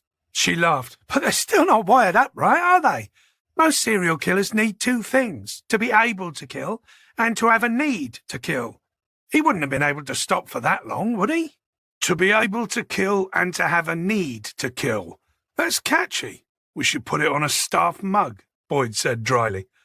There are plenty of people who are able to kill, Okaki. Ex-soldiers, for one. The need? Well, what's your choice? Anger? Resentment? Disenfranchisement? Revenge? Boredom? He looked at her. Christ! Wasn't that Dennis Nielsen's motive? Boredom? She shook her head. I don't think even he knew why he did what he did. Boyd's phone buzzed. He finished off the Snickers bar and ditched the wrapper in the passenger well. Boyd? It's Warren, sir. Ah, did you manage to bag those flowers? Yes, sir. And? They're with CSI right now. Kellen Sully's looking over the plastic wrapping for any possible fingerprints. Was there a message card with it? Yeah, but I couldn't make out what was written on it. The ink's faded. Looks like it's been taped up there for a while, sir. Boyd nodded. Okay. We're on our way back. He hung up. Well, said Okaki. Well, We got another bunch of flowers. Chapter 29. Boyd assembled his team in the small conference room. The corridor outside was filled with the slamming and opening of doors, along with the disgruntled sighs and grumbles of Flack's small team relocating themselves from the incident room. Yet again. All right, Boyd said, looking around the room at Minter, O'Carkey, Warren, and O'Neill. Sully was also there, sitting in and ready to share his opinions on the forensics so far. We have an operation name. Weatherman. Boyd had Grattan's case file in front of him, opened so that the pictures from Leon Martin's macabre photo album were spread out across the conference table for all to see. For those of you who've just been roped in, this is the sum of the investigation back in 2001. Our murderer was dubbed the Ken Doll Killer by the Red Tops because of these photographs. They were found at his farmhouse. He'd been posing his male victims like dolls, so to speak, hence the name, courtesy of The Sun. You're all going to read the case file this afternoon, but I'll give you a potted synopsis to start you off. Boyd proceeded to give his team the bare bones of Grattan's work. Leon Martin's background from childhood to living alone on his parents' farm, and then on to Christy Clark's escape back in 2001. He went through Clark's account of his abduction from the streets and his week-long incarceration before being driven across to North Wales to die alongside Leon. He then briefly covered the interviews and aftermath, including the discovery of Leon Martin's van with his clothes discarded on the passenger seat, the inspection of the farmhouse and surrounding outhouses by over a dozen uniformed officers, and only then, too late to preserve the integrity of the crime scene, the soccos. Boyd paused to look around the table. For once, there was no fidgeting or banter, and all eyes were firmly fixed on him. Satisfied, he moved on to the body discovered in the A21 lay-by the week before, and the very recent victim found buried beside the A27, including the linking details about the carved figure and the flowers and the message tag that had come with them. He closed the briefing with his interviews with the delivery drivers Dave Mullen and Dave Webb, and, of course, the interview with Christy Clark, the one that got away. Both drivers were called Dave, said O'Neill, looking at Warren out of the corner of his eye. Yes, replied Boyd. Dave and Dave. I think it's been a legal requirement since Brexit, said Sully. Seriously? You're not allowed into France with a truck unless you're called Dave? Minter chuckled. My dad's called Dave, he said. See, he could drive a truck quite legally. I'm a Dave, added Warren. Middle name. I'm Dave, said Sully, and so's my wife. Boyd rolled his eyes. Life for Brian, right? said Minter. Sully nodded. Well spotted, Dave. It's David, actually, Minter grinned. Although I'll let you call me Davy if you buy me some chips. O'Carkey sighed loudly. Are we done, boys? Boyd pressed his lips together, suppressing a smile. Yes, you're quite right, O'Carkey. There's enough arsing about. He settled back in his chair, raised his arms and cupped his hands behind his head. Okay, so then, that's where we're at. Let's deal with some of the theories. He gazed up at the bland tiled ceiling. The way I see it, it boils down to the following two scenarios. Firstly, Leon Martin staged his suicide and has managed to evade capture for the last 21 years under a new identity. The second scenario is that our recent victim was abducted, killed and buried by either a copycat, he glanced at O'Carkey, or more likely an accomplice of Martin's. O'Neill raised his hand. I've got a question. Boyd nodded at him. What was the message written on the tag with the flowers? He asked. Well, we need to keep something like this to ourselves. It doesn't get spaffed out to the press, okay? It doesn't leave this room. Is that understood? There was a chorus of agreement from the team. Right. He read out the line. That sounds vaguely familiar, said O'Neill. Is that from a song? Boyd looked at him incredulously. It's a line from a Beatles song, but I don't know whether it's meant to mean anything. It's one to ponder. Before we drill down into lines of inquiry, does anyone have any more thoughts? Do we have any suspects, sir? Asked O'Neill. Not at this point. We do, however, have Christy Clark, who is the only person who could positively identify Martin if he's still alive today. He's also the only person who really got to know him. He's our best source of information at the moment. What about either of the men who discovered the A21 body? Asked O'Neill. O'Neill again? Acknowledged Boyd. Someone's had their Weetabix this morning. Well, we know it's not unheard of for the guilty party to present themselves as having stumbled across the body and not knowing what they were dealing with. It gives them a valid reason as to why their DNA is present at the scene. So, yes, given the discovery of our most recent victim, I'm going to call them back in and get them swabbed and re-interviewed. Do we have any evidence from 2001 that might suggest Leon had an accomplice, Gov? Asked Okaki. Nothing that was flagged up, Boyd said. Christy Clark was quite clear that Leon was acting entirely alone. In fact, in the interviews with the original SIO, he stated he thought coerced companionship was one of Leon's motives. Boyd shrugged. He wanted a friend. More like a pet lamb to the slaughter, said Minter. Do we trust Christy Clark's account, boss? We trust nothing, obviously, but... Boyd spread his hands. The documented forensic evidence supports Clark's account. His DNA was found at the farm, on Martin's parents' bed, on the shackles, and in the back of Leon Martin's van. He was in pretty poor shape when he was discovered, and he had abrasions round his wrists from the shackles. What about this case file? Said Okaki. Do we trust that? Didn't you say forensics were a complete mess? They were. It wasn't the SIO's fault. It's just the boots went in too early. They were turning the farm over, expecting to find other captives or bodies. For that reason, we have to view the contents of this case file as helpful, but not the Holy Bible. Now we're scaled up to operation level, this is our case. We're the active force, and Cheshire are in a supporting role, so we're starting over. The old case file we can use to ink in any gaps, but where we can, we're going to source. Okay then, I'm going to parcel out some tasks. Minter? Boss? I want you to head up to Cheshire and dig into Leon Martin's childhood. Search through Cheshire's evidence archive, interviews with the locals who might not have been interviewed at the time. What I'd really like is a better bloody photo of him. Also, any possible clues as to what Martin's life would look like under an alias. If he couldn't tap whatever savings his parents left behind, he'd have to work.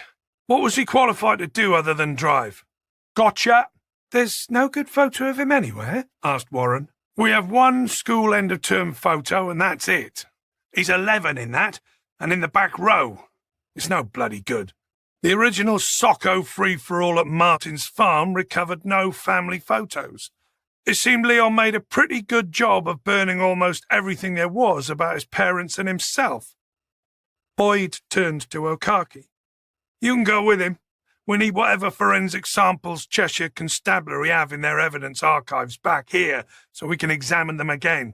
DNA work is 20 years better now than it was back then, said Sully, and cheaper. Quite, agreed Boyd. Let's get everything we can off them, particularly anything that might still have Leon's DNA and that of his parents. We need to make sure they picked out the right profile from all the swabs they took to identify as his. Then we'll get a job lot of testing done at the EFS. Maybe they'll give us a discount with all the work we're giving them. He pictured Sutherland disappearing meerkat-like down a burrow hole with the department checkbook clutched tightly in his little paws.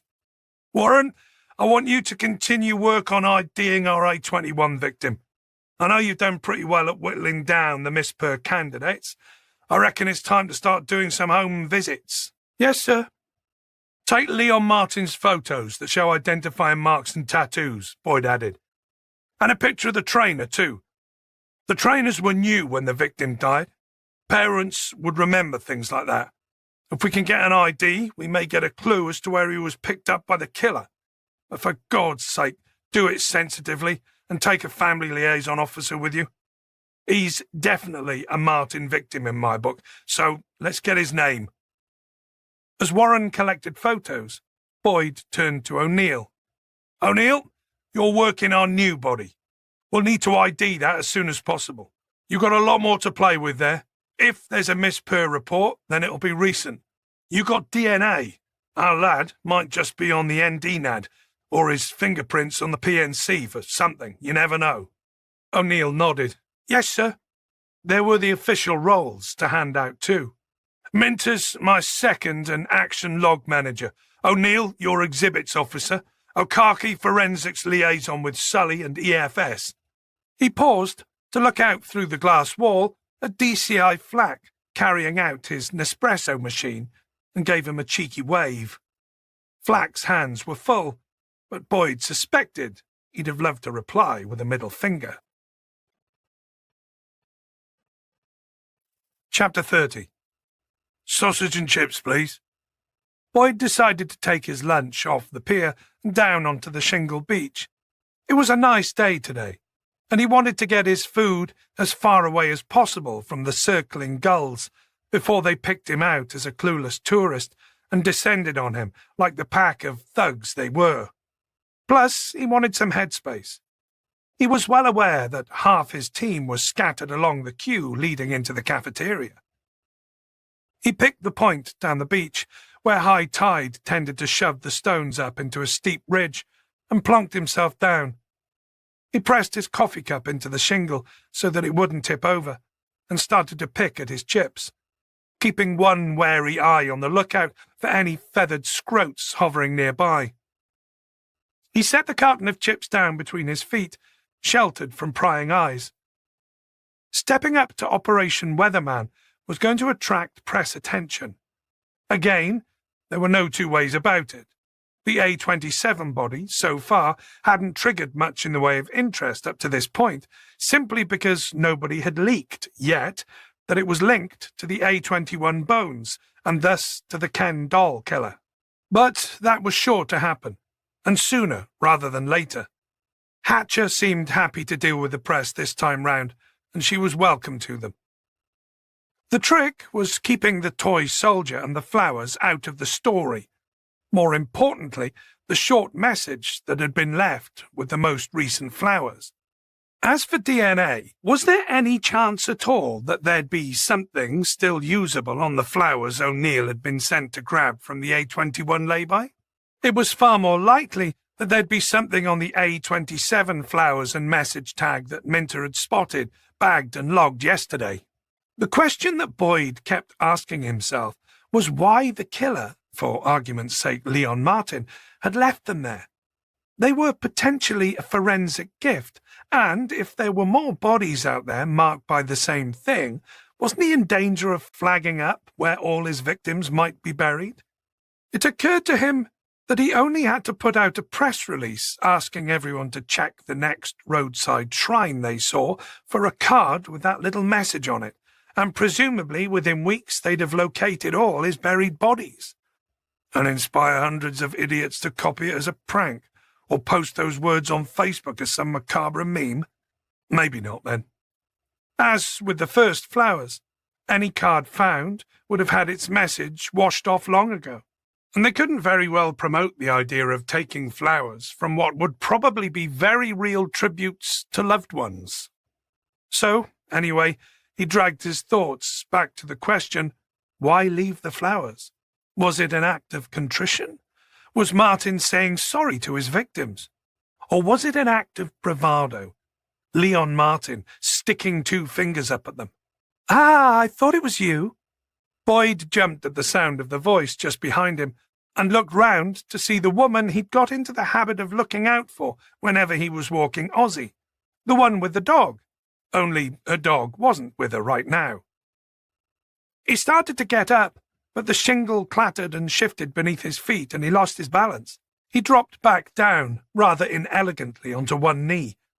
The shifting stones knocked his paper cup over and his coffee drained away into the shingle. Bollocks, he muttered. Oh, God, I'm so sorry, she said. That was my fault, sneaking up on you like that. He picked the cup up. There was a mouthful left in the bottom, which he swigged for some reason. Can I get you another? She asked. No, it's fine, he said. Not the greatest coffee in the world, truth be told. She smiled and looked up at the looming bulk of the pier. The pier cafe? Yeah, but the chips, on the other hand, are... He turned to gesture at the takeaway carton he'd set on the shingle, only to see a gull was already picking its way through it, tossing out chips that were still too hot. Oh, for fuck's sake. Boyd took a step back towards his lunch and threw out his hands to scare it off. Yeah! He was successful, but only after the second, closer, louder "yeah." The bird fluttered noisily, shedding feathers and dragging his carton a few feet across the stones before giving up and flapping away. They really think they own this town, she said, her mouth quirking up at the corners. I'm beginning to think they actually do, he said, picking up the scattered remains of his lunch. I really do owe you an apology, she said, and some more chips. He gathered the greasy paper and cardboard and left the food. Already the sky above them was busy with noisy, hovering, curious gulls. She pointed up the sloping beach to the White Rock Theatre. There's a nice cafe in there. Would you let me buy you a coffee and something warm? The cafe was called the Sea View Lounge, a long, curved front balcony window above the grand and whitewashed Doric columns of the theatre's entrance looked out across the beach, the pier and the channel. It had the feel of the rear end of some vast cruise ship, the curved wall of windows, the view of the sea, the chandeliers. Very nice, he said, as she returned with their order. They refurbished it during the lockdown. It was beginning to look a little tatty, she said, setting the tray down on the table. Coffee in a porcelain cup rather than a paper one, and a sausage sandwich. That's very kind of you. She sat down. No problem. I keep bumping into you and telling you off. It's a peace offering. It's not really needed, but thank you very much, he said, spooning sugar into his coffee and stirring it. She smiled. I'd hate to be thought of as some stuffy old cow who lectures people on how to walk their dogs. She definitely wasn't old, he thought. She looked a similar age to him. Well, he spread his hands. Thanks again. I suppose we should introduce ourselves. I'm Boyd. Boyd, she nodded. I guess that's better than knowing you as the BBC bleeper copper. Really? He said, surprised. I'm still known as that? She laughed. You earned a little social media fame there. She offered him a hand. I'm Charlotte. He shook her hand. Where's your dog? Mia. She's at home. I'm at work today. Oh, where do you work? He asked. Here, she replied, smiling. I literally am at work. I'm the box office manager. He nodded. Right. That's ticket sales and booking shows and acts to put on? Just ticket sales. Nothing so glamorous or exciting as booking anyone, I'm afraid. And you, Boyd? She frowned. What is that? Hold on. Have you just given me your surname? He nodded. Ah, yes. It's a bit of a habit, I'm afraid. You do have a first name, I take it? She asked. It's Bill. He shrugged almost apologetically. William. Bill for short, but I never use it. It's a police thing, I suppose. I presume your family don't call you Boyd. My daughter calls me Dad. My dad calls me Son. He shrugged. It's a name that just doesn't get used. He smiled. It's going spare. Presumably your wife, she rolled her eyes. Sorry, I shouldn't say that these days, should I? Your partner doesn't call you Boyd, surely? She didn't, no. Boyd could see a flush of awkwardness on her face. She busied herself, pouring a little milk into her tea and stirring it. He sipped his coffee and sneaked a look at his watch as he did so.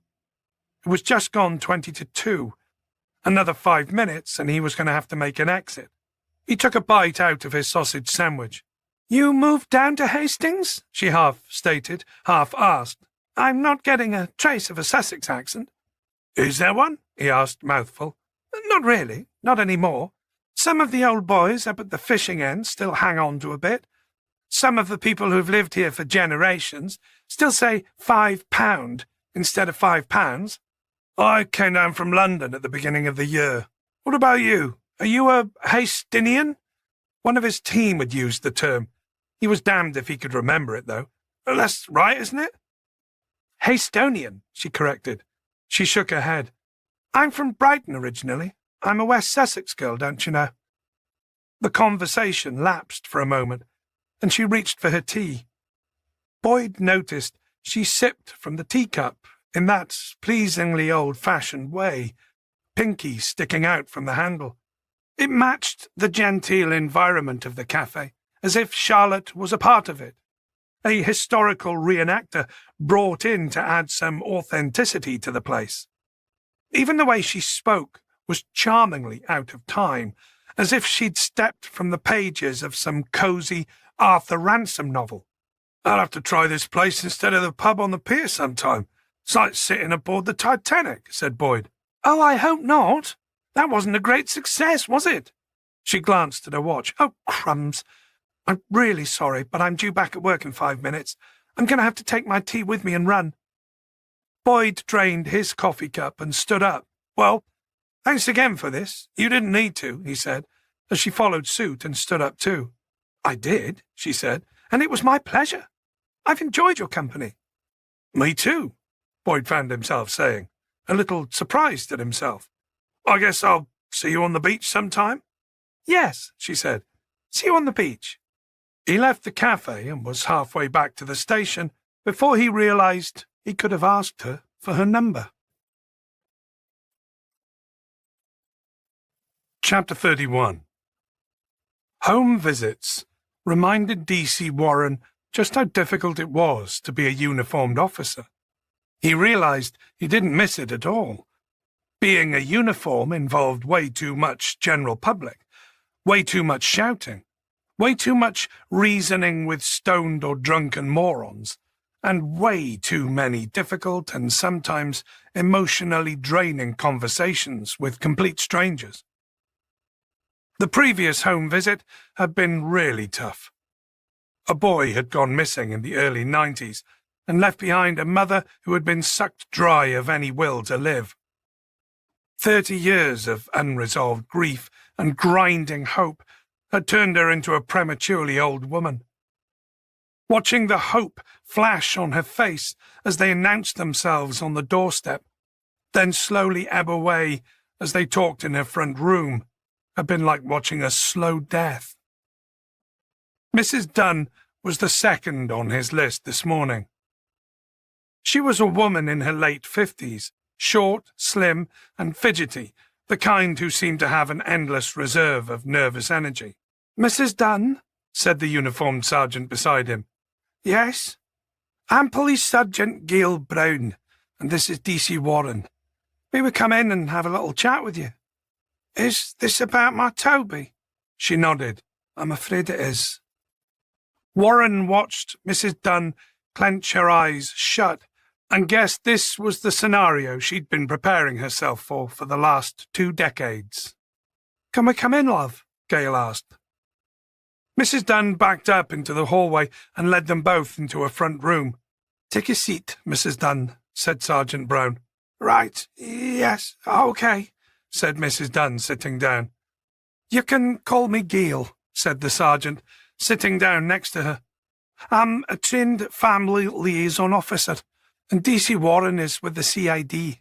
We've come to talk about your son who disappeared a long time ago, Mrs. Dunn finished the sentence for her. Warren guessed that she didn't want to be reminded about the number of years. Yes, Sergeant Brown looked around. Now, is there anyone else who could make us a nice cup of tea? Mrs. Dunn shook her head. That's all right. I'll do that while my colleague has a chat with you. Would you like a cuppa? Mrs. Dunn nodded quickly, then looked over at Warren. Are you here to tell me my Toby's? Her voice hitched. Is it that body that was found on the A21 the other day? Warren took a deep breath. Here we go. It's a possibility, Mrs. Dunn. Her head dipped down. He could see her narrow shoulders flexing and quivering. She was crying silently into her hands. Sergeant Brown had warned him in the patrol car on the way over that this would probably happen. Warren watched the silent crying, not sure whether to let her finish before asking his questions, or try to find a moment to jump in. Brown came back into the lounge, presumably to ask about milk and sugar, when she saw the woman's shuddering shoulders and head in her hands, and Warren looking completely unsure as to how to continue. She squatted down beside Mrs. Dunn and rubbed her back softly. "That's okay. That's okay." "Please say you don't know it's Toby," Mrs. Dunn said, sobbing through her hands. "We think it could be a possibility," replied Sergeant Brown, "but we need to be sure." Should I make the tea?" asked Warren. Brown looked over her shoulder at him and nodded. Warren got up and found his way to the kitchen, and after opening a number of cupboards, found all that he needed. 5 minutes later, he returned to the lounge to find Mrs. Dunn dabbing at her eyes with a balled-up tissue. "There you go," said Warren. "Milk, and I put some sugar in too." Mrs. Dunn accepted the mug from him with a grateful nod. Brown had pulled up a chair in front of the sofa for Warren while she sat beside Mrs. Dunn. "I've explained that you need to ask her some questions and that you have some photographs you need to show her," she said to him. Warren nodded. His mouth felt dry, his throat tight. He hated how nerves made his voice go a little higher than normal. "Mrs. Dunn," he began, "the body we found last week dates from about 20 years ago, and the forensic people have estimated the age is between 17 and 20. She nodded. 17? That was how old Toby was when he left us. The police weren't interested. No one was interested. We'd had a few rows over silly things. He was in with a bad crowd. He'd been gone for a few weeks before, so they said he was probably just annoyed and would be in touch when he calmed down. Anyway, he was old enough to do what he wanted." "Right," said Warren. "I think that was a pretty common view back then. It's not a lot better these days, to be honest." "Delicately. Do this delicately." "Well, we have reason to believe the body we discovered could be your son, because the apparent age and the timeline fits." He opened the folder and pulled out an A4 print of one of the pictures found in Leon Martin's album.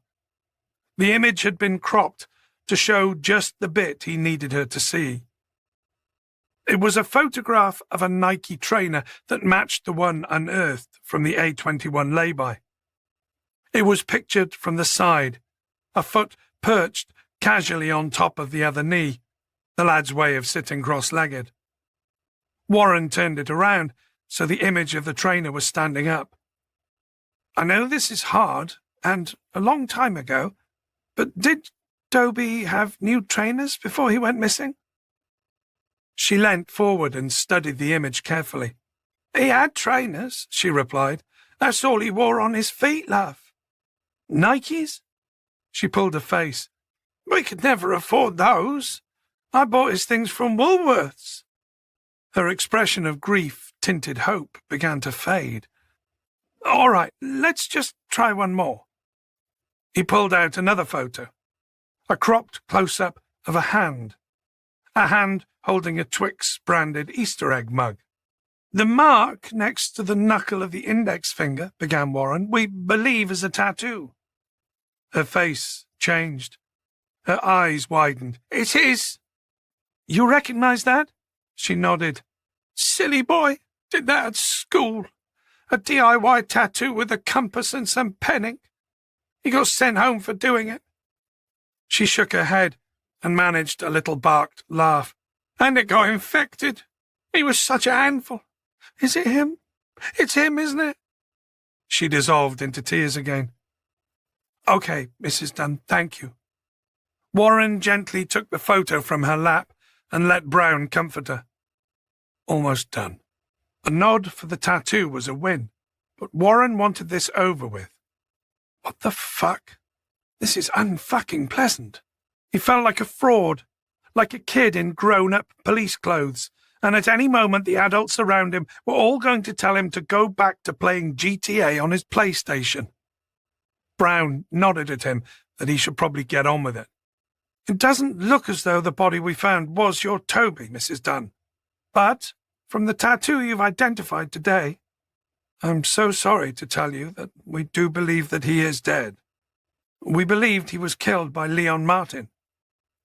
The name didn't seem to trigger a reaction from her. Warren knew that his nickname was better known. "The Ken doll killer?" he added. Her eyes widened ever so slightly. "Oh, God! The man who—" "Yes, Mrs. Dunn, I'm afraid so."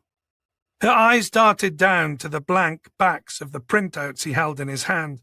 "No, no, no! Oh, please!"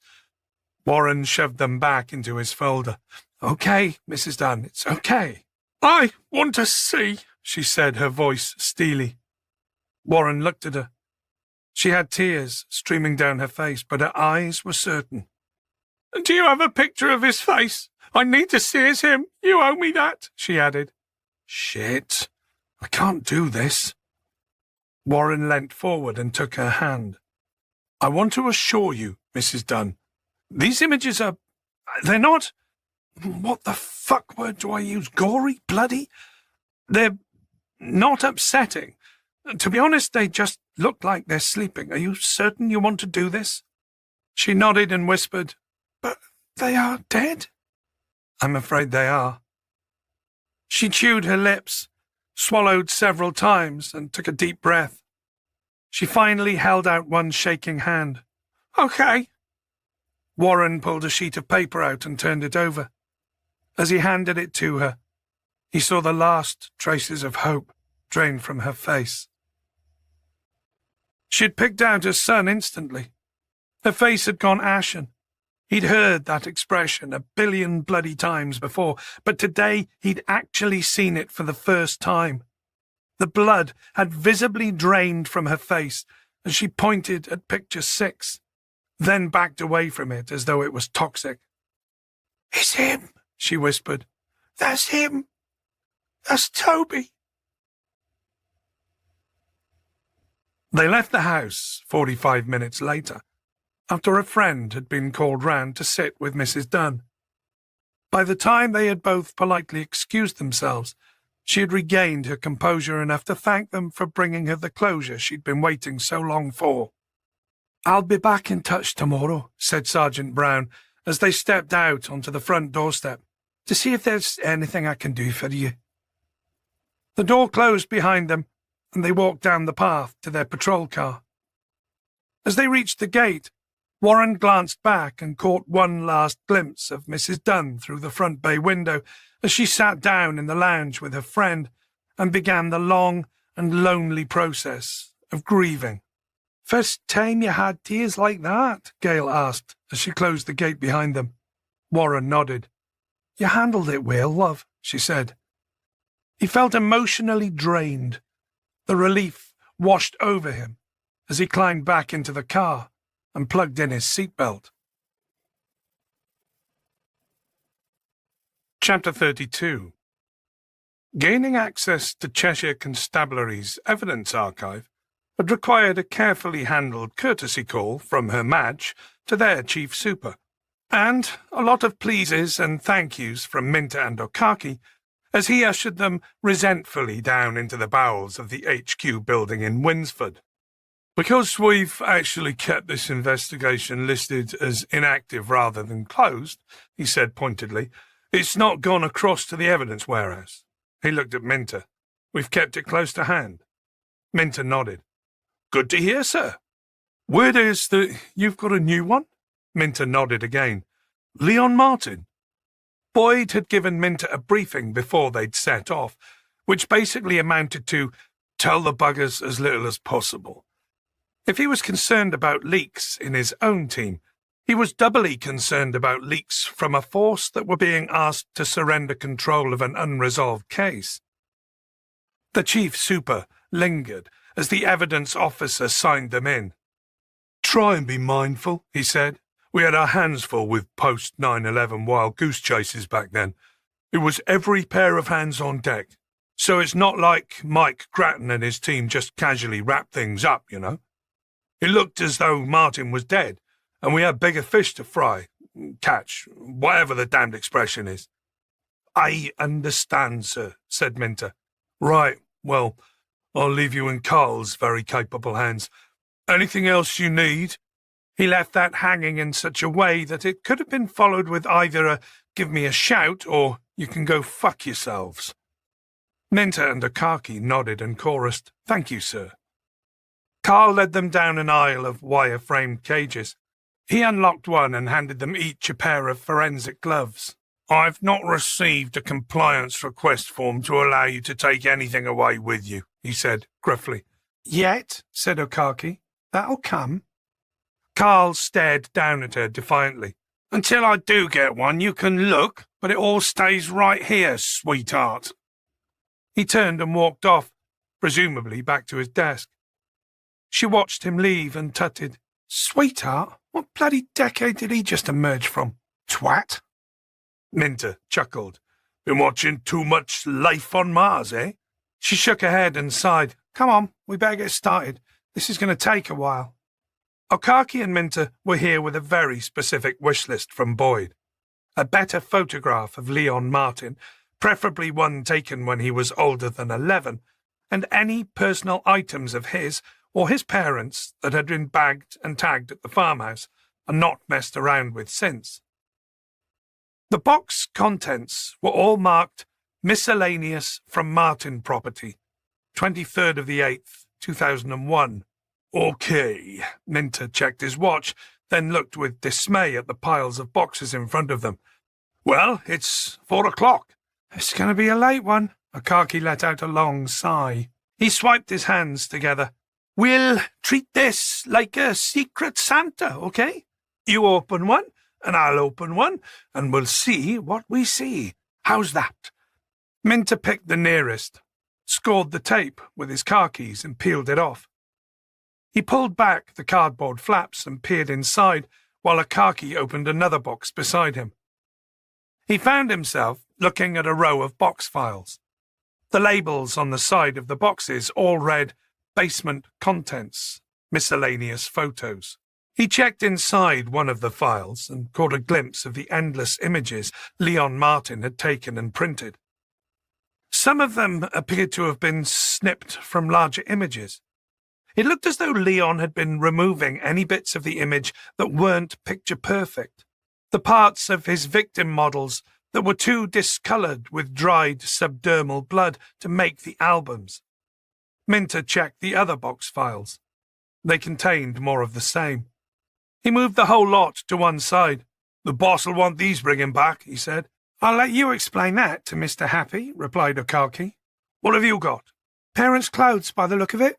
She pulled out a flowery blouse, sealed in a plastic bag. "Shall we take some of it for familial DNA?" "Worth a try," said Minter. "It all seems to have been laundered, though," Akaki said.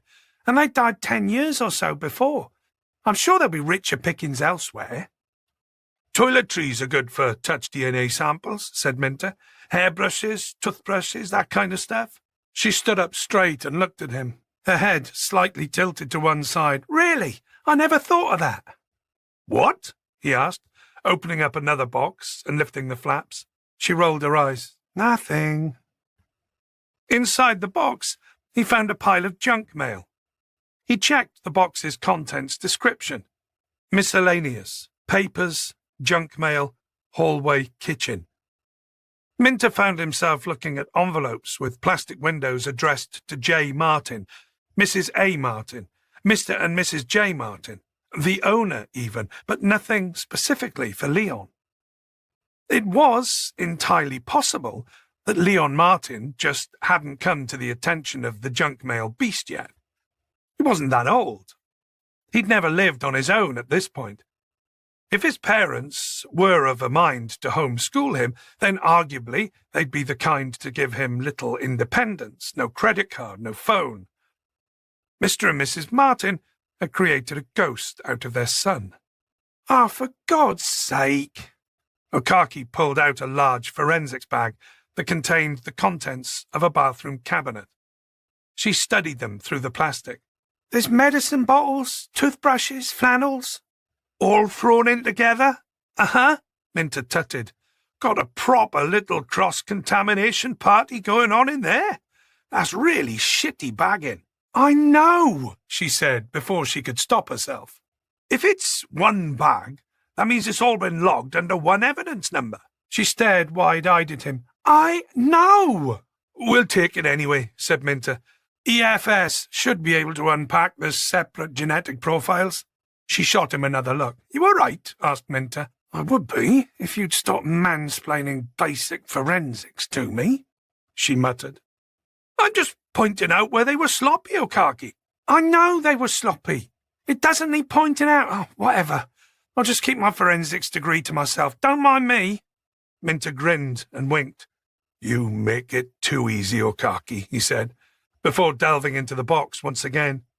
She flicked a V sign at his back, a little childish, she conceded, but satisfying all the same. Minter had resumed picking through the old envelopes.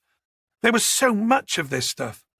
They weren't going to get back to Hastings until at least 10, and then they'd have to log everything in before going home, presuming, of course, they won the fight to take it away from Carl in the first place. They were both going to be at the Hastings station until gone midnight. He sifted through another handful of letters and was about to offer Okaki a coffee to make amends when he struck gold. Chapter 33. Boyd had wanted to have the update meeting before going to give Sutherland a briefing, but the round-faced little bugger had decided to invite himself along and had turned up unannounced. He'd brought a family tin of Quality Street for the team, which he claimed he'd picked up on the way into work, but suspiciously it was already unsealed. Boyd suspected the tubby little sod had been dipping for the good ones already. All right, let's get this started, Boyd announced.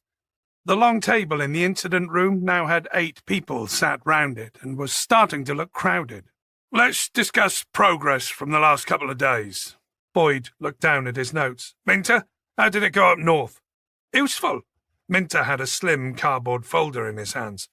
We've now got a decent adult picture of Leon Martin to work with. He opened the folder and pulled out a blown-up print of a young man. This is him, aged 25. I found an open envelope from the DVLA in the junk mail from 2001 and a letter for a replacement plastic license. He grinned. We got very lucky.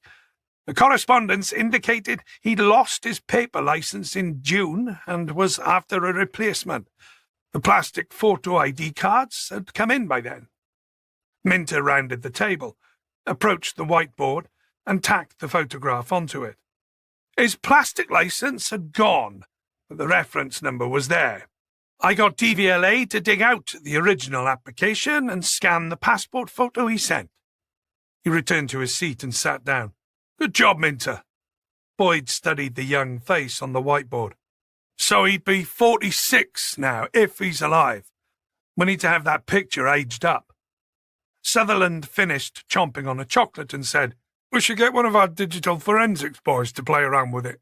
What? You mean throw a beard on it in Photoshop? Sully queried sarcastically. Sutherland looked at Sully.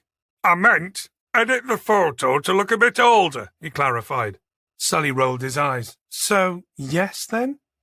He shook his head, then aimed his comments Boyd's way. You need proper forensic treatment. Bone structure changes with age, as well as soft tissue distribution. I suggest you use EFS. They've got some very good digital media nerds over there. How much is that going to cost? Asked Sutherland. Sully shrugged. Not my problem. I'm just passing on my informed opinion. Boyd nodded. We can put it on the tab, can't we, sir? Sutherland folded his arms grumpily. Why not? I mean, it's only money, right? Okay. Boyd scribbled that down as an action point for himself. Thanks for that. Okaki, any luck on finding us some swab candidates? She nodded. We found toiletries that dated back to when Mrs. Martin was still alive.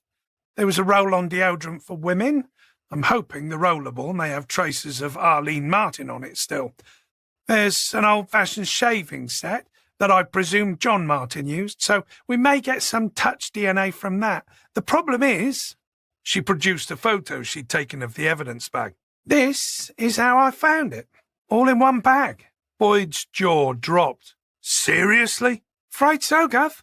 They had uniforms, not soccos, bagging things up there. So there's going to be a bit of everyone on everything. Leon Martin, possibly some of his victims, if he allowed them to use the bathroom and clean themselves, traces of Mum and Dad. So that can go to EFS too, said Boyd. Let's get a cast list of DNA profiles going. Then we can try and verify who's who. Cross-reference them with any samples taken and attributed in the original investigation. Sutherland consoled himself by grabbing another chocolate from the tin. Warren, do you want to tell your good news? Warren's triumphant grin made him look about 12. Yes, sir. We've got an ID for one of Martin's victims. He glanced down at his notes. Toby Joseph Dunn. Reported missing in 1999 by his mum. They had a difficult relationship. He was a bit of a handful, apparently. He was a low-priority Miss Purr because he was a repeat runaway.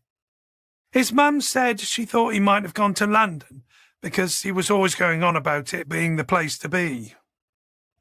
How was the home visit? Not easy, sir. Boyd nodded. Those kind of visits aren't. I hear it was pretty hard work with Dunn's mother. Police Sergeant Gail Brown answered for him. She was distraught, sir. Very. Understandably. That was a really tough one. She nudged Warren's arm like a proud mum, bigging up her little boy. But this young man handled it very well. If she could have got away with pinching one of his cheeks, Boyd suspected she probably would have. Good job, Warren, he said. Thanks, sir. Boyd looked at O'Neill. How are you getting on with the A27 body? He's Stephen Wotton, aged 16, O'Neill answered. He was involved in a burglary and got suspended. His family home is in Southend, Essex. He was a Miss Purr logged with the Met late last year. Let me see. He leafed through some notes and found what he was looking for. Yeah, he made a call home a few months later from a Manchester-based number, so I reckon he was roughing it up there over the last few months. I don't know when he was picked up by the killer. Got to be recently, right? And deposited shortly after death, added Boyd, which suggests to me that our chap decided to get rid of him quickly. Boyd, Sutherland balled up a handful of sweet wrappers and tossed them into the tin. Do you think our killer got spooked again? Like Leon Martin's hasty exit back in 2001, you mean? Sutherland nodded. Yes. If we're going with the supposition that this could be Leon Martin, then we know he's prone to panicking. Boyd shrugged. Assuming it's Martin, then yes, maybe. He could have caught something on the news and decided to get rid quickly. Or maybe Stephen Wotton was too much for him, offered Okaki. Good point, said Boyd, nodding. Wotton was big for his age. If he's got previous form, then maybe he was no shy wallflower either. He glanced at Sutherland. If we continue with the supposition that our killer's Leon Martin, then he's 46 now. It's possible Martin landed too big, too difficult, a fish for him to cope with. Suggesting Leon Martin's small? Asked O'Neill. Not necessarily. He could be unwell, unfit. He's not young anymore, said Boyd. Do we have any contact DNA from Wotton? Asked Sutherland. Skin under nails, that sort of thing. They've taken finger swabs, said Boyd, glancing at Sully, who mouthed not yet. He made a note to chase up Dr. Palmer at EFS for the results. They'd had 24 hours now. We'll find out. What about those flowers? Asked Sutherland, and the handwritten message along with them. You felt like there may be mileage in those last time you briefed me. Yeah, on the old flowers, the ones that the A21 lay by, we got nothing. No DNA on the cellophane wrapping or the message tag. But that's been out there in all the elements for God knows how long, so no surprises there. I'm also waiting for EFS to let us know with the A27 flowers. If we get a profile, then the first thing we'll do is cross-reference it with the stuff Okaki picked up. But we also can run it through the ND-NAD and see if our man has left any trace of himself at a crime scene over the years. If we get a match of that with any of the farmhouse profiles, said Sutherland, then this really is Leon Martin. Boyd nodded. That would be the most likely conclusion. In which case, Gav, said Okaki, should we talk to Christy Clark some more? She reached across the table, pulled the tin of sweets away from Sutherland, and dipped her hand in. If we bag Martin, boss, sounds like we're going to need Christy Clark's help. Not just in visually IDing him, but maybe even his help before we interview him. He's the only person who really knows Martin, added Minter. Boyd nodded. And the message? Sutherland reminded him. If we get our hands on chargeable suspects, then yes, graphology comparisons will help build a base for CPS, Boyd said. No, I mean the actual words. I know you want to keep that to your team, but look. He held his hands out like Oliver Twist, asking for more. I'm not going to run to the sun with it. Plus, for Christ's sake, I am your boss. There were a couple of sniggers at that, which came from the direction of Sully and Okaki. Boyd glared at them, then shrugged. It looks like a song lyric or a line from a poem. He looked down at his notes. The lonely people slip aside, in the ground, their time to hide. Chapter 34. LSE Forensics, good afternoon, how can I help you? Answered a male voice. It's DCI William Boyd from Sussex CID, said Boyd. Ah, yes. And how are you, Detective Chief Inspector? Boyd was almost certain, from the tone of his voice, that it was the same receptionist who had annoyed him on his first visit. Fine, he said, tersely. Can you put me through to someone in photographic forensics? Of course, came the silky reply. Would that be our digital media forensics department? If that's what you lot call it, then yes, please, he added as an afterthought. Boyd was treated to 10 seconds of lift music, just long enough to have Lady Gaga lodged in his head like a splinter for the rest of the afternoon. Then, Phil McNeil, Digital Media Forensics Team, how can I help you? Boyd introduced himself again. Ah, you're the policeman that the BBC South East had to bleep out a few months ago, right? Yes, Boyd sighed. That's going to end up etched on my gravestone, I suspect. He heard McNeil chuckle. How can I help you, DCI Boyd? Are you able to do some digital trickery on an old photograph? I should think so. What sort of trickery are you after? Do you want it cleaning up? No. Boyd had no idea what the technical terminology was for it. I have a passport photograph of a man aged 25, and I'd like it aged up to look 46. Is that possible? Ah, yes. You're talking about progressed skull morphology, McNeil replied. Am I? Boyd said. I'll have to take your word for that, I'm afraid. Well, yes, unless you want to just download one of those phone apps that lets you take a selfie and then adds a few wrinkles and blemishes to your photo.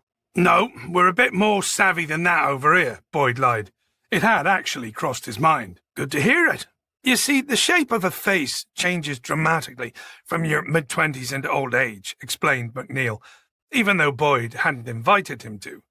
That's the bone tissue reshaping more than anything else.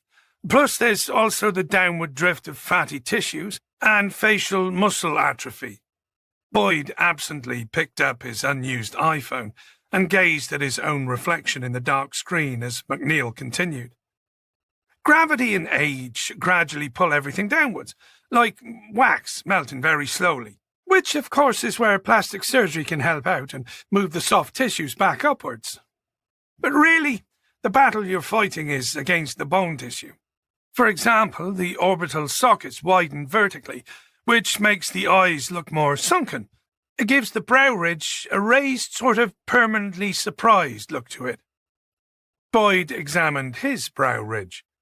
It didn't seem like that to him. Quite the opposite, in fact.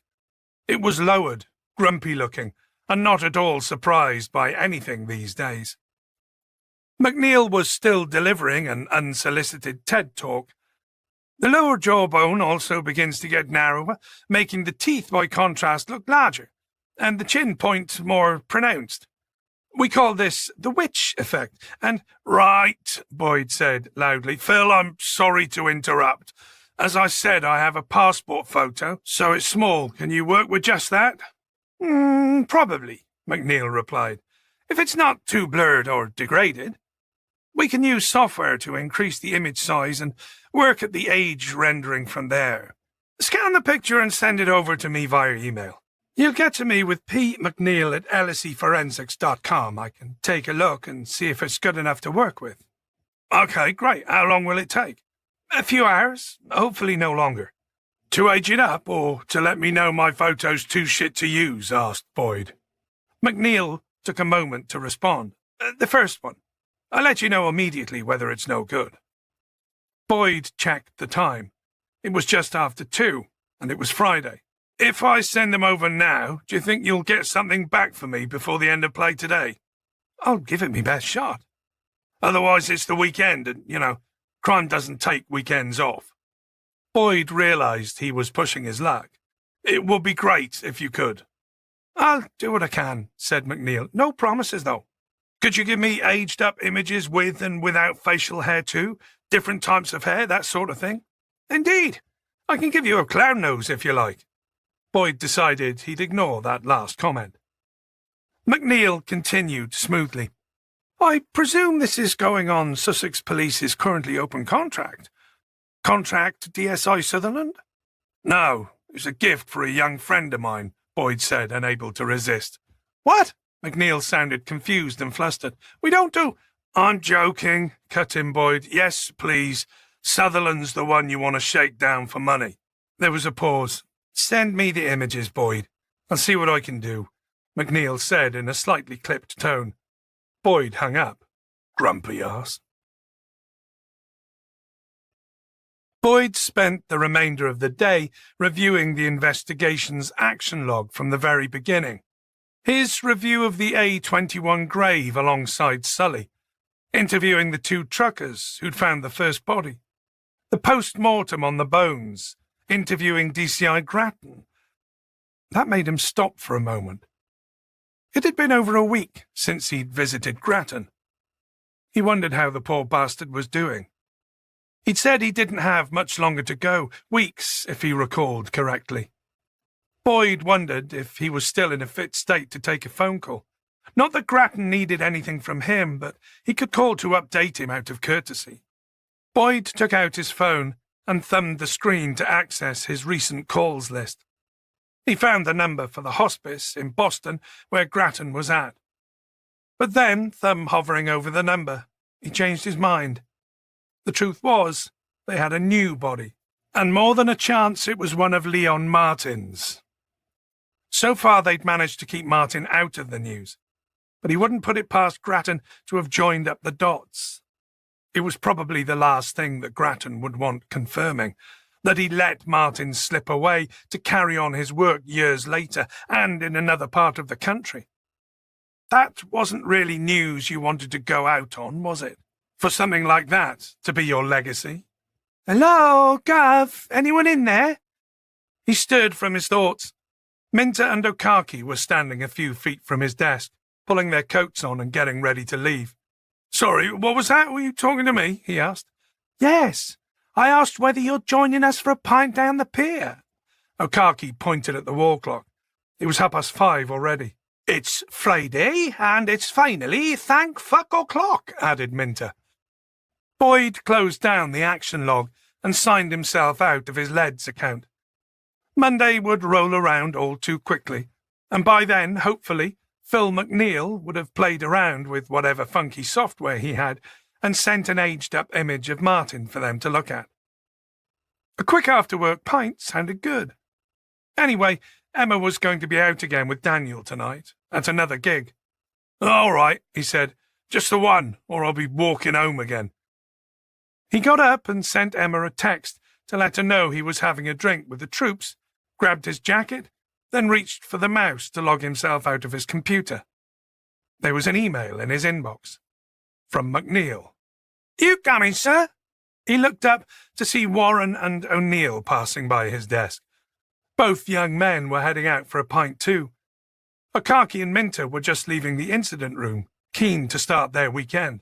Go on, he called out. I'll catch you lot up. Boyd clicked on the email. DCI Boyd. This is preliminary render based on the best of the image you sent of the passport-style photo. You say he was mid-20s in this image, so this is a rough render of how he'd looked aged 45 to 46. I'll do another more thorough version next week. Regards, Phil McNeil. There, beneath the message, was a middle-aged Leon Martin. His face had been rounded slightly, the cheeks a little fuller, the jawline heavier.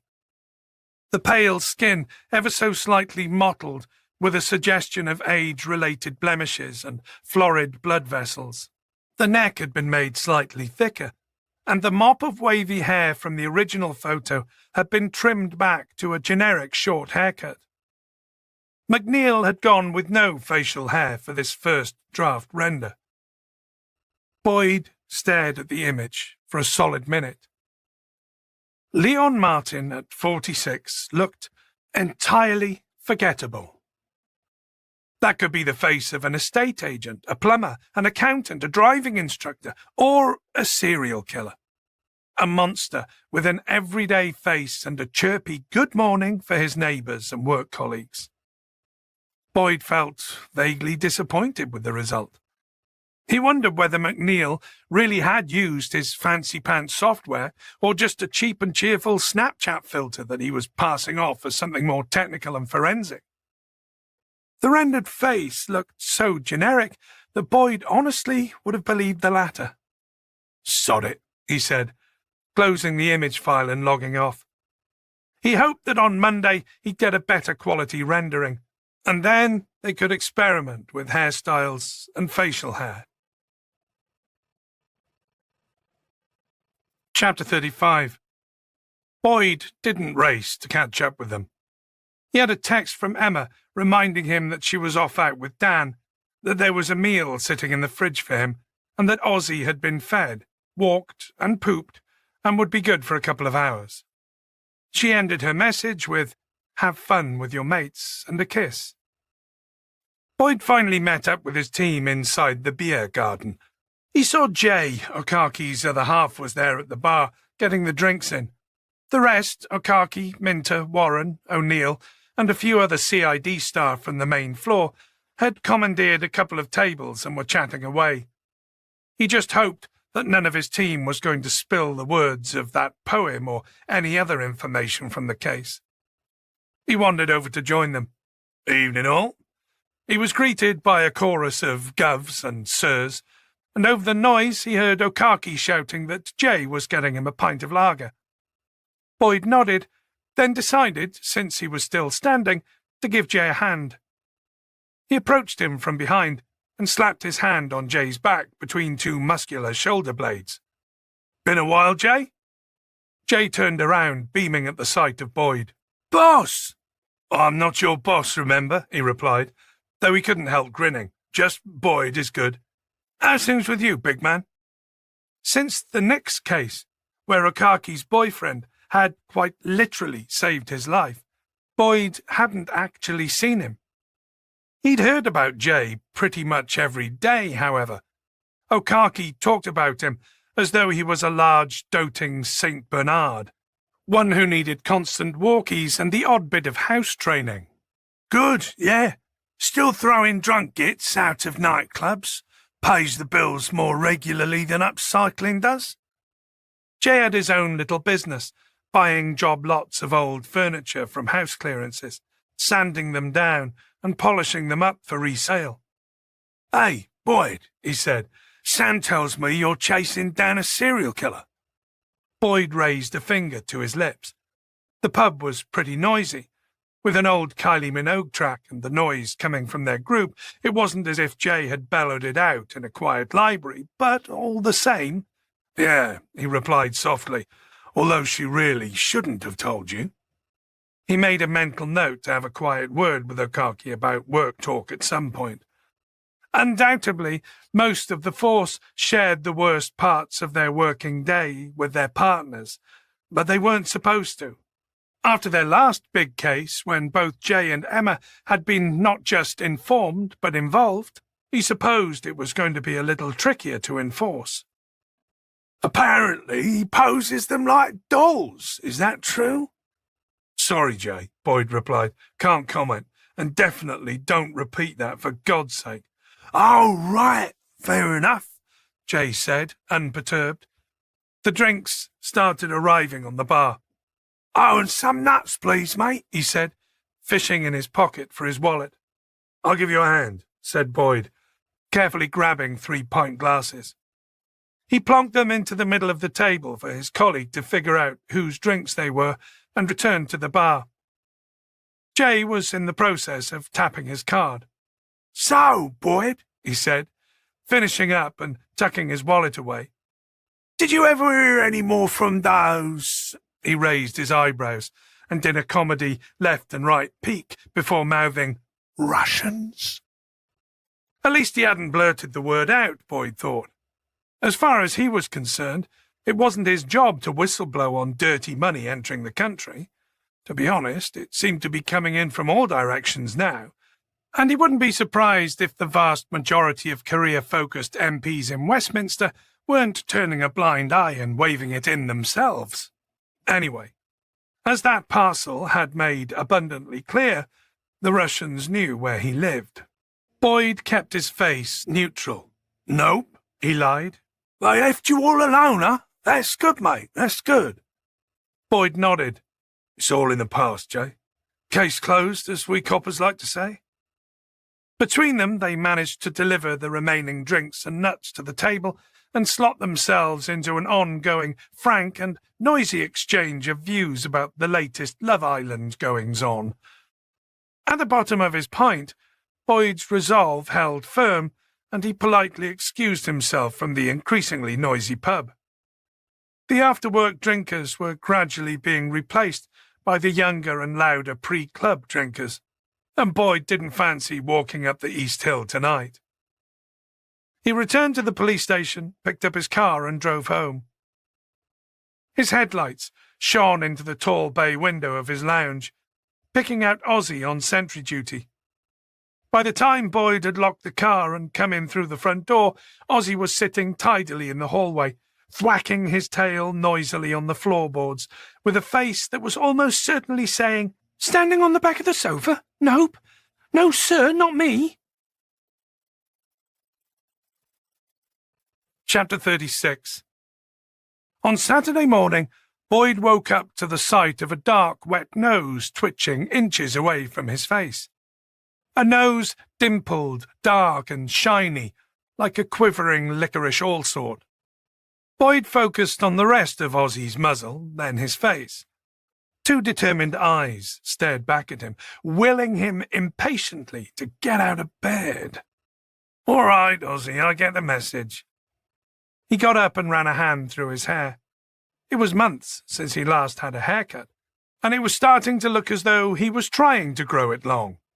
He vowed to get it sorted out this weekend. "Short back and sides, please, and don't spare the horses." He wandered over to the bay window and looked out. Below, he could see Daniel's blue transit van parked in front of his Renault. They must have come back after he'd gone to bed. Very quietly, too. Bless him. Ozzy thumped down off the bed and onto the floor, his claws clacking on the floorboards.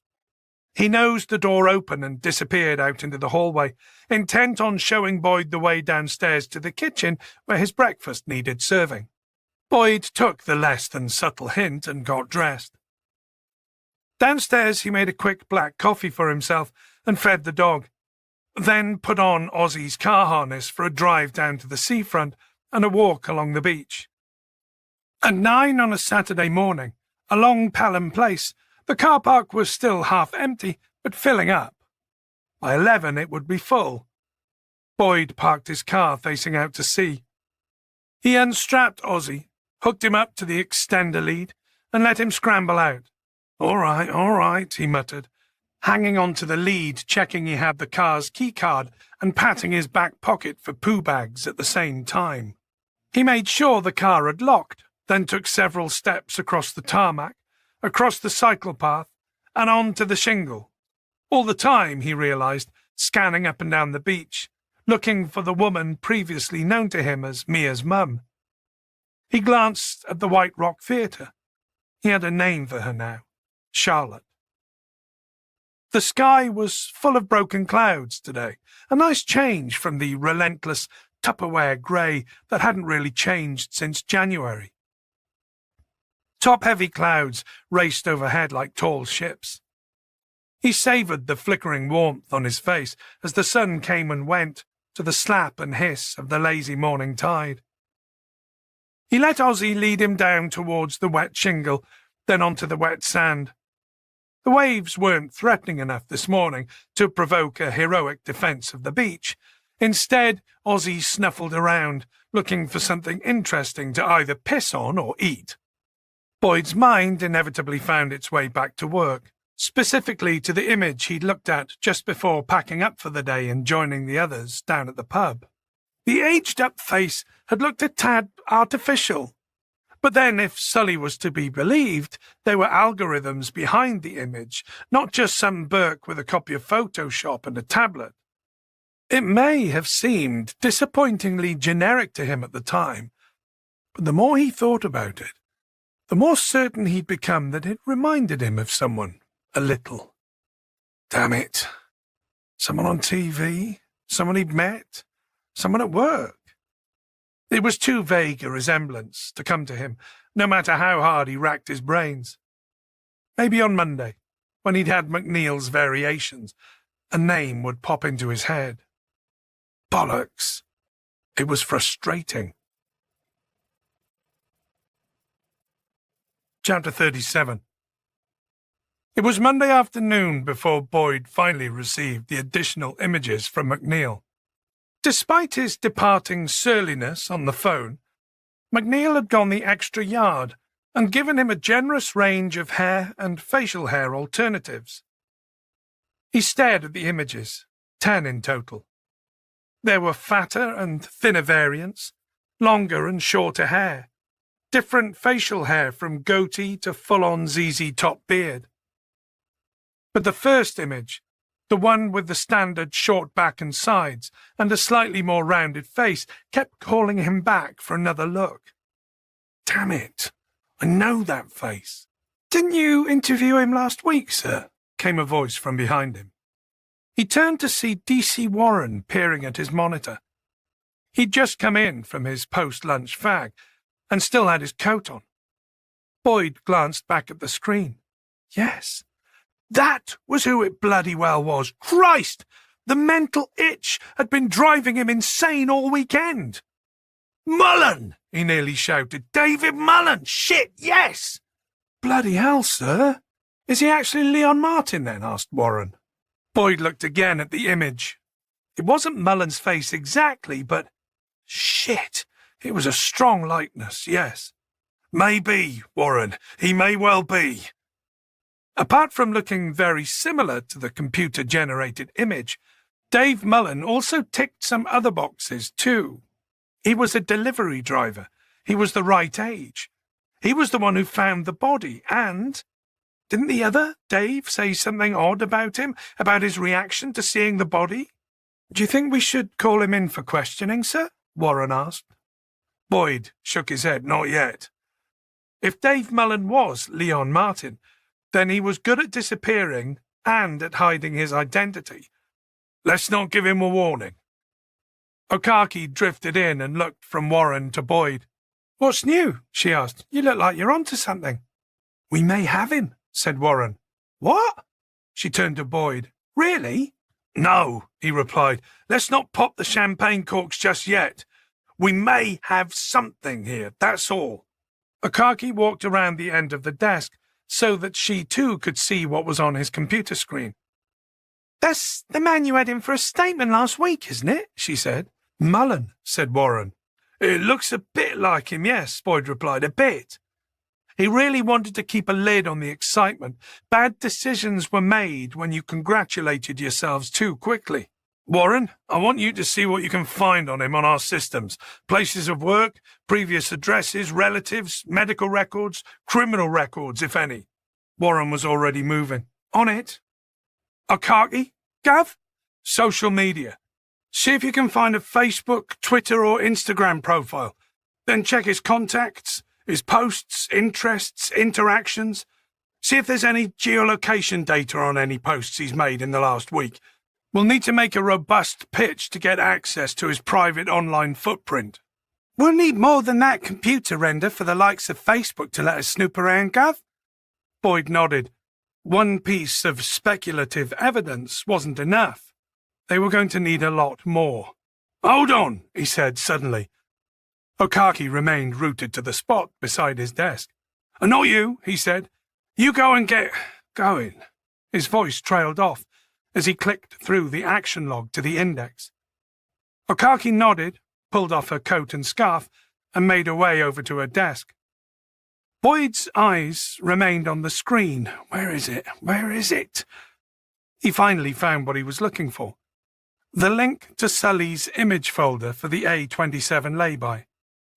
He opened it and scanned through the thumbnail images. There were hundreds of the buggers. He enlarged the thumbnails to a more helpful size. Then, after a few minutes working his way down the list, he found what he was looking for and double-clicked the image. It showed the message card that had been taped to the signpost along with the flowers, and the blurred biro scrawl of those song lyrics. Boyd felt a kick of adrenaline and wished to God he could turn it off until he had something concrete that he could get properly worked up about. He clicked back to the index and looked for the statement entries. He found Mullins, clicked on the link, and the screen flickered to show Mullins' signed, dated, and printed statement. Boyd compared that image with a photo of the card. The writing looked as though it could have been scrawled by the same person. There were variations, though, and any graphologist would tell you mood and fatigue affected the shape, size, and lean of a person's writing. But there were tells, distinct ones that were always constant. The godsend was that he'd written the day alongside the date, which gave them a Y. The tail of Mullins' Y was the same or very, very similar vertical slash to those on the message card. The lonely people. Okay, that'll do me, he muttered under his breath. That's good enough. Chapter 38. Boyd double-checked the address in his notebook. 37 Nightingale Avenue, Crawley. A quick call between Sutherland and the Chief Inspector for Mid-Surrey had cleared the way for a knock-on and a warrant for entry. He'd brought Minter and Okaki along with him. Okaki would question Mrs. Mullen, and Minter would make the arrest. That's if Mullen was even at home. As they entered the cul-de-sac that was Nightingale Avenue, Boyd tried to keep a lid on things. They had just enough evidence to squeak over the warrant threshold, but not nearly enough to get them past the CPS's prosecution line. They could hold him for 36 hours. Hopefully, detailed questioning and a DNA sample would get them the rest of the way. Mullen's house was a semi-detached, with a long, thin rear garden and a tall fence around its perimeter. According to Google's satellite images, it backed directly onto a rail line. They were fortunate. If Mullen was there and tried to make a run for it, there was pretty much nowhere to go. They pulled up outside his house, along with an accompanying patrol car from Surrey Police, which parked a bit further down the road. Boyd had created a pretense for the visit, hoping to get inside the front door without too much drama. The employer details Mullen had given were out of date. It turned out that Mullen had ended his contract with the company over a year ago, so there it was, justification enough for them to turn up at his front door to clear up that little detail. He checked his watch. It was gone 5, and the overcast sky had darkened enough to cause the sensor-triggered street lamps to flicker on. Are you ready, Okaki, Minter? They both nodded. I'm not going to piss around with him. As soon as we're in, it's a caution and cuffs for him and a house search warrant for her, okay? And if she gives me a reason to suspect she's involved, I'll book her too, Okaki confirmed. They'd discussed this possibility earlier. Karen Mullen appeared to have been his partner for 7 years, and his wife for 2 of those. There was every reason to wonder whether she might have an inkling about his dark past, or a suspicion that he got up to something when he was out and about. If Okaki thought she might obstruct a house search or attempt to destroy evidence, then Karen Mullen was going to have to come in too. "All right, let's get this done," said Boyd. "Okaki, you hang on here until we're in and come in behind us." He opened the door and climbed out. Minter followed suit, and they walked up the garden path towards the front door. Boyd pressed the doorbell and turned to Minter. "Smile, remember? It's just a friendly, detailed, clarifying visit."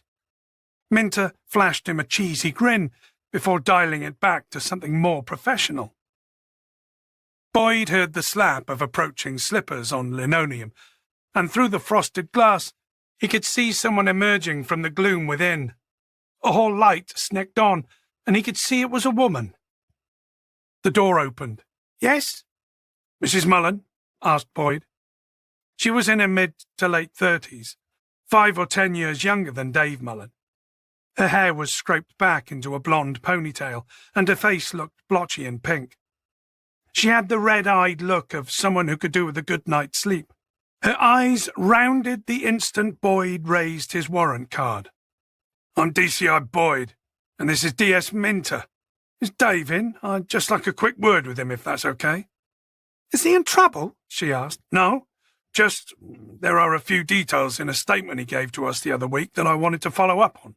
"You're the police?" she said, rather loudly. "Yes," replied Boyd. She leant to look past him at Minter, standing on her porch step, and at the patrol car parked further along the cul-de-sac, already attracting twitching curtains from her neighbours. "What's he done?" she said loudly again. He wondered if she was hard of hearing. "Nothing," he replied. "I just need to have a quick chat with him and clarify a couple of things." "You want to come in, do you?" she said again, almost shouting. "Could you not just have called?" "Yes, we'd like to come in if that's all right." Boyd lifted a foot and put it on the lip of the door. "We were in the area and thought it would make sense to drop by and get this sorted quickly." She shuffled forward slightly to block him. He's in the bath upstairs," she smiled. "Let me just close this for a mo and I'll go and tell him you're here." Boyd held on to the edge of the door. Strictly speaking, a pace infringement. But needs must, he reasoned. "Why don't you just give him a shout, Mrs. Mullen? I'll wait here." There was a strong whiff of amateur dramatics about this whole situation. Boyd glanced at Minter, a little confused. Mullen was obviously at home and well aware that they were there, thanks to Mrs. Mullen's pantomime performance. But the only way out was through the front door or across the railway. He signalled behind his back to Okaki. Mrs. Mullen backed up a step into the hallway, then cupped a hand to her mouth. "Dave, you need to get out the bath, love. You got some policemen here." She pressed out a tight-lipped smile for Boyd. "Just give him a couple of minutes. He just needs to—" Bang! The noise of a door slamming came from the end of the hallway. "Bollocks, he's doing a runner!" cried Boyd. He pushed past the woman, down the hallway, barged the door open and almost fell into a small kitchen. He took the scene in an instant. Dinner was on. There was something sizzling away in the pan. An iPad on the counter showed Alexandra Armstrong and Richard Osmond duelling with some pointless banter.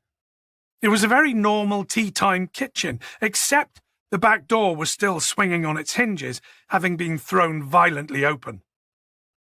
In the pallid and fading daylight, he could see Mullen running down the length of the garden towards the tall wooden fence at the end. Boyd dutifully called out for Mullen to stop, but of course the stupid bastard didn't. He hurried out through the door and into the backyard.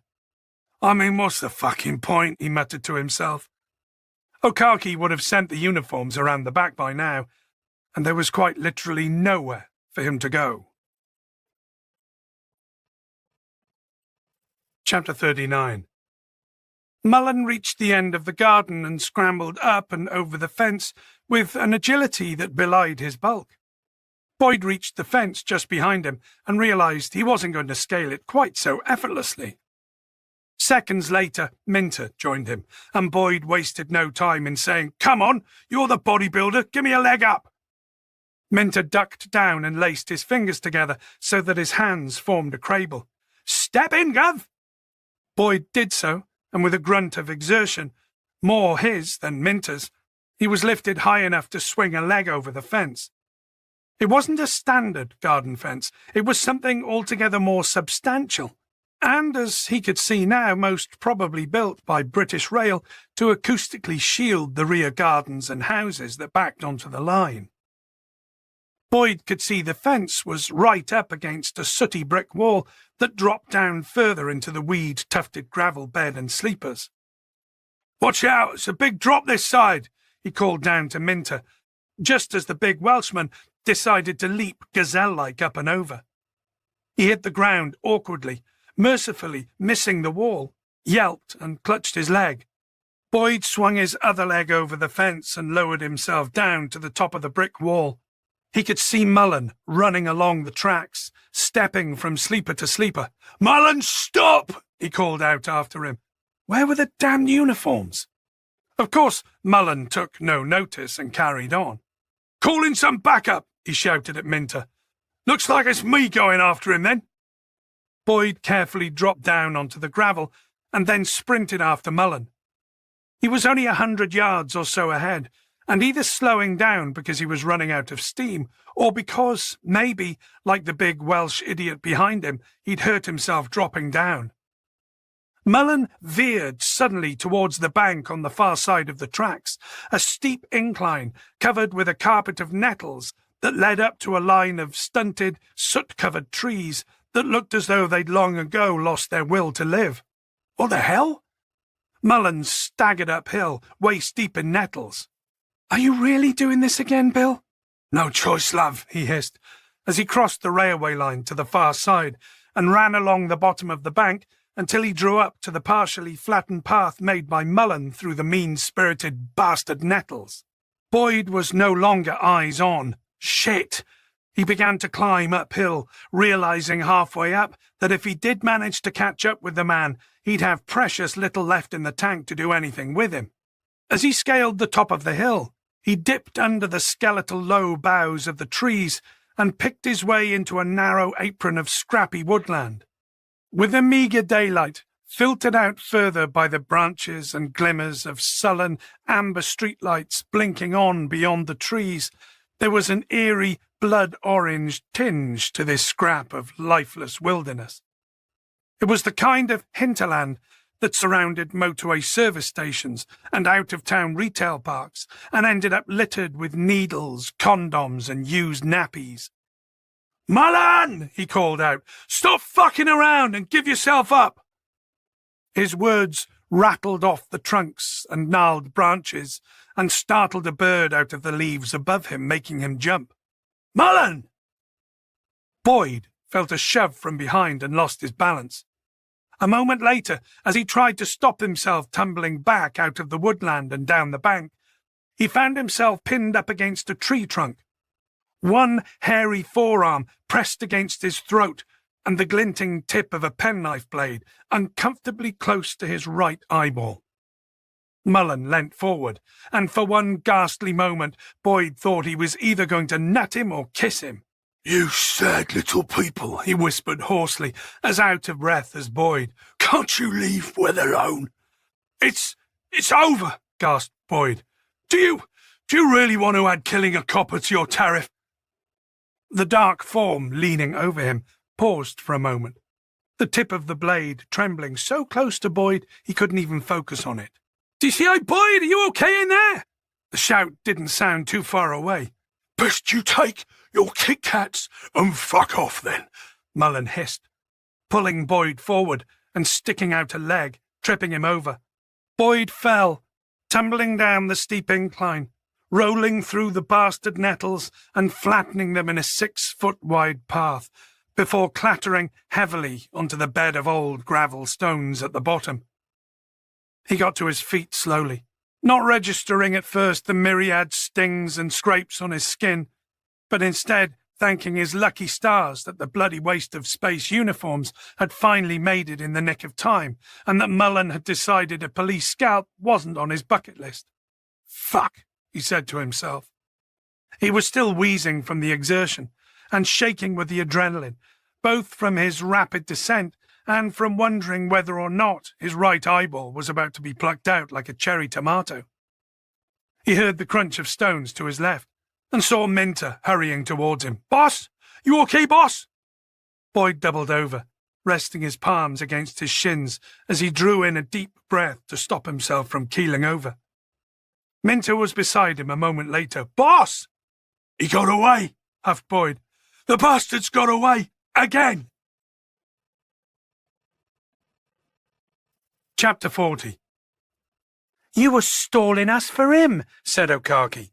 She leant forward, a gesture that landed halfway between accusatory and sisterly. "Come on, Karen. You need to tell us where he's gone." Boyd was watching the interview on the CCTV screen in the neighbouring room. He'd let Minter and Okaki have this one, primarily because he wanted to be the fresh and friendly face for part 2. "I don't know," Karen mumbled. "I think you do," pressed Okaki. "You clearly knew enough to keep my colleagues on the doorstep long enough for him to get out the back door." Karen Mullen fidgeted with the cuffs of her shirt. "You know, not helping us right now, when every second counts, is digging you deeper and deeper into trouble. Do you understand that?" "That's it, Okaki." "Do I get a free solicitor?" Mrs. Mullen asked. "That's up to you, Karen," said Minter. "Do you need one? We're just asking a few basic questions, yeah?" "We're not after you, love," added Okaki, more softly this time. "But we do really need to find Dave." The camera in the interview room next door was high up on the wall, giving Boyd a less than useful view of the top of Mrs. Mullen's head. But her body language was all tell. She knows. This was an arranged escape plan. "Not answering us, Mrs. Mullen," said Minter, "will be seen in a courtroom as aiding and abetting. It will be seen as obstructing us. That's a criminal offence. Do you want to be charged with that?" She shook her head mutely. "Then you need to start being a bit more helpful." "Karen," Okaki spoke softly again, "how long have you two been together?" 7 years, 8 years, was the reply. "And how long have you been married?" "A couple of years." "And in that time, Dave's always worked as, what, a delivery driver?" Mrs. Mullen nodded. "What does he deliver?" The hapless woman shrugged. "He's a man with a van, all sorts." "Does he deliver locally? Further away?" Okaki asked. "Nationally," Mrs. Mullen replied. "He's got his own website, MCS, Mullen Courier Service." Boyd pulled out his phone. "He's got his own business website?" Okaki confirmed. "Yes." Boyd tapped the company name into his phone and studied the screen for a moment. Minter had done the same. He showed the screen to Okaki, then got up and headed for the door. "Be back in a second," he said.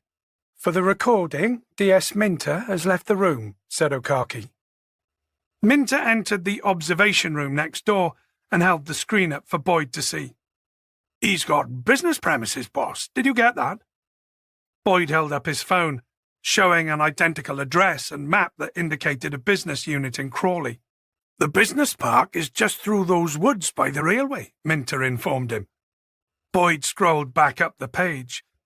There were photos of Mullen standing in front of 2 white vans, both Fords, a Ford Transit and a Ford Courier.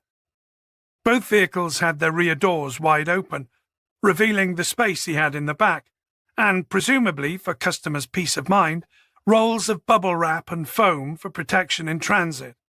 "He was heading for his van then," said Boyd, "to drive it away or ditch something that was inside it." Boyd nodded. "Get some uniforms over there right now." "Right-o," Minter said, heading for the door.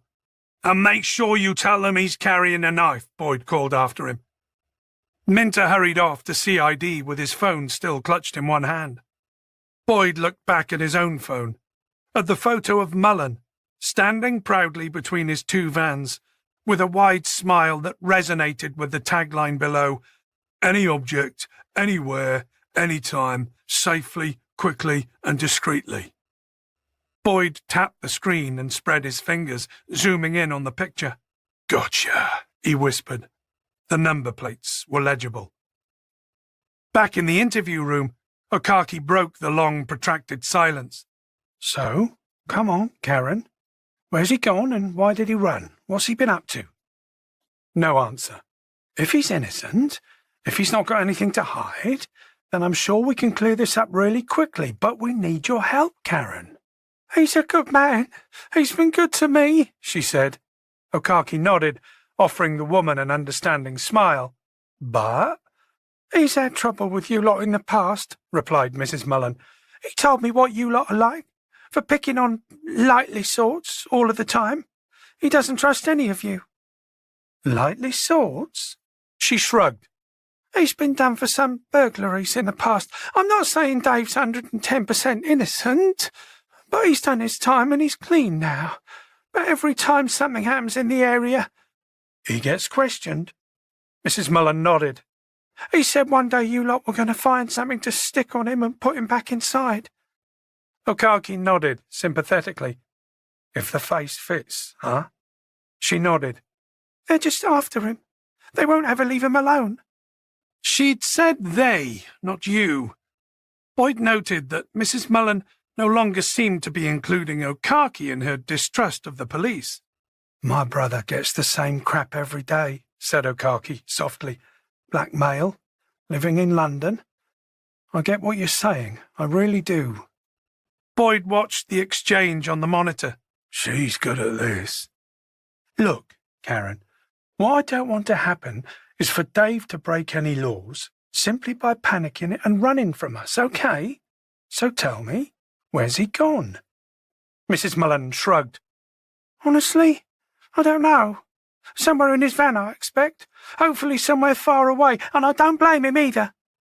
Okaki smiled at her, realizing that she'd get little else out of her at this stage. Thanks, Karen. That'll do us for now. DSI Sutherland looked up from the hastily completed form. He had his jacket on and had taken his dirty mug to the kitchenette, clear indicators that he didn't want anything else dropped in his lap right now, as he was finally ending what had been an unusually long shift for him, and was getting ready to go home for a late supper. You want this ACT request to be submitted as a high priority? Yes, sir. But we've already had Dave Mullen here in the station for questioning, haven't we? Yes, sir, we have. Sutherland sighed. Submitting this high alert would, in effect, advertise the fact that Boyd had had the suspect on his radar much earlier. If Mullen really was Leon Martin, and had killed and buried the A27 boy last week, well, it was just going to flag up that they'd let a killer slip through their fingers. Her Madge wouldn't be happy. And that was on Boyd. You really think it's him? Pressed Sutherland. As I said earlier, sir, there's enough to make him a person of interest. Plus, he did do a runner and threatened to stab me in the eye. Sutherland nodded. Well, he's guilty of something then, isn't he? He scribbled his name at the bottom of the form and handed it to Boyd. All right, he said. Let's bring him in. Back at his desk, Boyd entered the ACT request onto the PNC and tagged it as high priority. His options were stop, monitor, or assess. A stop would mean an instant pullover, vehicle inspection, and arrest. If there was nothing incriminating in the vehicle, if the van was swabbed for blood traces and DNA and turned up blank, then Boyd's team and their department would look like a bunch of trigger-happy, resource-hogging muppets. But the alternative was another dead boy, and a record that showed he'd not given the all-forces request the right level of urgency. Boyd was confident that Mullen's actions had shown he'd had something to hide. In his opinion, at best, Mullen would be ditching stolen goods, and, at worst, if he was Leon Martin, then, right now, he was most likely scrubbing his van clean, torching it somewhere in the middle of nowhere, and heading off into hiding again. Speed was of the essence. Do it, whispered Julia. Do you want another child haunting you? Fuck it. He hit enter. Chapter 41. PC Jake Smith was on his first unpartnered shift after 6 months of being stationed at Banbury. His mentor, Sergeant Adib, had signed him off on Thursday as being ready for a solo shift, and for his last 3 days off shift, Jake had been, well, basically shitting himself. The 8-hour shift, starting at 10 p.m., had thus far been a hectic 5 hours' worth of herding drunk idiots out of the pubs and clubs as they closed, followed by another hour spent dealing with a couple of elderly alcoholic sisters who'd had a proper hair-pulling, face-scratching, nail-breaking, mud-pit tussle on the lounge floor of their shared home, during which one had ended up calling 999, claiming the other was attempting to murder her. Both of them were out of their skulls, and Jake had spent over an hour trying to unravel what had actually happened from a constant barrage of she said, she said. His ears were still ringing from their shrill, banshee-like screaming. That was 60 frickin' minutes of his life he'd never get back. Drunks, especially old ones, were worse than bloody children. He had an hour's patrol time left, followed by an hour back at the station to make good on his paperwork. And then, thank God, he could finally go home. His first ever solo completed. Tick. Jake was wrestling with the important decision of whether to stop for an end-of-shift Mackie D's or go full burn and have a KFC blowout when the screen of his monitor flashed up an advisory. He looked at the LCD screen and saw a low-resolution image of a white transit van. The point of view was low and close. It was from somebody's dash cam. He glanced up and saw the exact same white transit van cruising along just 50 yards ahead of him in the left-hand lane. Fuck! It's my dash cam. Shit! The advisory came with a red high alert indicator and a one-sentence alarm note. POI in murder case. Approach with caution. He reached down below the monitor for the light alarm keypad. His first official blues and twos. His finger hovered over the 999 button. Shit just got real, Jake. Ready for this? He wanted to say, no, not really, but that wasn't an available option. He hit the button and his patrol car lit up and squawked to life. The transit van immediately dropped down to 50 miles an hour, and Jake took the opportunity to move into the right-hand lane. He pulled up until he could see the dim silhouette of the driver to his left. Jake jabbed a finger at him. Pull over! Pull over! He shouted. Obviously, the bloke at the wheel wasn't going to hear any of that, but hopefully he'd spot his frantically pointing finger. Jake eased back behind the van in case the bastard decided to play wacky races and swerve his way. But, to his relief, he saw the van's indicator start blinking. Thank fuck, he muttered, dimly aware that his chest cam was now undoubtedly activated by the siren and already recording. Jake picked up the car radio's handset. Echo Mike 33 to control. Control to Echo Mike 33, go ahead, the radio crackled. I'm pulling over a white Ford Transit van, Papa Oscar 09 at Romeo Sierra Golf, following an AMPR ping for a murder POI. Location A4260, heading into Twyford. There was no hard shoulder to work with, so the van just kept on going. Jake decided the first off-road they passed without turning into, he'd escalate this to a pursuit and call in for backup to intercede up ahead. They passed a sign indicating an off-road 100 yards ahead. Then the 3 countdown signs. After the last, the van gently slowed down and veered to the left onto the slip road. Jake let out a breath. Thank fuck. The slip road had 2 lanes, and Jake flashed his headlights to indicate that the van driver should make use of the one on the left. The van indicated again and ground to a halt. Jake pulled up behind it, a cautious 10 yards back in case the idiot attempted to reverse ram him. That shit actually happened with forehead-slapping regularity. Here we go then, he said, softly, aware once again that the chest camera was picking up every little sound he made. He opened the driver's side door and stepped out.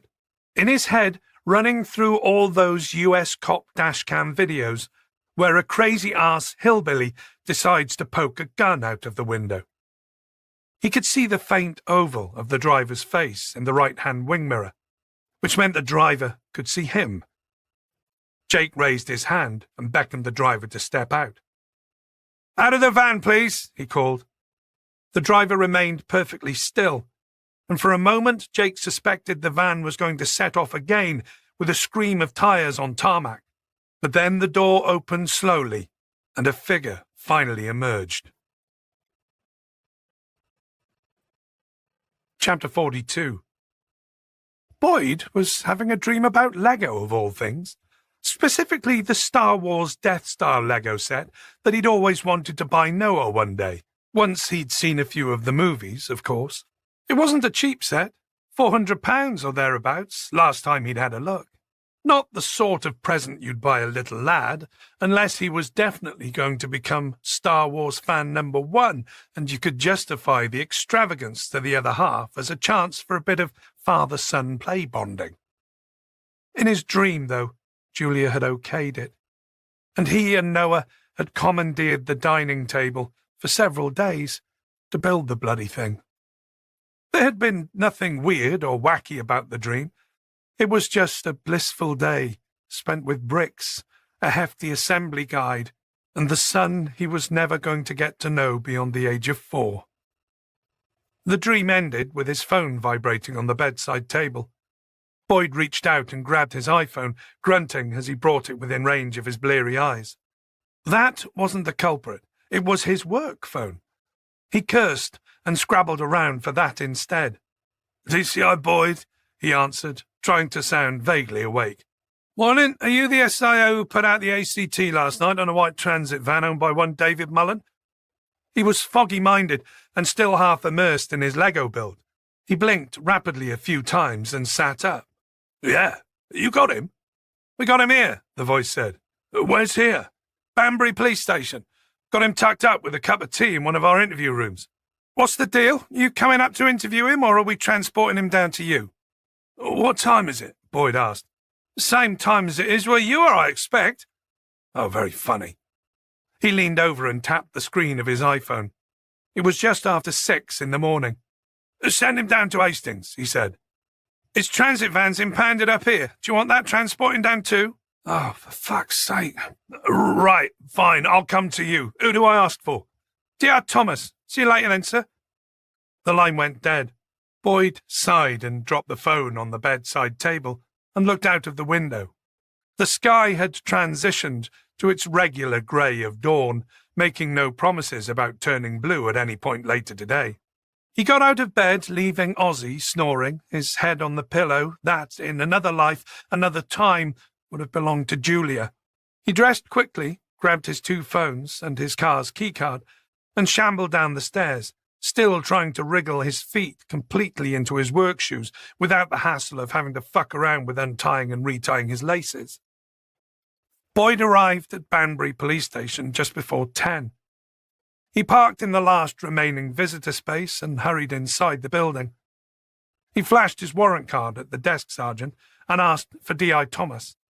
A few minutes later, a slim man with comically Edwardian sideburns, wearing a tightly buttoned waistcoat that only a skinny ass could get away with, appeared beyond the electric barrier and waved.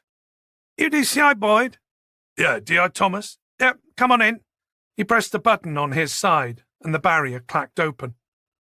Boyd followed Thomas through and down an echoing hallway. "Thanks for coming all the way up, sir."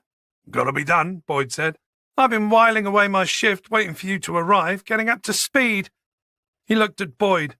"Your boss, Sutherland, is it? Called my boss. Is this guy the actual Ken doll killer?" "Fucking great," Boyd thought. "So much for keeping that quiet." "Well, that remains to be seen," he said. "He's looking like the hot favourite at the moment." Thomas seemed excited. "Nice one." "Was he alone in his van?" asked Boyd. Thomas nodded. "The arresting officer said it was just him, no passengers." "Anything of note in the back?" "Delivery items. He's one of those delivery freelancers. Pigeon post plonkers, as we like to call them," Thomas sighed. "Or white van mafia. They're a bloody nightmare these days." "How do you mean?" "They're all over the shop, most of them. Driving too fast, working too many hours, falling asleep at their wheels. They're a damned hazard. Good old 0-hour contracts. They should be bloody well banned, said Boyd, realizing as he said it that he was sounding more and more like Emma these days. Thomas pushed open 2 swing doors and then pointed down the corridor ahead. Mullen's in room 2. I'll go grab us a brew. Tea? Coffee? Coffee. Black, thanks. No problem, I'll be back in 5. Thomas, Boyd called after him. He stopped and turned. Yeah? Can you grab me something to eat? I've not had any breakfast yet. Chapter 43. Boyd entered the interview room. Mullen was sat at the table, hunched over so that his head was nestled on his folded arms. He was being watched by a uniformed officer. As the door swung shut behind Boyd, Mullen roused himself and looked up. Hello again, said Boyd. Mullen sat back slowly in his chair. I'm okay, thanks for asking, said Boyd. Just a few scratches and nettle stings going down the embankment, but I've still got both eyes, which I'm taking as a win. Don't know what you're on about, mate, Mullen said, glaring at him from across the table. Oh, we're doing that, are we? Boyd sat down. Fine. He cracked his knuckles theatrically. Where do I start, Dave? We have you discovering that body, then apparently being reluctant to call it in. What? I'm just letting you know what the other Dave said. He's lying. Is he? Yeah. We've also got you at the same age, same description, same build as a witness statement, Boyd lied, hoping to unsettle him. A speculative forensic likeness wasn't going to have the same impact. He wanted to rattle Mullen before D.I. Thomas returned and the recording machine went on. It seemed to be working. Mullen wasn't looking so cocksure of himself now. I know who you are, said Boyd softly. Or should I say, were? The colour drained from Mullen's face. Let's cut the crap, Leon. Who the fuck is Leon? The door clicked open, and D.I. Thomas brought in a mug of coffee and a Mars bar for Boyd. There you go, he said, setting them down on the table. Cheers, replied Boyd, not taking his eyes off Mullen. D.I. Thomas looked at Mullen. Do you want a coffee? No, he doesn't, Boyd answered quickly. Thomas sat down beside Boyd and reached across for the recording machine. Okay, you ready to start? Boyd nodded. Thomas flipped the machine on, and they waited for the beep to indicate that the recording was now in progress. Present in the room are D.I. Thomas, DCI Boyd, and David Mullen. He sat back and nodded at Boyd to begin.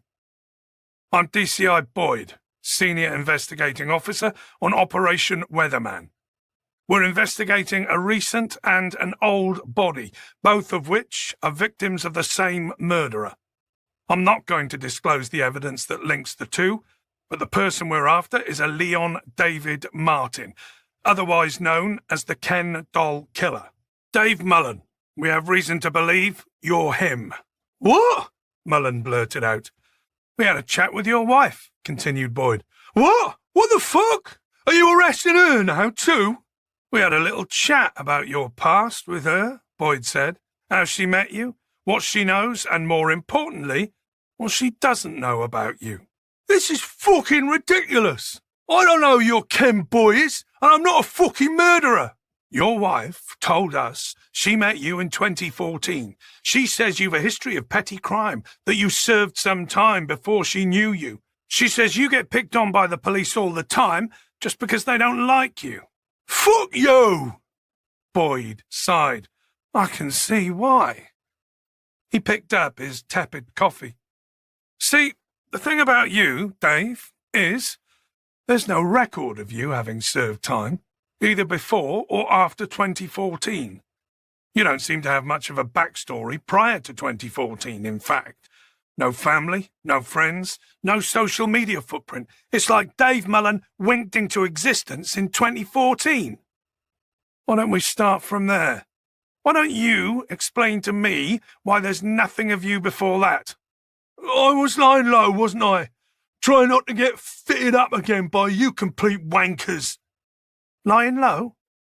What name were you using before Dave when you served time? Because it wasn't Mullen. Mullen's bluster and fidgeting simmered down.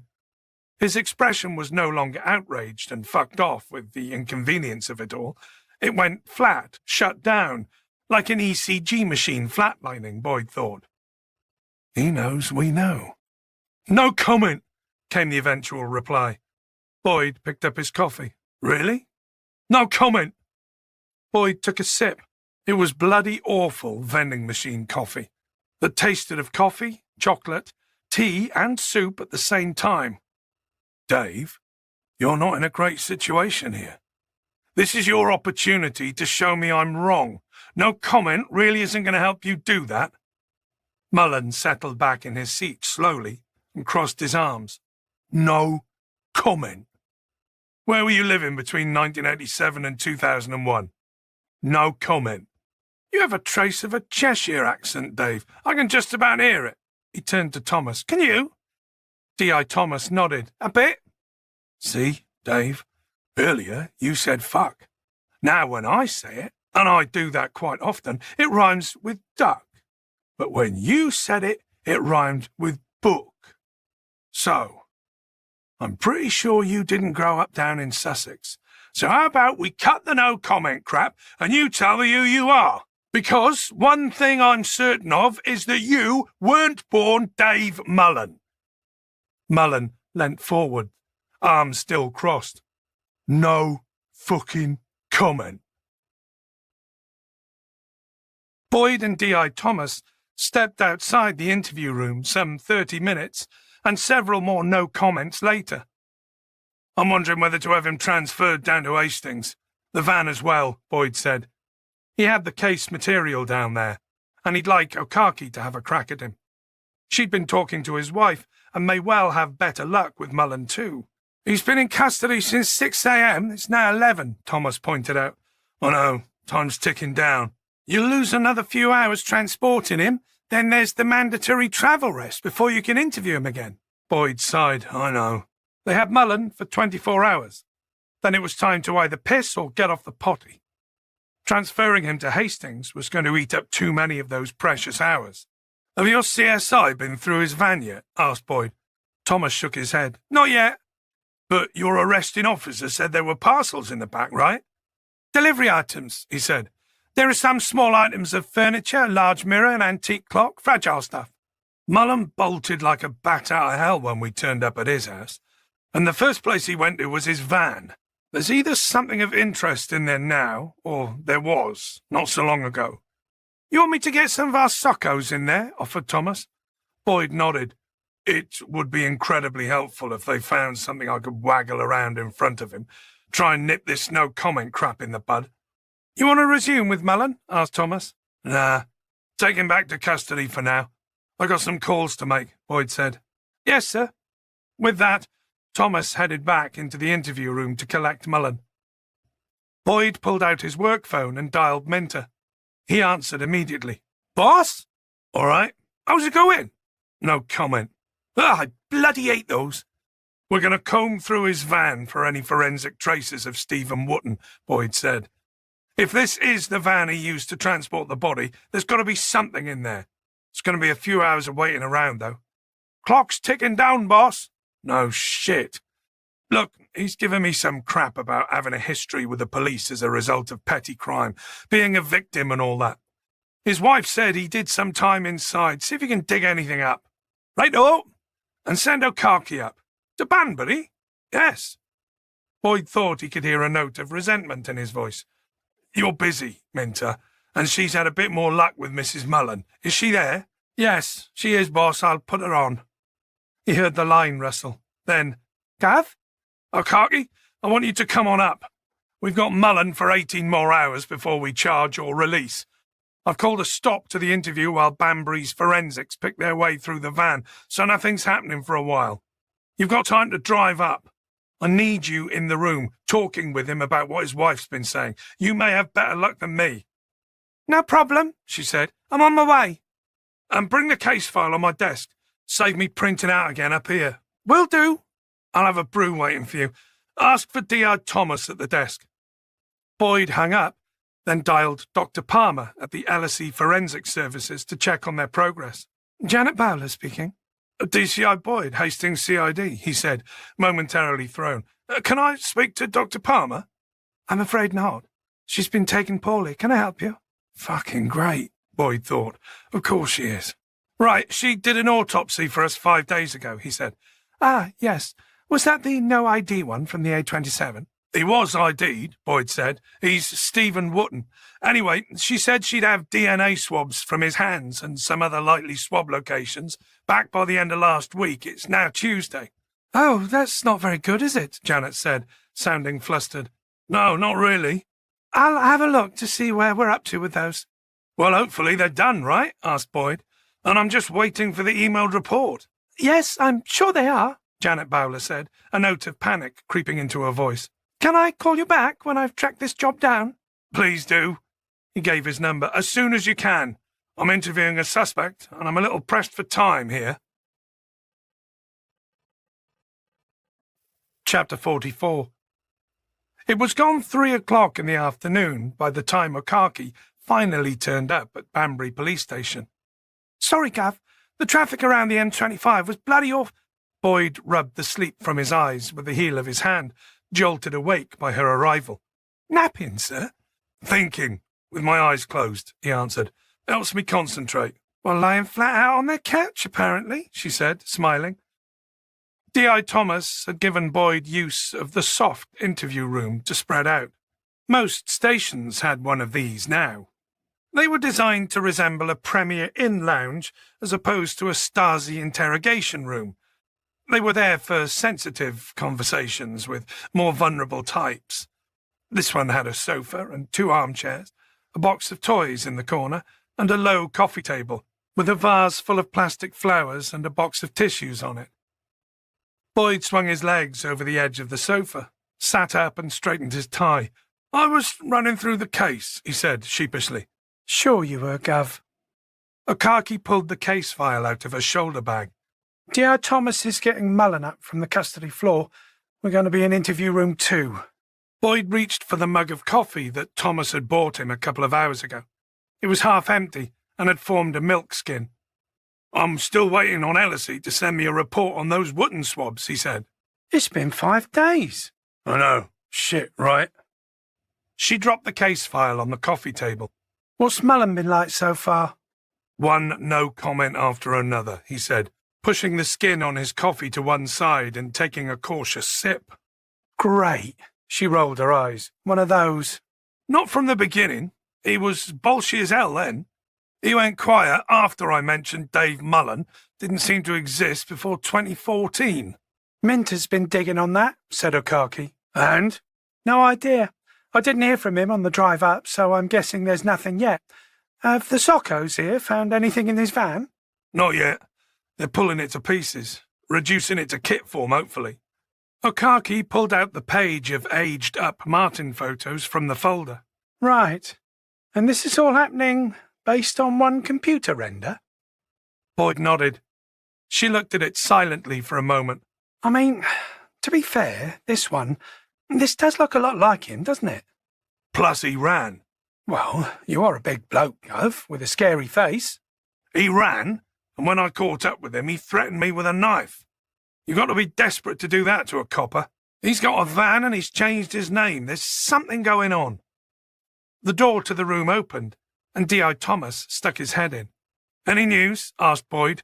Not great news, I'm afraid. Mullen's just asked for a duty solicitor. Ah, for fuck's sake. How long will that take? About an hour, Thomas replied.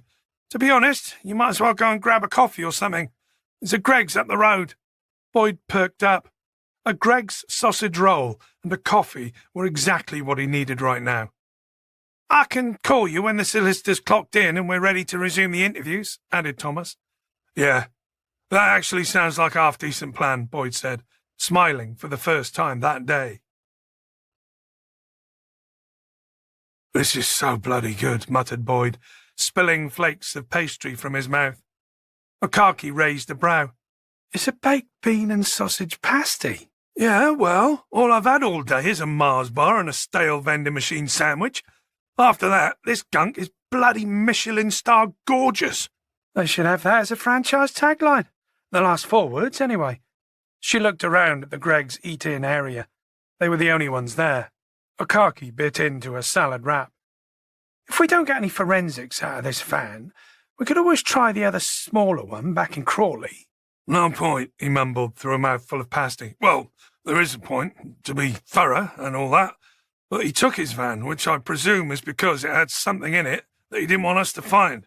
If this is a no-show, I suspect the other van will be too. There's his lockup. That's definitely of interest. I'd be surprised if Sutherland hasn't sent a team over already. But the vans are how he would have transported the body, and they're what I'm most interested in. Boyd took another bite. The vans are our best bet. The other thing I'm counting on are those swabs from Wootton. If that's the blank, Gov? He shrugged. Worst case, I get to look like a right prat for jumping on the wrong suspect. But as I said, we'll get him for whatever he is up to. I'll give Minter a ring and see. Boyd's work phone vibrated in his pocket. He pulled it out, glanced at the screen, and put the speakerphone on. Boyd, it's Minter, boss. I was just about to call you to see how you were getting. Boss, gonna stop you there. Mullen's a dead end. What? Boss, Mullen changed his name by deed poll 8 years ago. He was born David Pike. Pike's on the sex offenders register for assaulting a minor back in 1999. He served a custodial sentence and was out on parole in 2002, so he can't be Leon Martin. Boyd felt the investigation clatter to the ground around him. He's been active on the dark web over the last couple of years, peddling child pornography. From the exchanges, and it's all in anti-search term lingo, he takes his orders for the coffee online, but delivers and receives payment in person. Shit bugger bollocks, muttered Boyd. He's delivering child porn like pizza, added Minter. It's on plug-in hard drives. That explains him being all twitchy at the A21 lay-by, said Okaki. And making a run for it, said Minter. Maybe he had some of those on him or in the van. Boyd nodded. Yeah. I'm really sorry, boss, said Minter. I thought we had a winner, too. Chapter 45. They returned to the station, found D.I. Thomas, and explained that the Dave in their cell wasn't the Ken doll killer after all. Thomas looked almost as gutted as Boyd felt. His name is David Pike, Boyd said. He's a registered sex offender. Your soccos might get lucky finding some computer hard drives and memory sticks, but they're not going to find any traces of our victim. Ah, that's annoying, Thomas said. And that's the understatement of the fucking year. Well, in positive news, you've got a kiddie porn peddler in your cells. I'll get my DS to email over to you what he's pulled up on him. Boyd thanked Thomas for his help, then left the station with Okaki to head back to Hastings in their separate cars. See you in the morning, Gav, she called out as she ducked down in her car.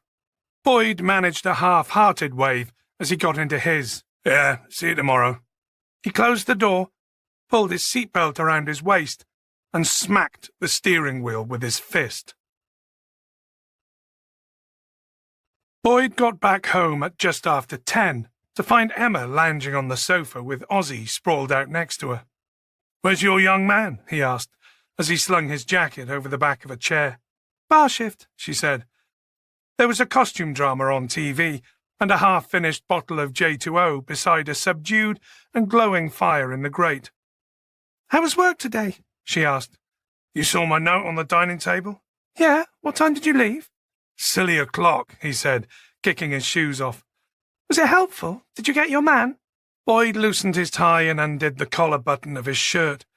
Got a man, just not the man. We picked up a sex offender who'd managed to go off radar, but he's not the man I want. Oh. Apart from that, what a waste of a bloody day that was. He nodded at her half-empty bottle. Not a bad idea. He got up. Want anything from the kitchen? There's an open tube of Pringles. Can you bring that? Boyd returned a couple of minutes later with the Pringles, a bottle of Malbec, and 2 glasses, in case Emma wanted to join him. He shook some Pringles from the tube and poured himself a generous glass of wine. Complete bloody waste of my time, he repeated. Is this the lay-by body? Emma asked, curious now. He nodded. I can't really go into details, Ems. You did with Nick's, she pointed out. Yeah, well, you know I shouldn't have done that. But you did, she said, and I was helpful, if I recall. He nodded. That you were. So, broad brushstrokes then, tell me. Boyd sighed. Unlikely though it still seems to be, we may just have a serial killer out there who's been preying on a victim pool that no one really seems to care about, unnoticed, for the last 20 years. No way! Who's the victim pool? She asked, sitting up. He selects his victims from among the homeless, urban rough sleepers. They're anonymous, transient, virtually invisible so far as social care is concerned. Lads old enough that we class them as adults and completely wash our hands of them. They're off the radar. I suspect some of them aren't even officially listed as missing persons. Oh, God! Right. As if life isn't shit enough, they've got this guy out there trawling for them. He really didn't want to think how many bodies might be out there, buried at the back of grubby roadside picnic areas, never to be found, missed, or mourned. So this guy you went to interview today? Emma got up, crossed the lounge, and took the tube of Pringles away from him before he could finish the lot in one sitting. How does he fit into the case? He was one of the men who found the body, Boyd replied. Sometimes it helps to take a look at the unlikely, the ones who innocently discover the body, he sighed. I thought we had one of those on our hands. Men? As in plural? Huh? You said men. Oh, right, Boyd nodded. The other bloke was a truck driver. He was driving in Europe at the time of the death of our recent body, and he's too young for the old one. He'd have been in his early teens back in 2000. Assuming that the old body and the recent body were killed by the same person, she pointed out. Boyd nodded. Assuming, Dad. She repeated the word in case he'd missed it. Assuming. He shook his head. There's sufficient evidence that it's the same person. What's that? What's the evidence? Can't say what, Ems. I'm sorry. She didn't press him, instead reaching for wine. As she leant forward, the tube of Pringles rolled from her lap to the floor. Quick as a flash, Ozzy, who'd been fast asleep and snoring, was on his feet, straight on the floor and hoovering up. Boyd laughed as Emma tried to wrestle Ozzy from the scene. She had to settle for saving the tube with the remaining crisps instead. Ozzy licked his lips, sniffed the floor, and hopped back up onto the sofa as if nothing had happened. For God's sake, Ozzy, you're such a food cow, Emma muttered. A food cow? Boyd repeated, laughing again. And what the bloody hell is one of those? She grinned. You know, cows are always chewing. He's always eating something or other. I don't know, it just fell out my mouth. Anyway, she said, don't change the subject. You were telling me about work. She shot him a shrewd look. So, this guy, the killer, where's he been? Why has he suddenly appeared again now? Boyd took a long glug of his wine and leant back. There was a previous investigation into him back in the day, but he supposedly killed himself and the case was closed. Supposedly? Surely they had his body. Boyd explained about Martin's van left at the cliff edge, the fact that he'd possibly allowed his last victim to escape so that he could tell the police that Martin's intention was to kill himself. And they assumed he was dead, said Emma. She repeated it again. Assumed? They didn't have much to work with back in 2001, Ems. Sometimes you just run out of leads and you have to pack everything up and move on. Right. He took another mouthful of wine. I don't know. What? The previous SIO was pretty thorough. His CSM and forensics team were not so good. CSM? Crime scene manager. They charged in like a herd of elephants and completely screwed up all the scene evidence. They trashed everything and ended up with completely cross-contaminated, unreliable DNA samples that belonged to dozens of different individuals. Well, isn't that something you can just look up and match, like a fingerprint database? Now, in a lot of cases, yes. Back then, no, he said. They had one dominant profile, which they labelled as the killer's. How did they know it was the killer's DNA? She interrupted. He looked at her. They matched it with some of his things from home. Okay, but unless they actually, what's the word, sampled? Swabbed? Yeah, swabbed the killer, there's no guarantee this dominant profile was definitively his, right? Or am I missing something stupid and obvious? Boyd finished his glass and reached for the bottle. No, you're spot on. So, does he have family? Could a brother or sister be swabbed to verify that? None. None at all? She shook her head. So, like I said, how do you know it is his? He answered with a shake of his head. I'll admit, there's not much I can use with certainty from the 2001 evidence. Not gathered forensics, anyway. Could you gather some more, Dad? I mean, DNA samples last for quite a while, don't they? He looked at her. That's where my thinking's headed, Ems. We've got to go to the source and start over. His house was boarded up and never sold, so we may get lucky. It's worth a shot, anyway. Plus, forensics databases have changed a lot since then, haven't they? She said. You might get a break that the other SIO didn't have. Chapter 46. Boyd arrived at work early enough to catch the night shifters clocking off. There were a couple of members of CID with whom he'd yet to exchange anything more than an all right since he'd started in January. They were the ones who actually preferred the night shifts, crazy bastards, and signed up for them routinely. He dropped his coat and shoulder bag onto his desk and hurried to the canteen to grab a cappuccino and a pastry.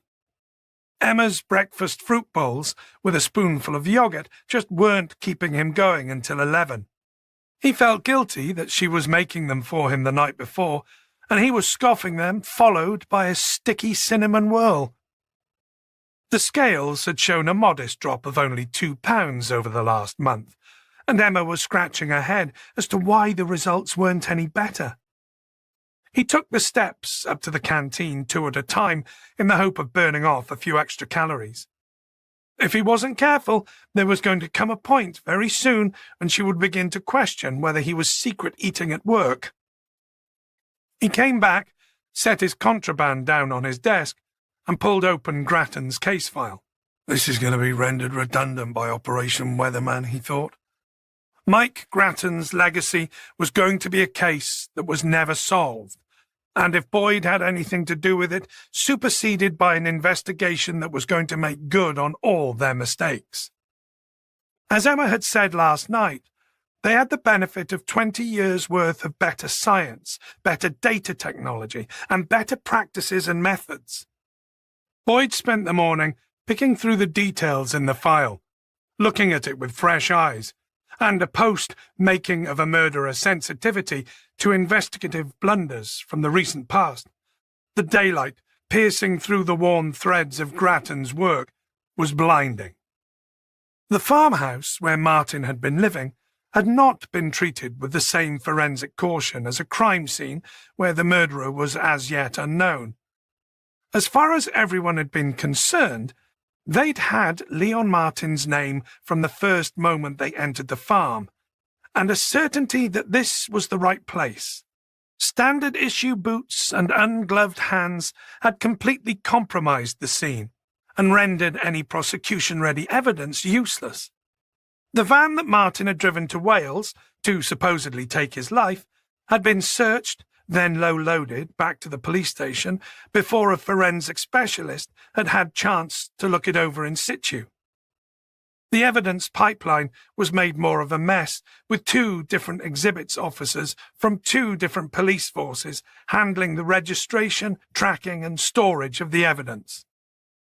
Grattan's investigation had been poorly resourced from the beginning because, as far as his senior officers were concerned, the case was already solved, and Martin's final victim was alive and well. The other victims' identities were never followed up, due to the workload that arrived after 9/11. Boyd focused on the genetic evidence. The year 2001 wasn't exactly the early days when it came to handling DNA evidence, but it was early enough that thoughtless mistakes were still being made. DNA was, of course, all over the farmhouse. In the kitchen, on crockery that hadn't been washed, on clothes waiting in festering piles to be laundered, in the semen stains of Martin's bed linen, in the grubby tide mark around his bathtub. Martin was a young man living alone. He hadn't exactly been house-proud. The only deductions that had been extracted from the messy forensics were that 2 of the profiles were significantly dominant and had been attributed to Leon Martin and to his latest captive, Christy Clark. The most dominant profile, the one that had been found on the steering wheel, had been pegged as Leon Martin's. Emma's questioning came to mind. If Martin wasn't swabbed, how did they know it was actually the killer's DNA profile? The thought gave him a fleeting breeze of goosebumps up his arm. Martin's suicide and Christie's escape had seemed plausible to the police at the time. But what if everything had been staged? The goosebumps continued up his arm. Chapter 47. Boyd flicked back through his notepad and found the number. St. Barnaby's Hospice, A voice answered cheerily. I'd like to speak to Mike Grattan. He's in room 9. Yes. The woman on the other end of the line paused for a moment. Is he okay? Boyd looked up at the ceiling. Stupid bloody question. Michael had a bad night last night, I'm afraid. The voice was less cheery now. I'm sorry to hear that, said Boyd. Is he asleep? Yes, I should think so, she replied. Are you sure? Boyd nudged her. Can you check? Mr. Grattan needs to rest this morning, Mr. Detective Chief Inspector Boyd. It really is quite important. Could you check on him for me? If he's awake, let him know who's calling, please. There was another moment of hesitation, then, One moment. The line clicked, and he was left alone with the Take That song. Okaki and Minter drifted into the incident room, holding cartons of chips. Boyd glanced at his computer screen and realized the whole morning had passed him by and it was lunchtime. They exchanged nods. Okaki frowned and mouthed something at him. It looked like, got something new? He nodded again. Just checking up on something, he said. The music clicked off and the receptionist came back on the line, sounding annoyed. He'll take your call, Mr. Boyd, she said, in a clipped tone, and was gone, replaced with a ringing tone. The phone rang several times. Boyd had a mental image of Grattan lying in his hospice bed, his pillows being plumped up behind his back, and the phone being placed into one of his feeble hands. Finally, a weak male voice answered. Boyd, this is Mike. Boyd could hear the steady hiss of air from the respirator and the soft beeping of one of Grattan's monitoring machines. Grattan, he began cheerily. How you doing? I've been better. Right, the nurse at the front said you'd had a pretty bad night. Most nights are bad. Just want to get this pain in the ass over with now. Boyd winced. What do you say to something like that? To almost quote Boris, get exit done, eh? He quipped. The words were out of his mouth before he had time to think. He rolled his eyes at his own insensitivity. Grattan, thank Christ, cackled. How's the case going? I don't know if you watch much news, but there's been the discovery of a very recent body, Boyd said. Stephen Wotton. Oh? Our 2 bodies, the old one and the recent one, had the same item buried with them. What? Grattan whispered. A carved figure. A soldier, a Coldstream Guard. The same as our body, Grattan said. Shit! Boyd could hear the fatigue in his voice. Look, I thought you should know that you were right. It doesn't look as though Martin did go over that cliff, and the case is active. I'm going to wrap this up and let you get some rest, Mike. We're expecting some fingernail swab results back from forensics. You got Scrapings, yeah. From our lad, Stephen Wotton. We're expecting a match against one of the DNA profiles from your investigation. I just wanted to double-check that Christie's sample is clean, taken directly from him. There was a long pause. Mike? You okay? We didn't take a sample from Clark. What? Boyd didn't want to force the poor sod to have to repeat himself, but this was confirmation of a suspicion he'd really hoped was wide off the mark. Why not? We thought we already had our killer. Boyd held his breath to stop himself cursing. He heard the phone rustle. The hissing grew louder for a moment. Grattan catching up on the oxygen he desperately needed. Well, said Boyd eventually, I need to get a swab from Clark then. You should, replied Grattan, to rule him out. He deserves that. You're convinced it wasn't him, aren't you? I've seen trauma for real, and I've seen it acted. Grattan wheezed in and out several times, then spoke again. You go test him, though, if it makes you feel better. Results, as I'm sure you're aware, are much quicker these days, said Boyd. We'll have a profile back pretty quickly. This time, I hope. Good, Grattan rasped. Do you want me to call back when I know more? Boyd asked. Yes, but best not take too bloody long, eh? I hear you. Boyd immediately dialed the charity group that Clark worked for, Capital Reach, then remembered he had Clark's direct home office number. He hung up and dialed that instead, getting a voicemail message. Hi, you're through to donations. This is Christy Clark. I'm away from my desk right now, but if you leave a message and a number, I'll call you straight back. Hello, Christy, it's DCI Boyd. We spoke a few days ago. Could you give me a call back when you get this? My number is... Boyd left his number and hung up. They didn't swab Christy Clark. He couldn't believe that. The fucking halfwits had just presumed which profile was which. Jesus, he muttered. That was shoddy. Really shoddy work. Chapter 48. Boyd summoned his team back round the incident room table after lunch. Right, so yesterday's mad scramble to find and arrest Dave Mullen was a complete fuck-up. My screw-up. He wanted to get that off his chest first. In the absence of any solid intel, I reacted to a bloody likeness in a computer-rendered photo of all things. It really did look a lot like him, boss. Thanks, Minter, but that was a very good example of how not to do things. And today, ladies and gents, I will demonstrate how to actually do things. There was a good-natured chuckle round the table. So, here's where we stand, said Boyd. The Wotton forensics came back this morning. Finally, said Okaki. And the fingernail swabs are a match against the Leon Martin profile. It would appear Leon Martin, or a person calling themselves Leon Martin, is alive. Okay, boss, said Minter. It sounds as though you know something we don't know.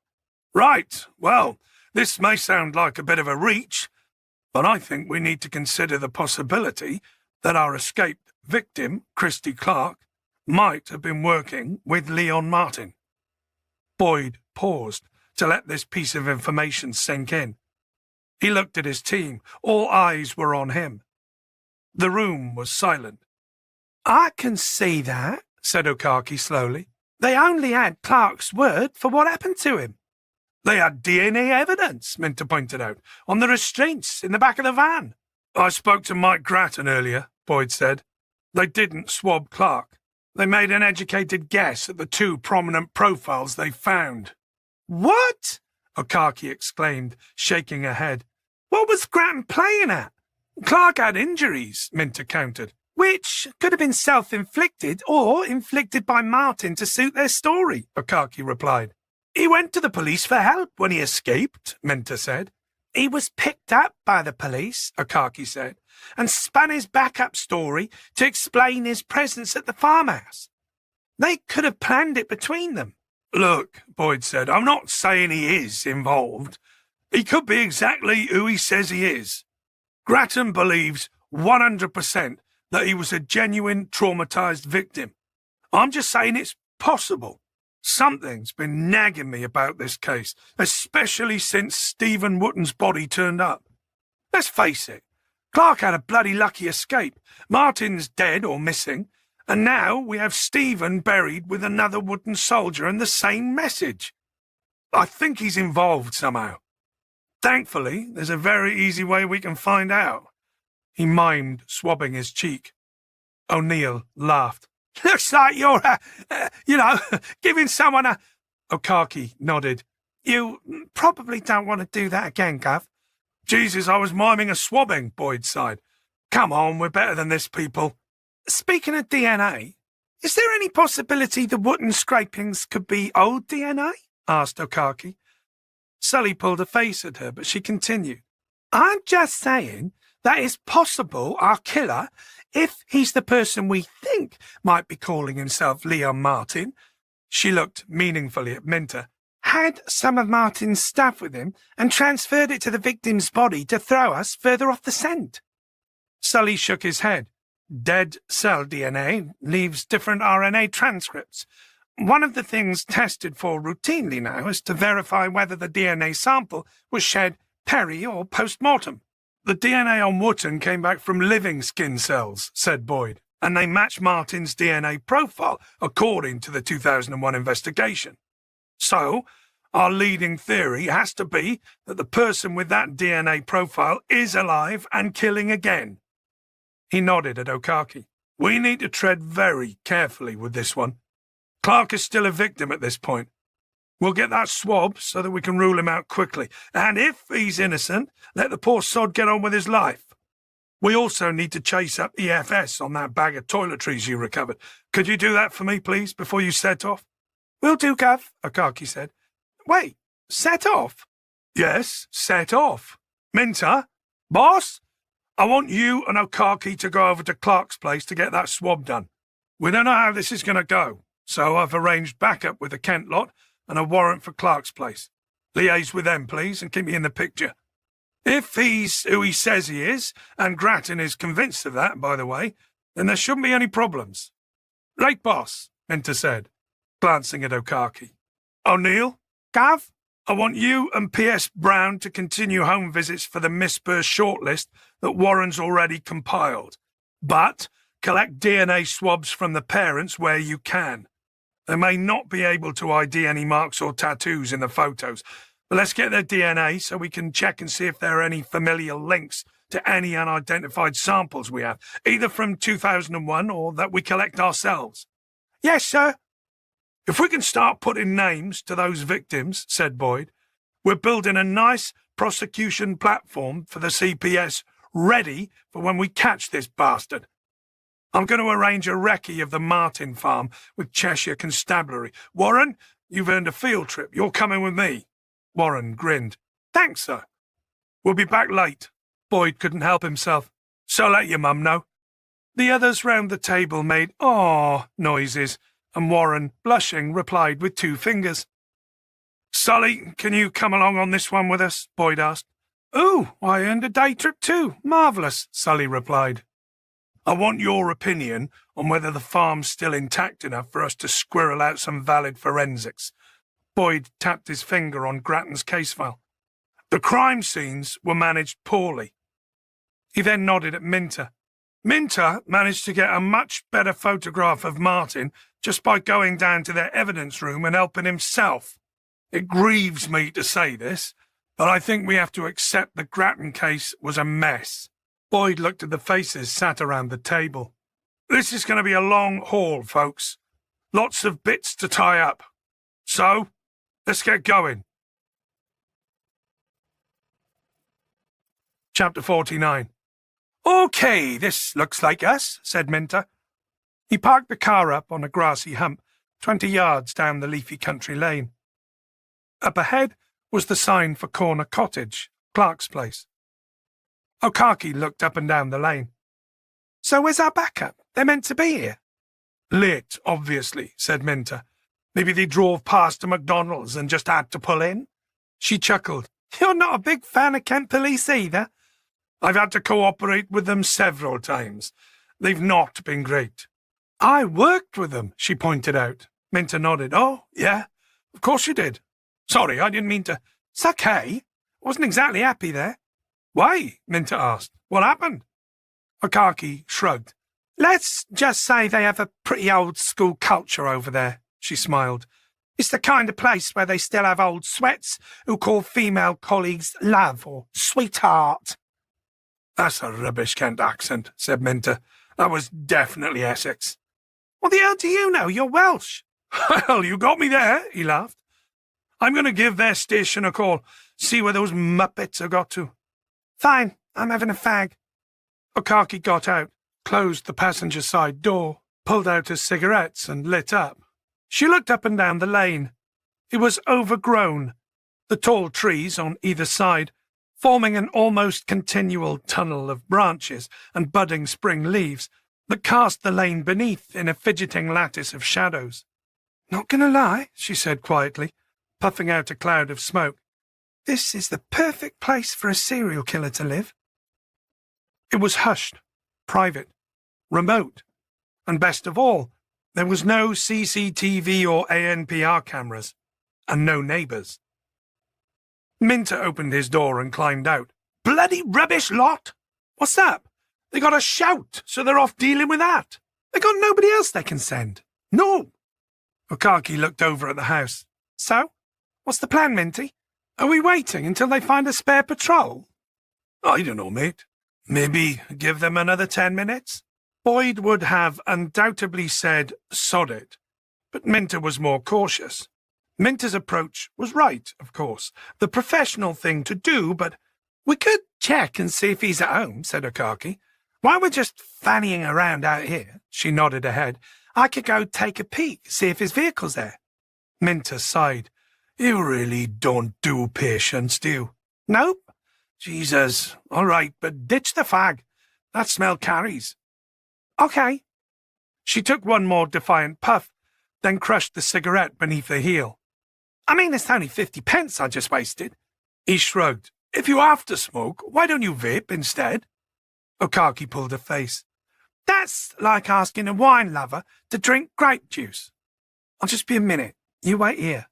Stay on the lane, Minter said, getting back into the car. Yes, Mummy. Chapter 50. They stopped at a service station on the M6 because Sully desperately needed a piss break. Boyd couldn't resist ribbing him for not taking a leak before they set off, even though he fancied grabbing a coffee anyway. As he and Warren queued beside the Costa counter, Boyd checked his work phone for any updates from Minter. Sir? He turned to look back at Warren. Yeah? I just wanted to say thanks again, for bringing me along. No need. This will be good field experience for you.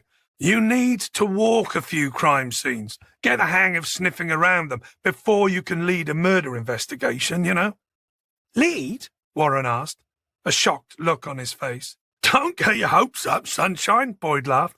Not yet. You're a couple of ranks shy of that just now. Right, I know, Warren said, colour rising in his cheeks. But you've done some good work. Thanks, sir. Crime scene pacing's a knack. I don't know how Sully goes about it. You'll have to ask him, but for me, it's about getting a sense of the environment, the three-dimensional space in which a crime has happened. It makes it a lot easier to visualise crime sequences in your head. Warren nodded. Right. Looking at a CSI report, the floor plans, the diagrams, the photos is important, continued Boyd. But you should always visit the place where it happened so you can place everything, if you know what I mean. Yes, sir. Boyd shrugged. Some DCIs never step out of the office. That's not for me. Think we'll find much today? Warren asked. It's more of a quick recce today. If Lanks are wrong, and there are signs the farm's been broken into and used, then it's probably not going to give us that much, if anything at all. Speaking of, Sully weaved his way awkwardly, stop-starting across the service station concourse, and finally joined them. Busy here, isn't it? Boyd nodded. I suppose. I'm really not that keen on this many people in one place. It's unhygienic. Boyd raised his eyebrows at Warren. What are you having, Sally? Since it's on the force, I'll have a mochaccino, please, with the whipped cream and sprinkles. Don't forget that. Christ, I said we're stopping for a drink, not pudding, Boyd grumbled, as he tapped his card to pay. Sully looked over the rim of his glasses at Boyd's moderate pot belly. Some of us can allow ourselves those extra naughty calories. Do you mind? Boyd unconsciously sucked in his gut. That's a work in progress. Chapter 51. There's no vehicle parked there, said Okaki. It doesn't look as though he's in. What do we do now? Well, I guess we could have a little snoop around, Minter replied. He got out of the car and gently closed the door. You're sure it's empty? I'm sure. They walked up the lane and turned into the gravel driveway. Corner Cottage looked like the kind of home that some dear little old lady would share with a dozen or so cats. It was a bungalow surrounded by a small lawn and bordered by flower beds and an almost impenetrable Maginot line of lelandai hedges. They stopped short of the front door. We should probably check if he's definitely out before we have a look around the place. Minter peered through a glass pane to the left of the frosted glass front door and glimpsed a gloomy hallway. He knocked on the door and waited. So much for let's wait for backup, Okaki said, sounding impressed. Minter knocked again. No response. Right then, he said, let's glove up. Thought you'd never ask, she replied, pulling a pair of blue nitrile gloves out of her shoulder bag and snapping them on. Next, she took out a DNA swab kit. We're looking for things outside that Clark would routinely touch and no one else. Minter nodded. You look for that, and I'll do a quick lap around the house to check what I can see inside. He turned round, treading carefully past a flower bed, and peering into another window further along. I've already done that, said Okaki. Minter waved a hand over his shoulder. Doesn't hurt to check, Okaki, he said, as he disappeared round the corner. She turned to inspect the door in front of her. The handle would be a good place to start.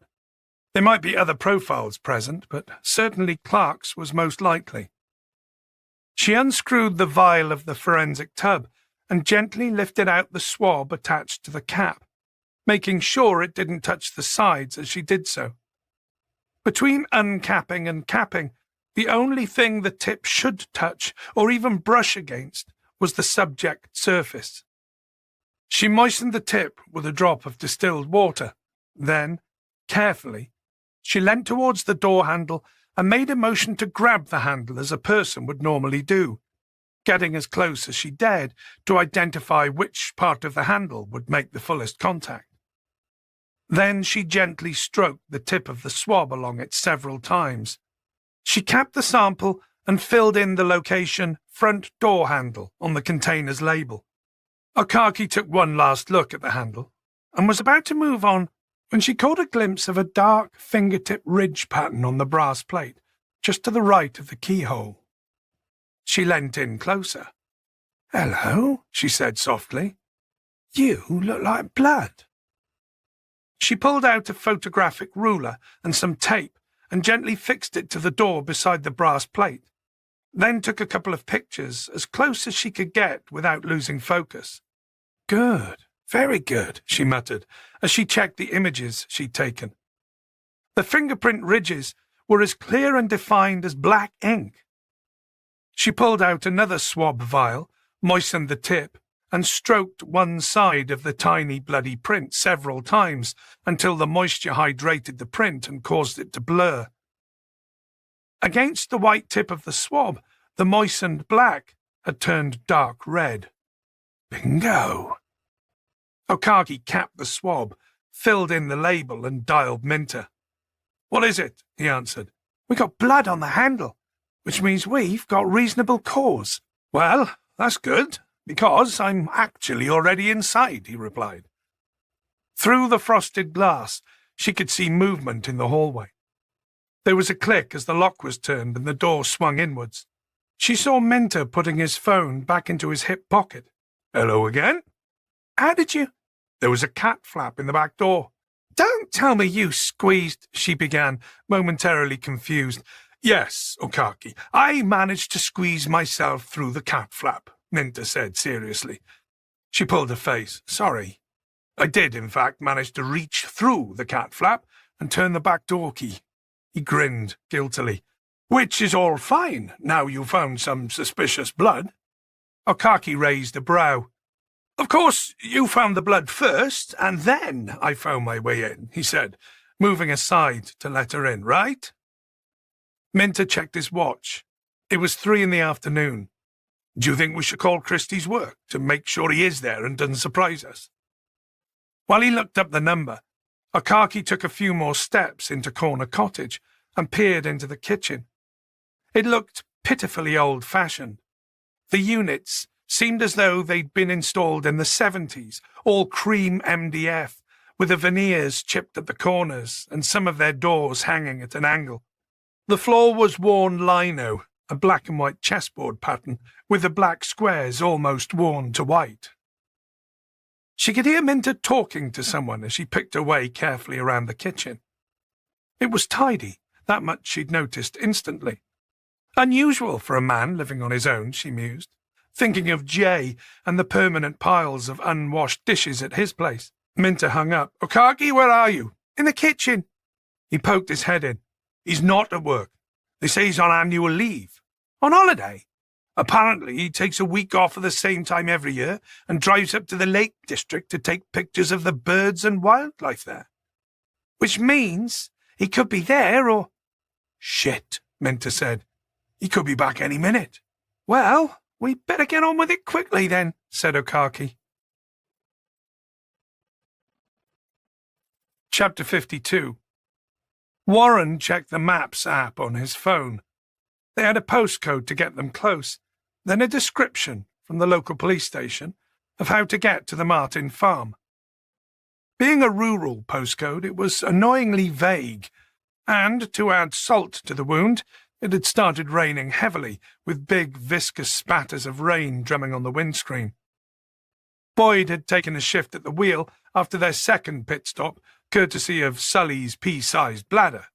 "Is it left up ahead or not?" he asked, trying to keep the irritation out of his voice. "I don't know, it's doing that pausing thing again," Warren said. Boyd upped the rate on the windscreen wipers. The front one was a noisy bastard. Whip-gurn, whip-gurn, whip-gurning as it struggled to clear the rain. "Warren, I need an answer, preferably today." Boyd had slowed down to an almost stop at a turning, indicator blinking right to show his intention. Behind them a truck rolled to a begrudging halt. "It's still paused. I think it's the signal," said Warren. "Or lack thereof," Sully offered helpfully from the rear seat. The truck honked loudly. Sully jumped and turned round to look out at the monster hovering intimidatingly close behind them. He flipped a birdie at the driver. "Sully, for Christ's sake," said Boyd. "He's bullying us," Sully said. "I won't tolerate that." The deafening honk reverberated around the inside of the car once again. "Let's just be professionals here," Boyd snipped, glaring at Sully through the rear-view mirror. "Maybe it isn't this turning," said Warren, his pale cheeks blotching. "I'm sorry, I really don't know, sir." "Give me the bloody phone," Boyd grunted. He looked at the frozen screen. The blue direction arrow had given up the ghost and vanished completely. They were on a single-lane A road, with a number of rural roads splitting off to the right, each one snaking in radically different directions for no apparent reason. It could have been this road, or the one before, or the one just a little further along. "Ah, for fuck's sake," he muttered. The truck honked again. Boyd had had enough. He wrenched open his door, stepped out into the rain, and slammed the door behind him. He pulled out his warrant card and waved it around, pointing it with his other hand in case the truck driver wasn't getting the message. "We're the fucking police!" he shouted, although most of that was lost in the noise of the drumming rain. He got back in the car, soaked. "Better?" asked Sully. Boyd twisted in his seat, his road rage not entirely spent. Sully, not in the least bit intimidated, spread his hands and smiled. Let's just be professionals, eh? It was gloomy inside Corner Cottage. Minter snapped the hallway light on, which bathed everything in a sickly vanilla glow that gradually grew in intensity. The hallway was lined with dark and faded floral wallpaper, and by the front door was a coat rack that held a single anorak and several bunches of keys. "Okay, so the kitchen's tidy," said Okaki. "Not just tidy, but tidy. There's no milk in the fridge, the bin's empty. It looks like he might well have gone on his trip." Right, said Minter. That means we don't have to rush this, then. Let's see what there is to see. He advanced cautiously towards the door ahead of them, gently eased it open, and found himself looking into the lounge. The decor was exactly what he'd expected, old lady chic. The only thing missing was a flight of porcelain ducks on the wall over the mantelpiece and a row of Toby jugs. "The lounge," he announced over his shoulder as he stepped in. Okaki followed. "God, this is like stepping into a time capsule," she said. 2 brown armchairs and a beige sofa, quite possibly fashionable 50 years ago, almost filled the room, and a TV that was so ancient it had a wood veneer on the sides stood in the corner. "Hello, 1980s, said Minter. 1960s, more like, said Okaki. 80s was MFI, all chrome, black ash and futons. Great, thank you for that, Lucy Worsley. So, how old is Christy Clark? About 40, I think. Right, so he's not old. Not this old, I mean. I think Boyd said he rents this place. So maybe it's not his furniture, said Okaki. Minter carried on studying the room in a slow rotation. There was an old oval mahogany dining table in the corner. He could see paperwork scattered across it, and the house phone, an old one with a rotary dial. So, there's his work-from-home space, he said. Okaki dug into a forensics kit. "I'll get some swabs." Minter nodded. "And I'll go and check out his bedroom and bathroom." He left her to it and disappeared into the hallway. She approached the dining table. As well as the paperwork and the phone, there were some files and folders, a half-full mug of tea with a skin on it, and a plate with crumbs. She noted the mug as a good place to get a swab and turned to look at a notepad which was covered in writing. There was nothing that screamed serial killer at her, to be fair, just a list of names and telephone numbers, some crossed off and some yet to be called by the look of it. Clark's day job, cold calling for charity donations. She snapped a photo of it on her phone. Pushed aside, further along the dining table, was more paperwork. She could see a well-used AA roadmap of the UK spread out on the table, with felt-tip scribbles and lines drawn on it. There was a small stack of notebooks, with dark burgundy covers and red elastic cover bands, and a crafting mat, Stanley knife, and offcuts of glossy white photographic printer paper. Carefully she eased the elastic band off one of the notebooks and opened the cover. The first page was covered with a meticulously tidy handwriting that had an old-fashioned care taken over the curls and loops. It was a diary entry. 12th September 2011. Life is no more precious than any chemical reaction. Go deep enough, that's all it is. Chemistry. Go deeper than that, and it's just electrons in motion.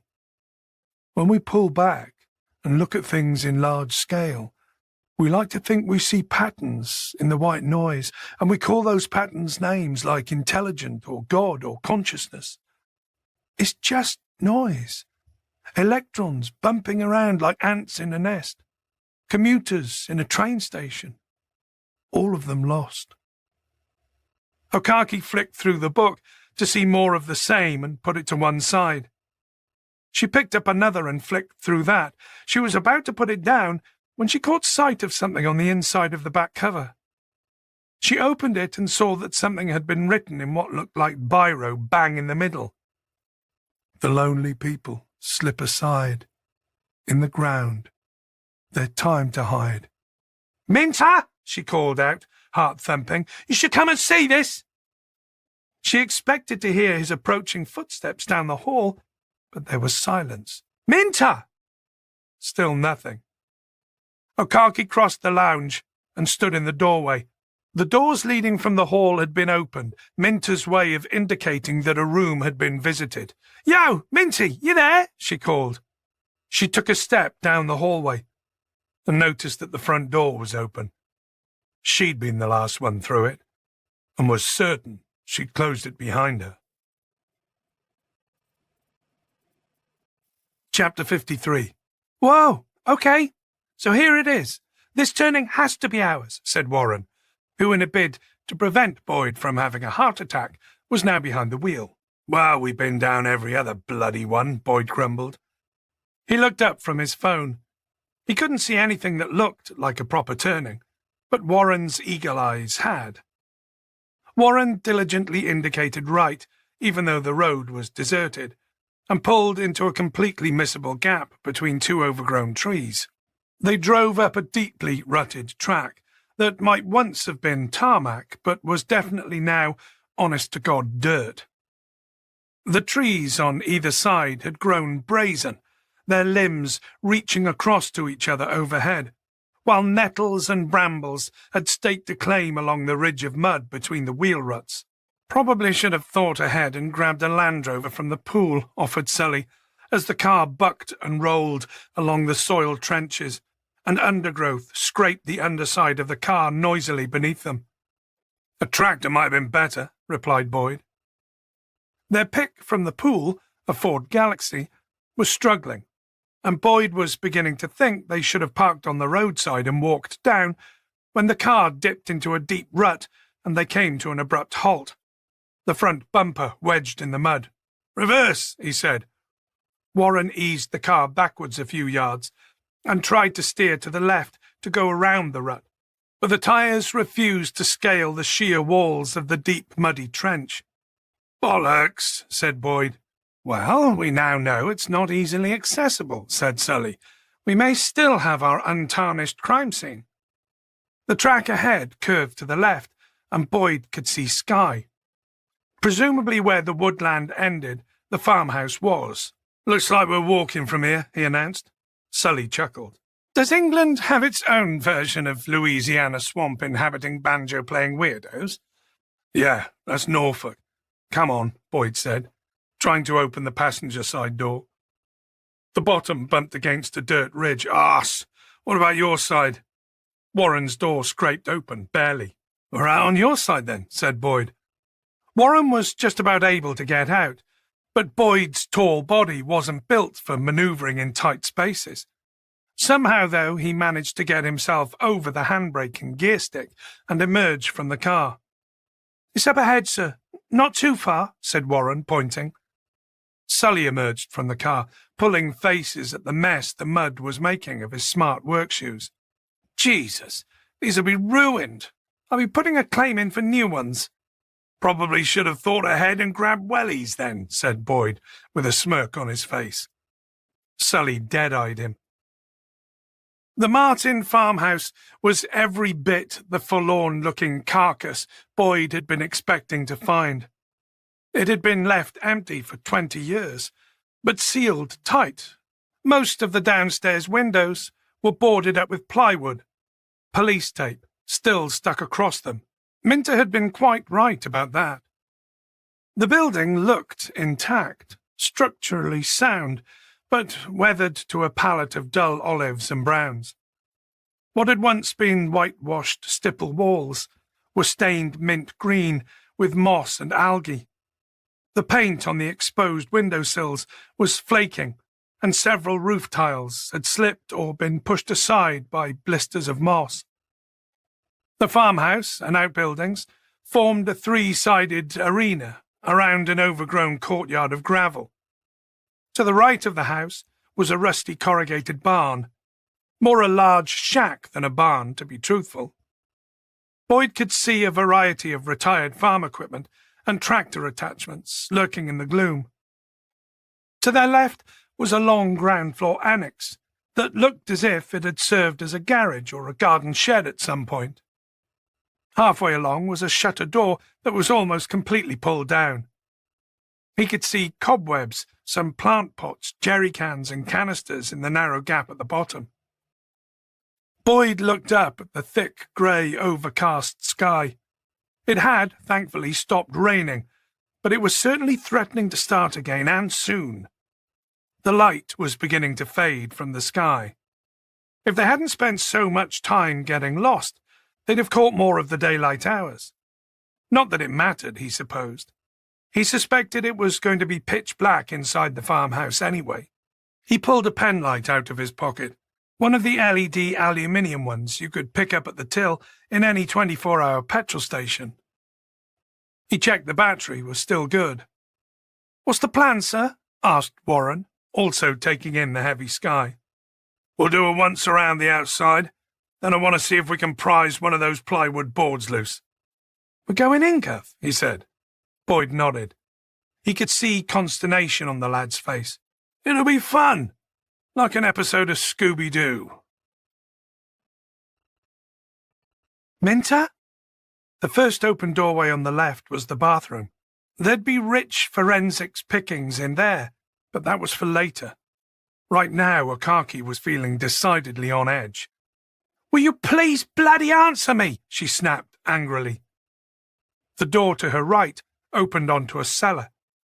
She could see steps leading down, and the faint glow of a light. "See? Now this is how the token black character in a slasher movie usually dies."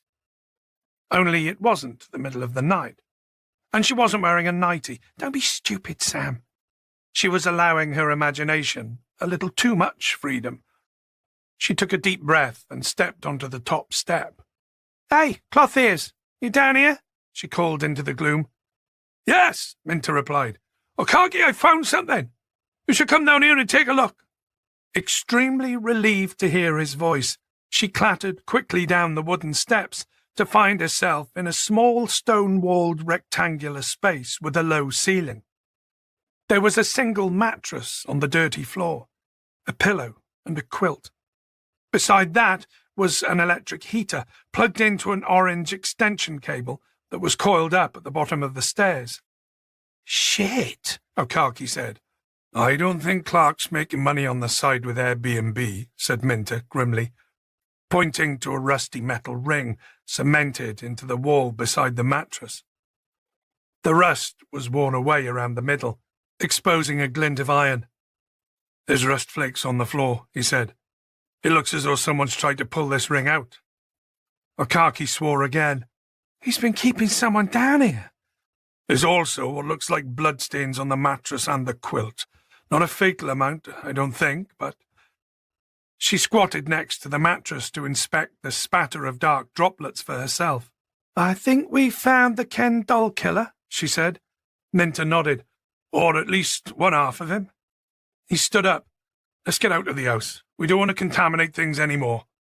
Back outside the cottage, mercifully in the daylight once more, Minter reached into his jacket for his phone, just as the Kent uniforms finally arrived at the bottom of the driveway. He thumbed Boyd's number on the screen, waited for 3 rings, then heard Boyd's answer message.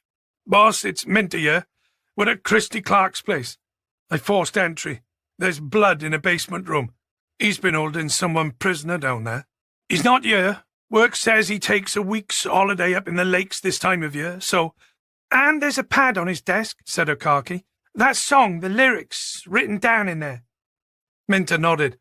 "Don't know if you got that, but the bottom line, Clark's the killer. At least the recent one. Call me back as soon as you get this, boss." Chapter 54. "You two go left," said Boyd. "I'll go right and meet you at the back."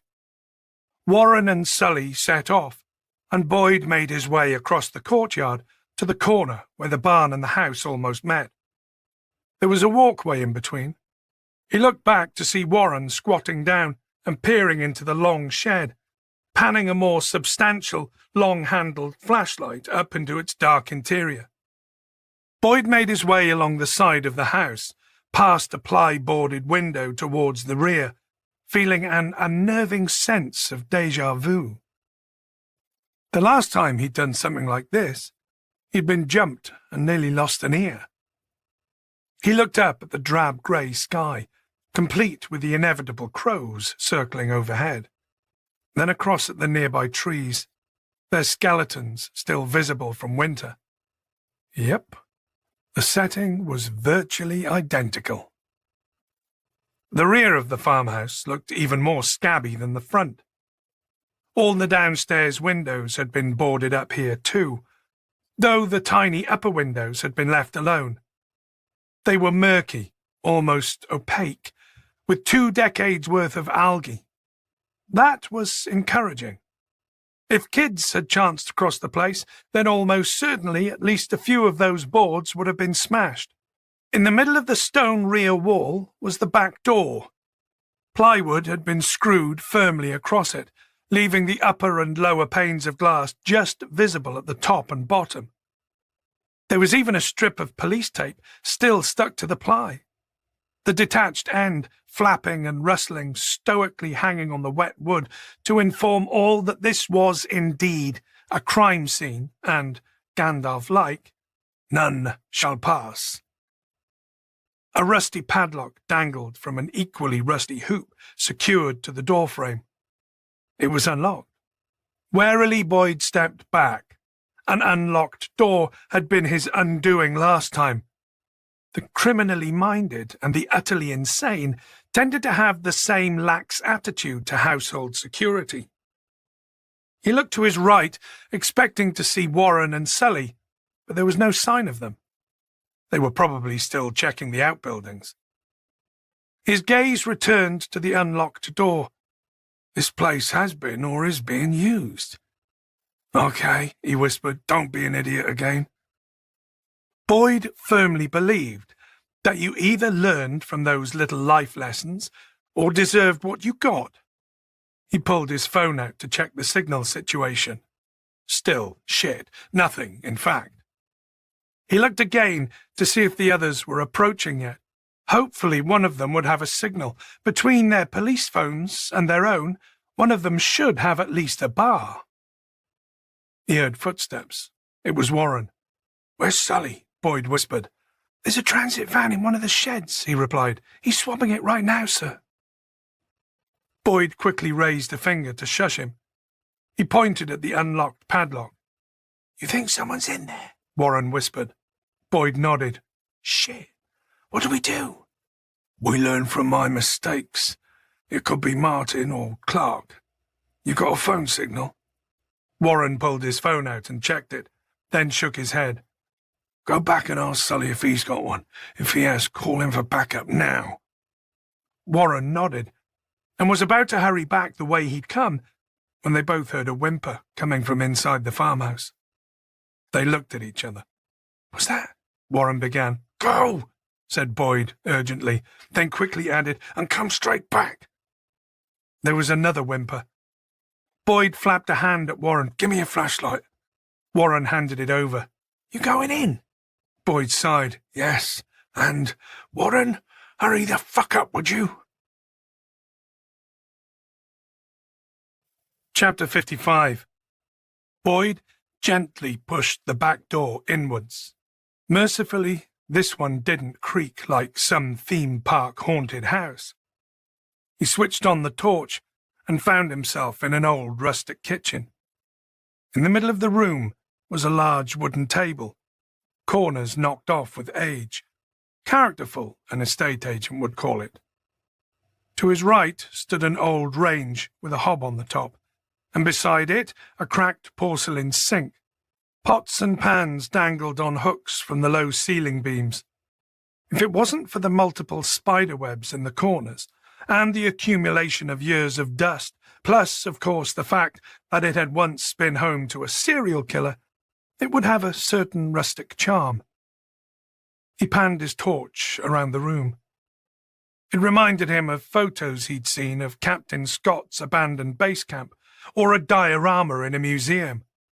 Farmhouse kitchen, circa 1955. He heard the whimpering sound again, more clearly, and another voice, male, softly spoken. Go in loud with a called-out warning or go in quiet. If Boyd had had an armed response unit with him, he'd have happily opted for the former. Instead, he crept across the kitchen floor to an open door that very clearly led down to a basement. Closer now. He could see that the worn stone steps descended, not into darkness, but into the faint, flickering light of what must be a candle's flame.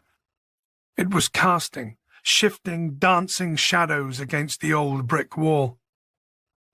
Basements. Why the fuck do psychos always seem to have fucking basements? He took a cautious first step down, relieved that the steps were stone and not wood, that would, more than likely, creak treacherously beneath his weight. He took another step. A couple more and his shoes would be level with the gently shifting shadows, potentially in view. He heard a man's voice, singing softly. Boyd heard the clank of metal on metal, a tool or tools being gathered. So, sunshine, let's get this done, shall we? The whimpering intensified in both volume and pitch. Boyd had had enough. "Police!" he yelled, scrambling down the last steps and aiming the beam of his torch directly at the back of a man who was leaning over something. The scene in front of him seemed to freeze in time, an image that Boyd forensically examined in the space of a heartbeat.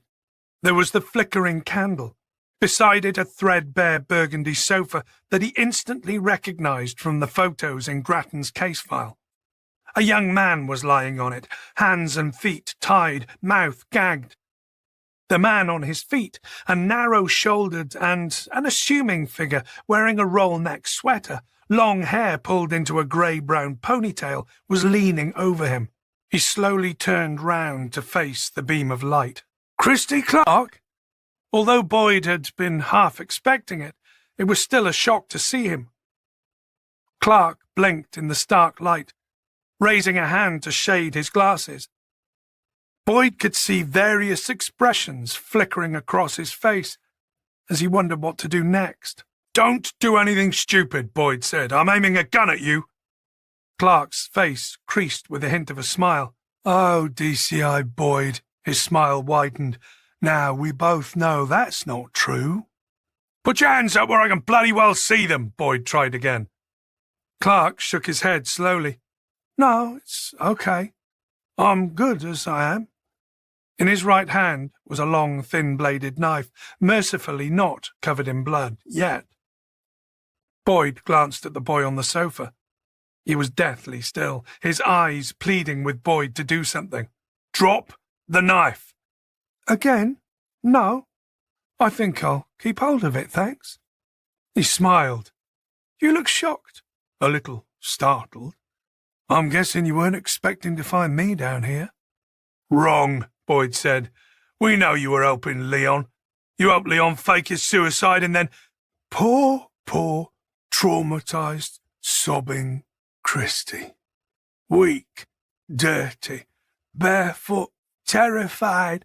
Poor boy, Clark said, his voice sliding into a mocking approximation of Grattan's northern accent. "Need to go gently with him. He's barely an adult and he's been through so much." He tilted his head. "Interesting theory, Boyd. Though I wasn't helping Leon," he paused. "You could say Leon helped me. I'm the Ken doll killer." "Stupid, wretched name, but it's a name, right?" "It's over, Christy," said Boyd firmly. "Sir?" Warren's voice came from the kitchen above. "Down here," Boyd shouted back. "Basement!" Within seconds, Warren came bounding down the steps, loud, clumsy, and heavy-footed. He paused at the bottom, trying to process what he was seeing. "Come on, Christy," said Boyd. "Drop the knife." Clark met Boyd's stare. His eyes looked menacing behind the lenses of his rimless glasses. He smiled, but kept his hands by his side.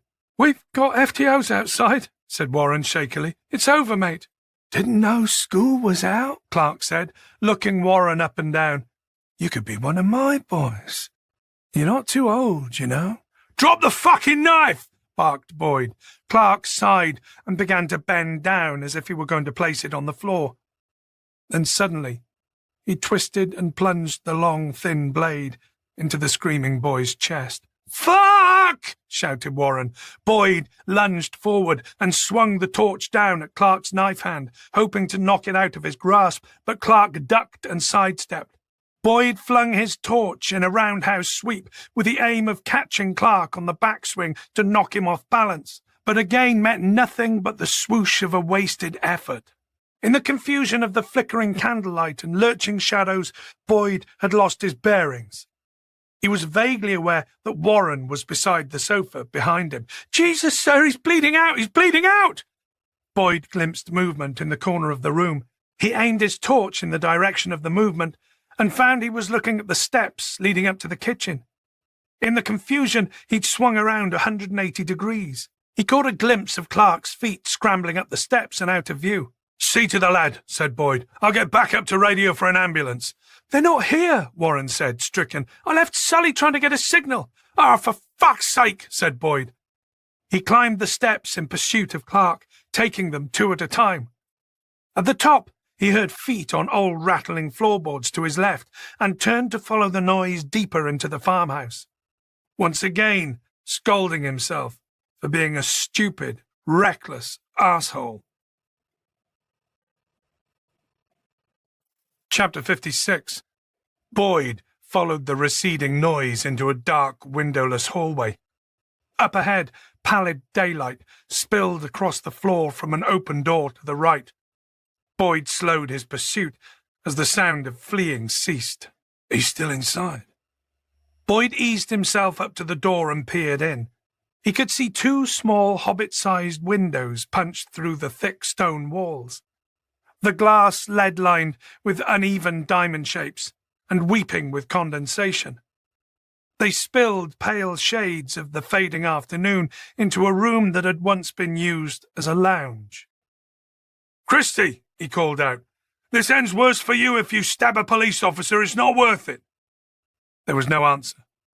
Boyd found an old TV dinner tray on a bureau to his right, just by the door. He grabbed it as a makeshift shield.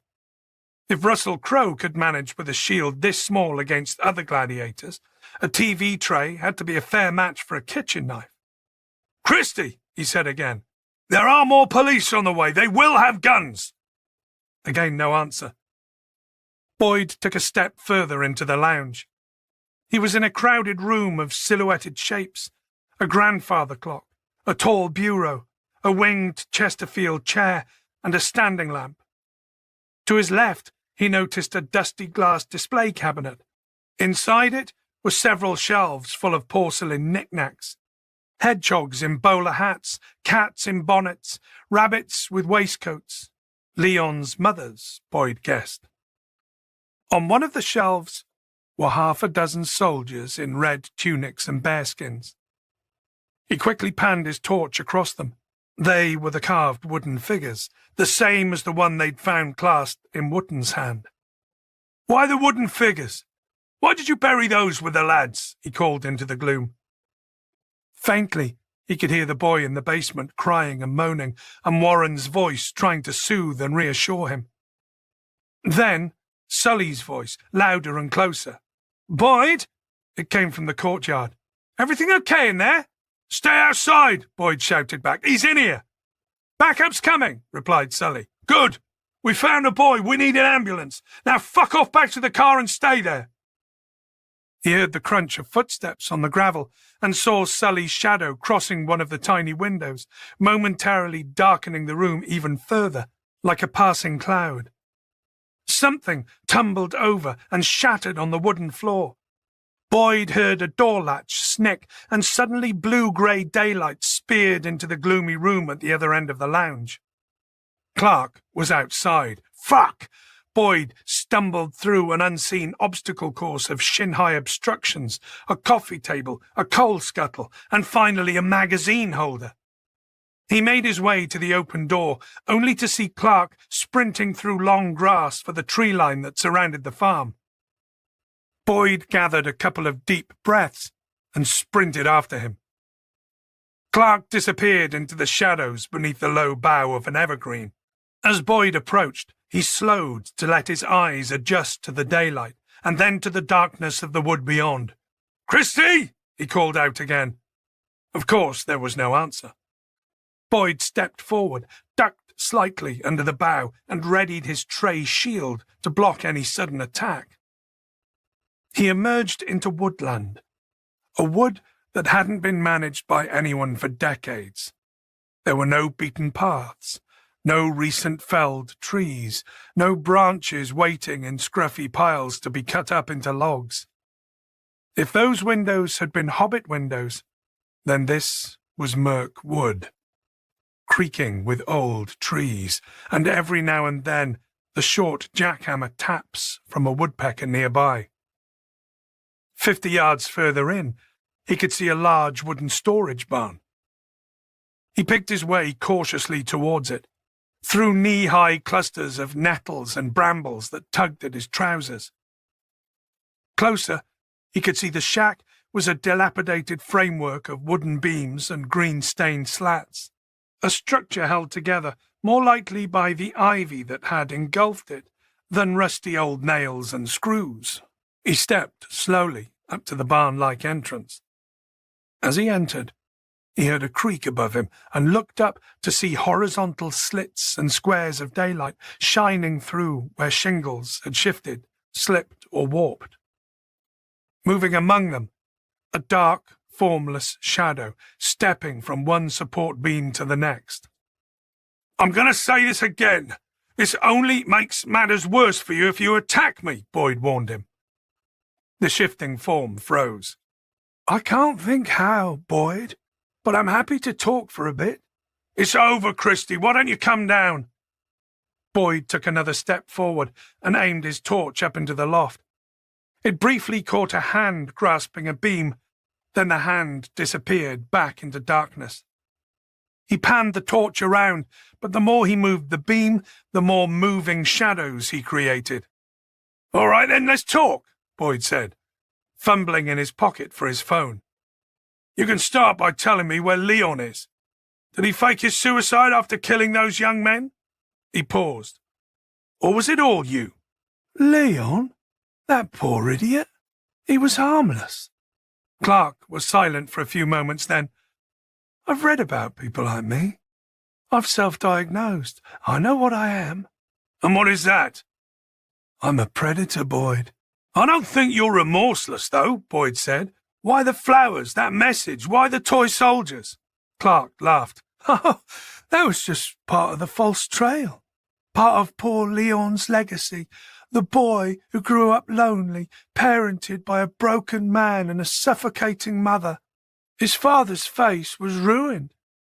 You know, he was a soldier in the Falklands. "Yes, I knew that." They both rather selfishly died and left him all alone. Boyd heard Clark moving around above him, the old wooden beams creaking. Leon was so desperate for companionship, he'd have befriended anyone. "And that's why he brought you back here?" Of course. "How long before you killed him?" Boyd asked. I let him live long enough to understand him, to know his background, how pitiful a life he'd led. Long enough to realize he would tick all your profile boxes. Boyd heard the board above him creak again. He panned his torch around, but this time picked out nothing.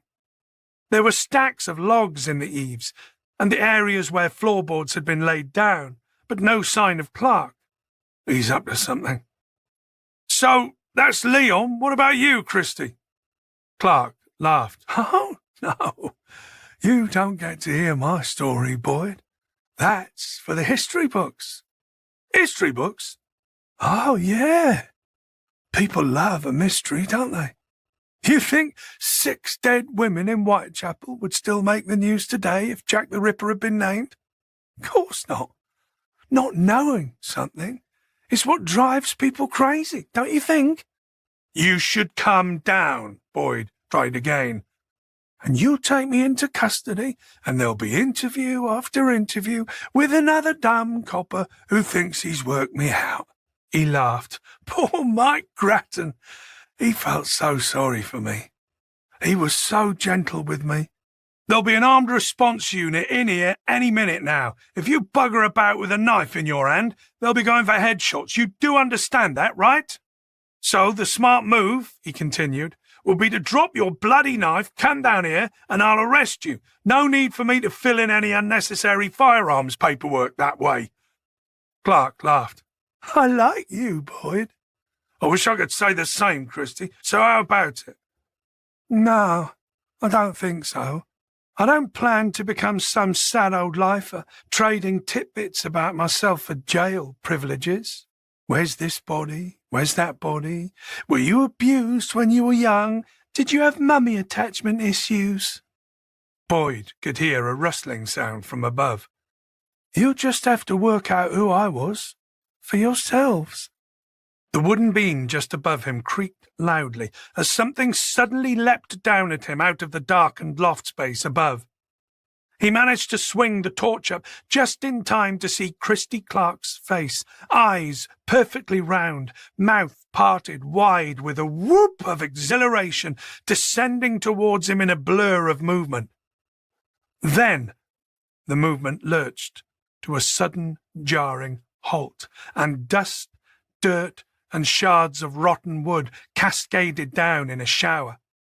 Boyd heard a visceral crack and an oof of expelled breath, as Clark's body spasmed and jerked involuntarily for a moment before coming to a rest.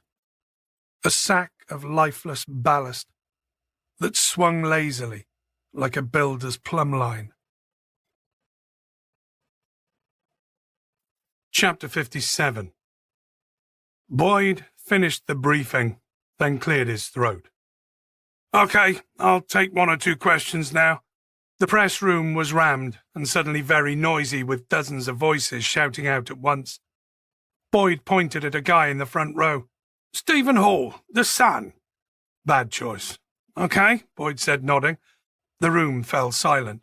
"Do you think Leon Martin played any part in the killings back in the 90s? "On the balance of evidence, probably not. In fact, we suspect that Leon Martin might have been Christy Clark's first victim. Next question." "Could Leon have been coerced by him?" "No. To be clear, we think Leon was a victim." "I'll take another." The room filled with voices once again. Boyd tried to pick a journalist who didn't look like a tabloid hack, but then what does a hack look like? "Georgina Bart, Daily Mail." "Oh, for fuck's sake." "You used Clark's name, but then you said earlier in your opening statement that his identity hasn't actually been confirmed yet." Boyd nodded. "That's true. We're hoping to get lucky with familial DNA at some point, or maybe someone who knew him when he was younger will call in." "Why do you think he killed himself?" She quickly barked at the second question. The room was pin-drop silent once more. "Stupid bloody question." Boyd took a breath and said, "Perhaps the thought of spending the rest of his life in prison was too grisly a prospect to contemplate." However, the most likely answer, certainly in Boyd's mind, was the narcissistic one. Fame, or more precisely, notoriety. The sick bastard didn't want to give anything away. "People love a mystery, don't they?" he'd said. Boyd picked another eager raised hand. "Alex Francois, GB News. There are unconfirmed reports that he left flowers where he buried the bodies, along with a message, a song lyric. Is that true?" Boyd wasn't going to let Clark even have that line of crappy prose that meant absolutely nothing. If he quoted it here, it would end up becoming some bloody meme. Sick-in-the-head fuckers would probably treat it like a piece of Shakespeare, like it had some kind of obscure wisdom baked into it. The message was meaningless, random and unclear, and had no real bearing on the investigation. Oh, I can't even remember it, sorry. He looked for another question, and this time hoped he'd picked a grown-up. "Kelly Lambert, Independent." He nodded for her to continue. Do we have an update on the boy found at the farmhouse? How's he doing? He's in a stable condition. He'll be okay. Thanks for asking that one. She went on, Do you think you'll be able to name and locate Clark's other victims?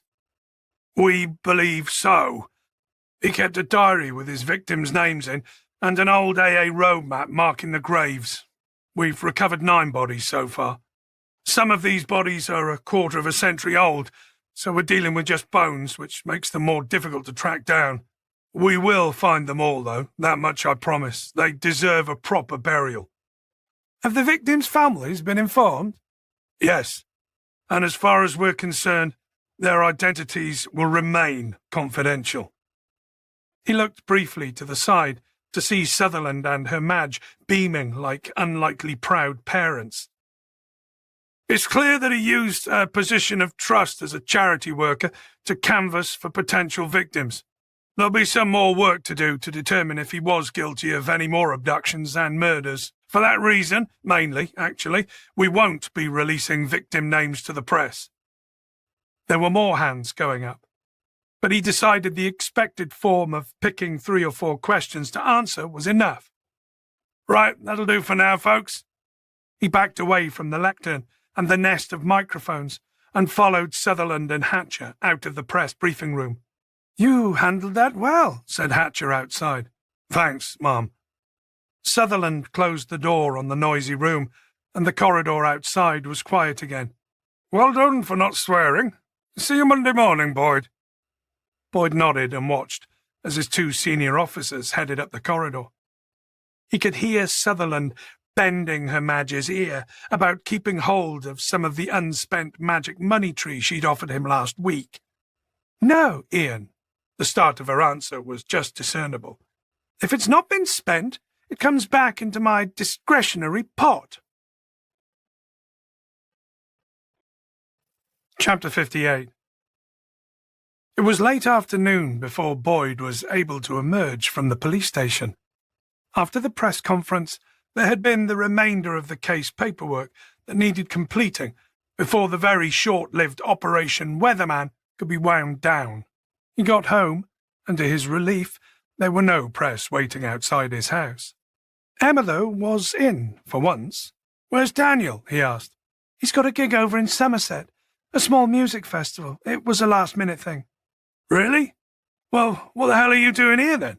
I'd have thought that was right up your street. She smiled. I thought it would be nice to have some dad and dog time, if that's all right with you. Boyd gave her a long hug. Grateful that she was home for him, grateful to have something in his life that didn't feel tragically twisted, broken, or just plain sad. You can let go now, Dad, she said, laughing.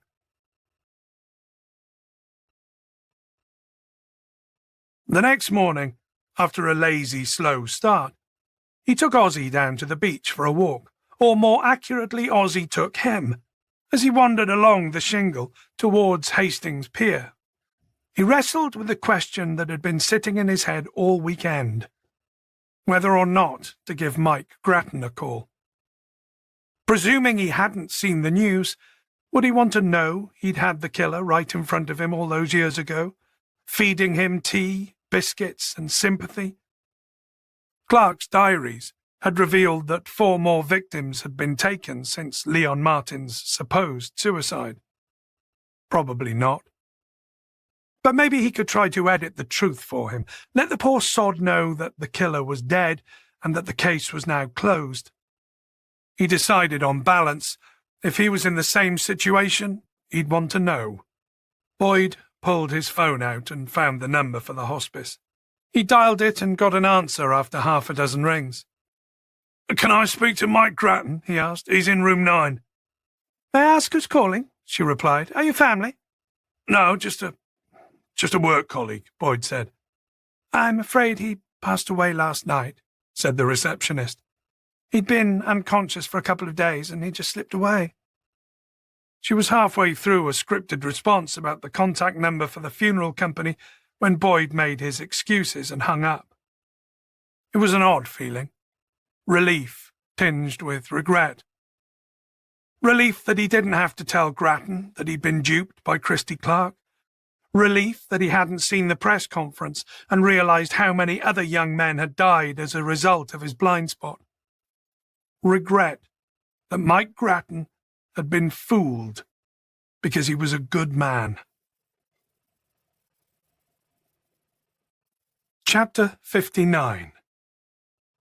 He was getting wet in the rain and was almost certain he was wasting his time standing by the slip road from the service station that led to the motorway. There were so many video nasties made about hitchhikers these days that thumbing a lift had become something of an old-fashioned and dying art. He was about ready to give up and head back to the service station to try his luck at striking up a conversation in a queue. He could be charming. He could easily come across as wretched and harmless, enough for someone to offer him a lift. Just then a vehicle indicated and pulled over. A white van. A young man stuck his head out. "Would you like a lift somewhere?" he asked. He nodded. "Yeah, that'd be great, thank you. It's wet out here." "My name's Leon," said the van driver. "I'm driving up towards Manchester. Is that where you want to go?" He nodded. The driver, Leon, sounded much younger than he looked. He smiled at him. "Manchester's perfect, Leon. Absolutely perfect." "Climb aboard then," said Leon. He walked around the front of the van, opened the passenger door and climbed up into the cabin. "So what's your name?" asked Leon. "Mine's—" "Leon? You said already." "Oh, right, yeah." Leon shucked out a nervous laugh. "My name?" He looked out of the windscreen. A lorry was pulling out of the petrol station to the side of them. He made out the name, Christy Clark Haulage, in dirty black letters on its side as it trundled down the slip road to the motorway. Christy Clark, he said, smiling across at Leon. "Cool," said Leon shyly. "Now I've got some company for the ride." Christy nodded. "That you do." Leon signalled to pull out, and, as he waited for a big enough gap in the traffic, he looked down at his passenger's feet. "Hey, are those actual Nikes, like the Fresh Prince wears?" "Uh-huh. Got them last week. Cool, aren't they?" Leon nodded. "They're very expensive, I think." "They are." He looked at Leon and offered him a warm and winning smile. "I need somewhere to stay tonight. I won't be any trouble, I don't suppose—" Leon immediately looked uncomfortable. "I don't bring friends back to the farm, It's just for tonight. Please," Christy said, smiling at him again. "You can have my trainers if you want. As like a trade. A thank you. How does that sound?" Leon eyed them again. They did look so good. And new. And pristine. "Okay," he said, and smiled back at his new friend. The end. This has been Old Bones, New Bones, an edge-of-the-seat British crime thriller. DCI Boyd Crime Thrillers Book 2, DCI Boyd Crime Series. Written by Alex Scarrow. Narrated by Aubrey Parsons. Copyright 2021 by Alex Scarrow. Production copyright by Alex Scarrow.